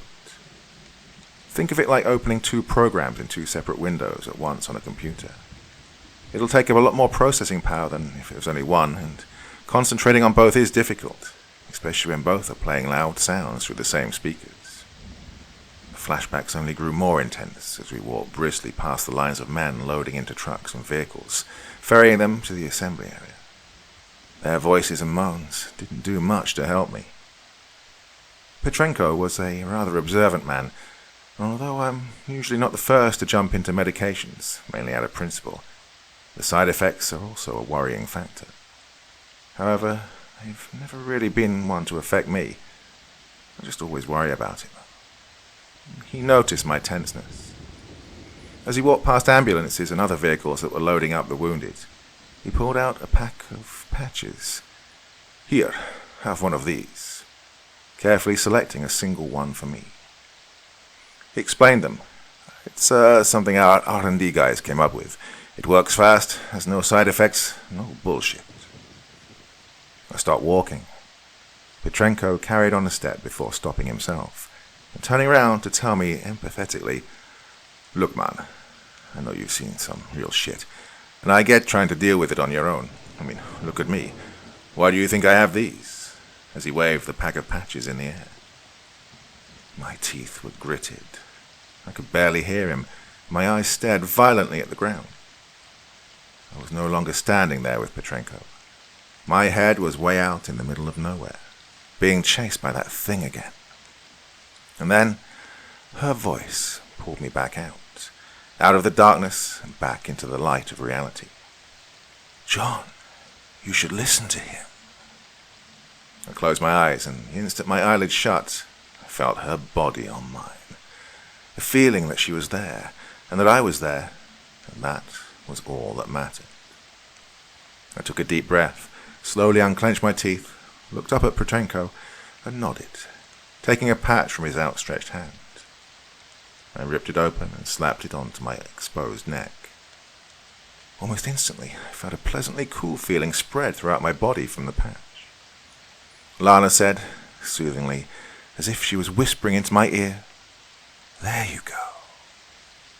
I took a deep breath and then walked on with Petrenko, who was motioning for me to come along. Oh, whatever the hell that stuff was, it worked like a charm. I really need to carry some with me. Possible long-term side effects be damned. I'd almost forgotten about the officer who'd joined us. When we'd stopped, he had as well. As far as I remember, he just stood there, emotionless, watching our exchange. Well, either he didn't care, didn't want to get involved, or just had no real emotions. I'm not sure which one of the three it was, but the guy seemed like a robot the whole time he was around me, so I leaned more towards the zero emotion hypothesis.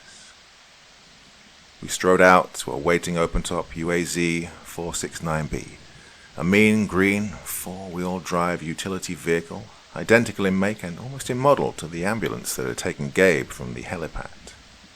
It was parked on the side of a paved but unmarked road that was flanked on either side by a variety of logistical buildings and support structures. From the sounds of gunfire and concussive blasts that were assaulting my ears, I knew that the beasts were only a few streets down. Petrenko hopped into the driver's seat, started the engine, and motioned for us both to climb into the back. The officer said quickly, words coming out in one continuous stream in flawless, Russian-accented English, "Hello, my name is Mikhail. Pleasure to meet you. This will be your briefing." Pronounced his name phonetically, Mikhail. Without wasting a second, he pulled out a folder from under his coat as Petrenko threw the UAZ into gear. He handed me a photocopied map of the base, with 4 concentric circles drawn centering around the runway. He spoke with the same breathless tone and speed, describing the map. What you are seeing is our strategy for retreat. Each circle has been fortified with armor, man barriers, and IEDs. The smaller circles around their borders are planned choke points. He put his finger on the map, pointing to a road that led from a building to the runway inside the last circle. We are here. He removed his finger and said, "We have been forced to withdraw to the third line, as the lack of fuel for our armor is beginning to cause problems, as well as the fact that we have incurred many losses over the last hour." He looked out in front of the jeep, asking Petrenko in Russian, "They do have power in the ATC, correct?" Petrenko replied after a moment in Russian, "Fig znает," which means something along the lines of, "Dick knows that." The officer sighed, then said quietly in Russian as we rounded the corner of the street, driving directly onto the tarmac, "May St. Michael watch over us." I felt his fear, because the sight that greeted us was not pretty. Hundreds of men lined the damaged tarmac, at least a quarter of them wounded, and the large majority simply exhausted. Lieutenant Petrenko's radio went off, a Russian female operator saying 2 important things. Firstly, she frantically stated, "Nuclear launch detected. I repeat, nuclear launch detected. All units fall back to the final line." And seconds later, "Radio contact established with transports. All units stay clear of designated landing zones.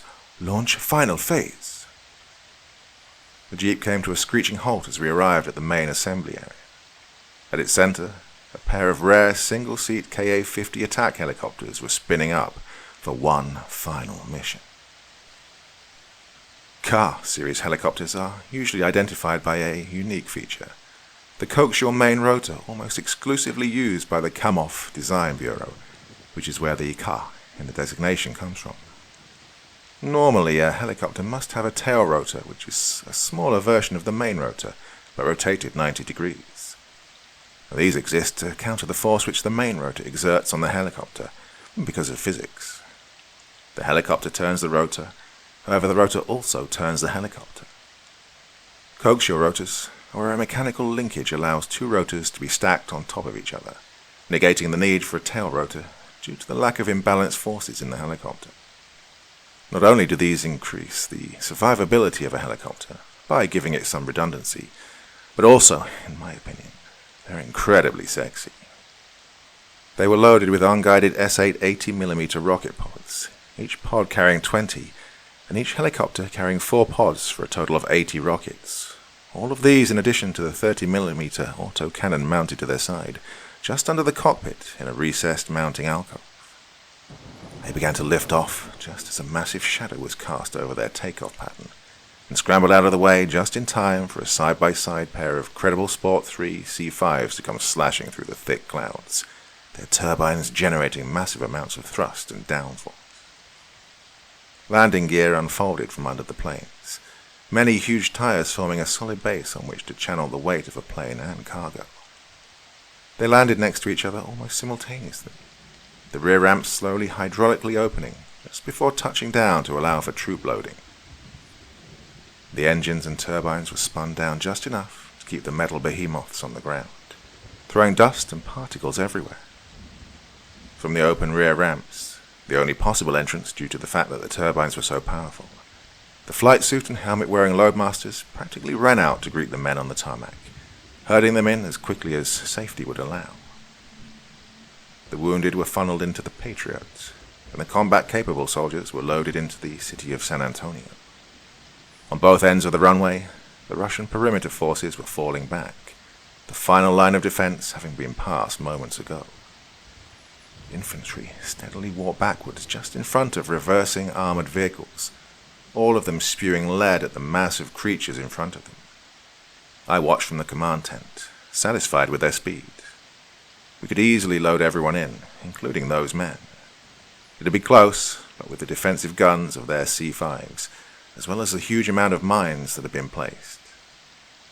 From behind me, I heard a familiar male Japanese voice call out to greet me. "Hey, Copperhead Actual, good to see you." It was Kyoshi. I turned around saying, "Well, damn, look who the cat dragged in. Oh, it's been too damn long." He wore his signature jet black command uniform, marked only with the red-on-white flag of Japan, all topped off with a HDPE bullet-resistant helmet. The flag was technically against regulations, but the two of us were so high up on the command chain that we were often allowed liberties like that. He reached out to grip my hand and pulled me into a bro hug. Although we hadn't known each other long, we got along really well together, at least better than some operators. "They sent me here to make sure you didn't do anything else stupid, but also to give dear old Gabe a rest." At the mention of Gabe, I fell silent, and my demeanor reflected how I felt about that issue. Kyo immediately noticed and said flatly, "You are not responsible, at least not until they do an investigation." I replied, "Yeah, I appreciate your attempt at humor, but anything you say won't change how I feel." He sighed pointedly, frowning, and then said, "How did you know you were going to say that?" And at that moment, I was thinking, like an idiot, God, how could this day get any worse? And of course, I was punished for that by the universe, severely.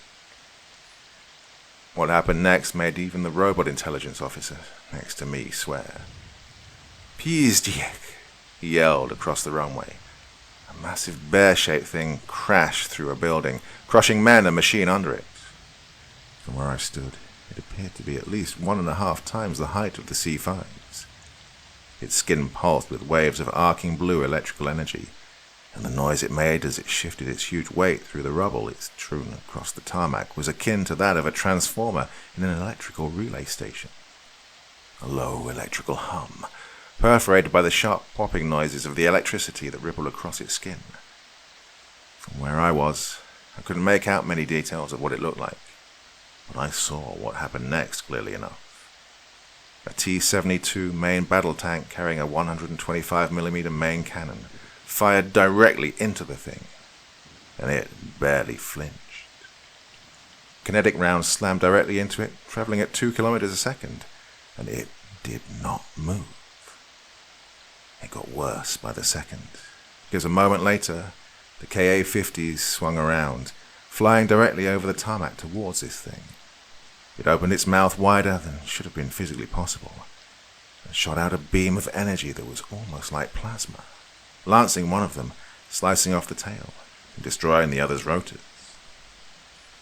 Pilots ejected, barely making it in time before their helicopters smashed into the horde of beasts, their momentum carrying them into the crowd like trucks, before exploding in massive fireballs of ordnance and the blue-green of the creatures. The transports were mostly loaded now, but that thing was not going to wait for us, and we had a nuke on the way, so we couldn't stop to fight it. I had no other options. I'd exhausted everything, all of my weapons, all of my contacts, except for one. It was all I had left. The world faded around me. All of it seemed surreal all of a sudden. Knowing what I was about to do filled my body with the all-too-familiar, icy adrenaline. My skin rippled with goosebumps. Out loud I said, "Lana, if you know me, you know what I'll do." I heard her voice loud and clear through all of the explosions, all of the gunfire, and the turbine spinning violently only 10 meters away. "Yes, I know." I took my first step towards the thing. My body started shaking from the adrenaline. I asked her out loud again, "Lana, please help with this. I can't do it without you." She wasted no time in replying, her voice laden with optimism and emotion. "I would do anything for you, John." Kyoshi yelled from behind, "John, don't do this. You don't know what happens after you peter out." I started to raise my hand into the air, open to receiving what would soon come. "I have no choice, Kyoshi. I have to do what must be done." Then I roared with a voice heavy, soaking, dripping with rage and the sheer will to do what I had to do. Excalibur.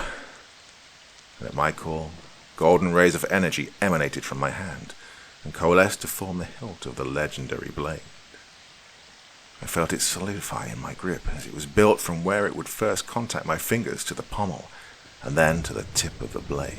It was practically as bright as the sun. However, my eyes had no trouble looking upon its beautiful and elegant form. The hilt was ornately wrought. Many different stories told within it. And that day, I made one of my own.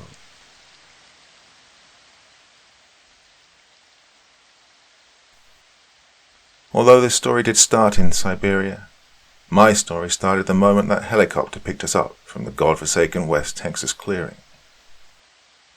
I've mentioned before how I struggle with mental demons, and perhaps even that they were due to this moment. The more medically or more accurately the more psychologically astute among you may have gathered as much from the flashbacks, from what they contained and what triggered them. It's not easy to get into any modern military with PTSD, primarily due to the fact that if you're already scrambled before you get in, they don't want to pay the costs, both financially and morally, of bringing you back as an intellectual vegetable. So it was all the more difficult for me to try and join up at the age of 17. The helicopter's interior lights were dim enough that from a distance you never would have been able to see its occupant. The days after our hasty evacuation were a blur to me. I felt so much that the best I could do was close myself off, totally and completely isolate myself from the rest of the world. It wasn't an easy existence, and it was incredibly painful even so. However, it kept me from going over the edge. The guilt I felt from running told me that I could never be a good person because of my past actions. Sometimes I even lied to myself to make the pain go away, forget things that I would rather not remember, making myself the victim in all of it. It was in this tortured existence that I looked for an out, something to make me feel better. Well, usually it was a girlfriend. A mega relationship lasts maybe a few months before being crushed, again and again, until I finally told myself it was no longer worth looking. Until I met Lana, I still firmly held that belief. The only person that I felt like I could truly count on then was my sister. Although I didn't know it then, I also had a force of nature watching over me, Robert Bob Sullivan. She was only 10 when it all went down, and after that she didn't speak for 2 years. She was placed in a special school afterwards for 3 years, mainly to cope with the fact that she refused to speak to anyone. At least, that's what everyone else thought. She did talk, and often, but only when we were alone. Even a therapist they brought in to try and counsel us together was unable to do anything. I wasn't trying to help the counselor though. I blame myself for that too, for thinking that she could handle it. She was just a kid. I shouldn't have trusted her with that, with taking care of herself. We bounced around for the next 2 years, the foster system giving us all it could to take care of us, but after everything that had happened, there was no quick and easy. Most of the people we lived with understood that. One much more than most, because with them, I lost the rest of my known living family. Well, that foster family was nice, and it surely wasn't their fault, or at least none of their intention to cause her any pain. No, she did it because of what had happened before. She knew she would never see her parents again. Even if I was there, I was not enough. I know because I tried. For 6 months after it all, I did my best to take care of her, but she rejected my efforts like a body rejects a poor organ donor match. She drove me away, said some things that I never want to hear or think about ever again. I am now, but I feel like writing them down would somehow make it all worse. Well, over these few paragraphs, the anticipation must be killing those of you who've seen this coming. I'm not using it as a tool to build anticipation. That would be disrespectful. It's just taken me some time to prepare myself to say it again. I think I'm ready now, as ready as I'll ever be. My sister killed herself at age 11. She was found hanging in a closet the day before the first birthday she would share with a foster family. The cake was all set days before. In fact, the mother had baked it herself. She was a great cook. I walked into her room on her birthday morning to fetch her for breakfast. The house was furnished very sparsely, decorated in a very modern way. Little in the form of decoration, but a few meaningful artifacts from long ago. The same was true in our rooms. I pushed open the door. There she was, hanging from the ceiling fan, a rope tied in a proper noose around her neck. Even the dining room had so little in it that if any guests had missed the expensive luxury cars out front, they would have wondered if the homeowners were simply too poor to afford it. I pushed the door open, and inside I saw her there. The only thought that went through my head was, now I'm alone. She'd done some things that I'm grateful for. She'd covered her head with a black hood, I assumed to spare us the sight of her face. For her age, she was very considerate. For a while, I just stood there, just stared. I'd come to terms with the fact that this was real, that in this world I was now alone. After my prolonged absence, the father came to check on me. He saw what had happened, and after his own bout of sitting and staring, walked slowly back to the kitchen to call 911 on their home phone. He was a tall man, gaunt with a thin body, despite the fact he could bench press well over 200 pounds. He had brown hair and eyes, and was the kind of guy that knew how to do everything DIY, would help you learn regardless of the circumstances, always eager to help. He'd built his wealth on a contracting business, and after his first wife divorced him, he remarried to the mother. Where his first wife was all looks and no heart, she was the exact opposite. Short, and let's not mince words here, fat with shoulder-length blonde hair and a pudgy face. Not the prettiest thing to look at, but she had, as they say, a heart of gold. When she heard him make the call, she rushed to me, standing there still. She tried to comfort me, and for her sake I partook in the actions, meaningless as they were to me. After all, what would it matter? I was thinking then, maybe I should end myself. Then I might be able to be with them in whatever follows death. But then something rose inside of me, a fire which burnt and raged from my chest, spreading throughout my entire body. I immediately scolded myself. I had to keep going. I had to keep living. For my family, for everybody that had helped us. The words of Agent Sullivan, telling me to live, echoed in my head. Every time my sister had smiled at me when we were alone together, every word she said to me rang in my mind. Live, the fire said. And in my head I told myself, you have to live. You have to keep going, if for no other reason than to keep your bloodline alive, to remember them. Images of my father and I, working around our house. Snapshots of my mother making dinner. It was always simple, but delicious. Then the night it all ended. Rage filled me, an undying hatred for that thing. I knew it was out there, waiting for me to return. It knew I would. I'm sure it thought that it would finish the job. It was wrong. I'd secluded myself in my room, laying down on my bed like a plank. It had been 30 minutes, and the police had brought an ambulance to take her away. I stood as I heard the gurney being wheeled in, and opened my door to watch her leave. I would see her again at the funeral, but I had to tell her what I would do now. I walked down the hallway and turned into her room. The paramedics had already placed her in a body bag, and transferred her onto the gurney. Upon my entrance, one looked up at me from the lower gurney. He slapped the other on the shoulder, and he also looked up. The first one asked quietly, "You the brother?" I replied with a nod. They looked at each other for a moment before standing up in unison, the second saying, "We'll be right back. Just need to get something ready in the ambulance." I was staring at the bag that contained her body. They waited for a second for me to respond, and when I nodded, they walked around me and left the room as unobtrusively as possible. I took a few steps over to the gurney, then knelt down to her side. I tried to speak, but in my throat something caught, I couldn't speak. I felt it coming, but it still hit me hard. A flood of emotions washed over me, pain and sorrow venting out from my heart and flowing into the rest of my body. I gasped for air as sobs quietly racked my body. The tears flowed freely, and although I wanted it to stop, I realized that this was necessary. Through the tears, I hysterically told her, "I'm sorry that we weren't enough to replace them, but who could?" I cried silently for a moment, and then said, "Don't worry, Lauren. I'll make sure that that thing can never hurt anyone again. I'm gonna kill it." More tears, but they were beginning to slow.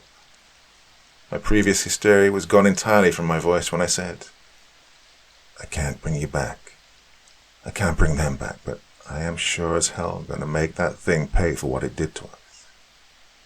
Then I sat there for a moment, tears drying on my face, which had contorted itself into a mask of anger, hatred, and vengeance in a twisted show of morality. I heard the paramedics enter the house again, and that was my cue to leave. In the following months, I was full of many things, but also empty of others. Rage boiled my blood and hatred engulfed my soul, but deep inside, the very thing I craved was not revenge. Although that was a large part of it, and eventually did amount to something, revenge is not what I wanted.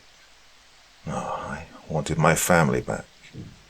I wanted it to go back to the way it was before. But even in my stupor of angst-fueled burning rage, I could see that they were never coming back. I tried everything, but the pain would never go away. The day I turned 18, I tried to get into the army.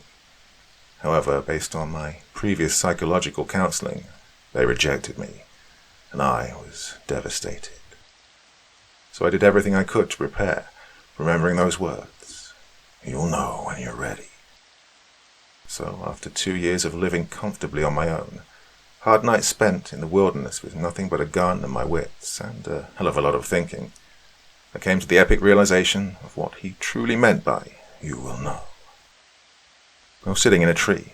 Well, sitting is kind of a strange term, because if I told you I was laying down in a tree, you might not quite understand without also knowing that I was in a sleeping bag, which was suspended by ropes in between the branches. I've been staring out at the stars, contemplating that phrase. What is ready? I asked myself. I raised my arm towards the stars, flexing my well-toned muscles as I formed my hand into a fist. Is it combat preparedness? I opened my hand, relaxing my arm as I whispered out loud. No, it can't be that. How could he hope for me to get that far on my own? And then it clicked. My eyes opened wide and my face fell neutral. At least, neutral's how it felt. You see, after a long time of being naturally angry, you start to develop a case of what the kids call resting bitch face, or RBF for short. My RBF makes me unapproachable most of the time. Even when I have the expression that I feel is a smile, I could very well appear to be irritated to the people around me, so maybe if someone was watching, may have noticed me being slightly less irritated than I was before. No, he hadn't been talking about my body or my skills. He meant mentally. I'd been so screwed up then that he knew I would have been incapable of being trained properly. Not to mention the fact I was just a kid. Even now I still question whether I'm ready, but in that moment I decided I was. I opened my phone, dialing the number on a business card, long neglected but not forgotten. It took a few tries, his signal was pretty bad, but I figured out that if I climbed up that tree, I'd get enough to place the call. It rang twice, and was picked up by a familiar voice.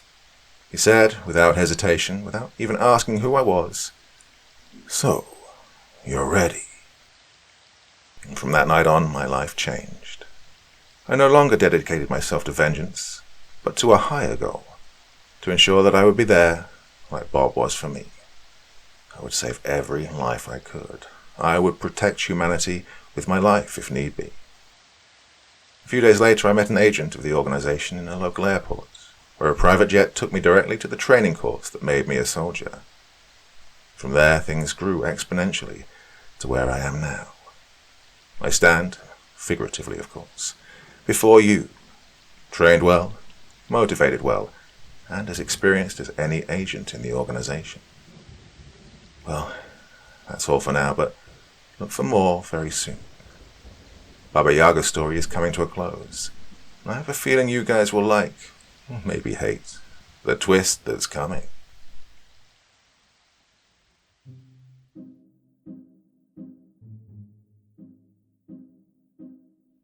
So, my dear friends, those of you who have been around forever might remember this series from way back in the day. This is like 4 years ago or something. And I'm delighted to say that the author has started writing again. So this is an ongoing thing. I never quite got around to finishing the original episodes, so they are coming thick and fast in the next few weeks. And this is an ongoing series. So, yeah, all is good. Hope you enjoyed that big compilation. I've never put all these episodes together again before on the channel. So, yeah, that's it.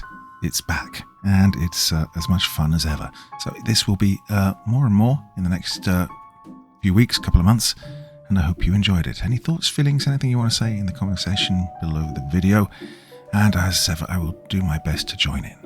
Well, that's it for this Sunday evening's entertainment. Another big one coming up on Monday evening, so I hope you're going to be back again tomorrow.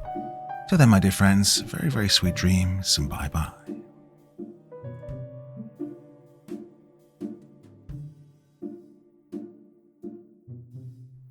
Thank you so much for taking the time to listen to this story today. Really means a lot to me and to the author of the story, of course. Well, if you want to know more about me, I'm pretty much everywhere on social media. You can find me on Facebook, Twitter, Instagram. You can download my music on SoundCloud. I've got a Patreon if you feel like. Throw me $1 or $2. Very much appreciated. And of course, on Reddit, I have a place where you can leave stories if you want me to read one that you've written. Well, hoping to see you all again very soon. Till then, sweet dreams. Bye-bye.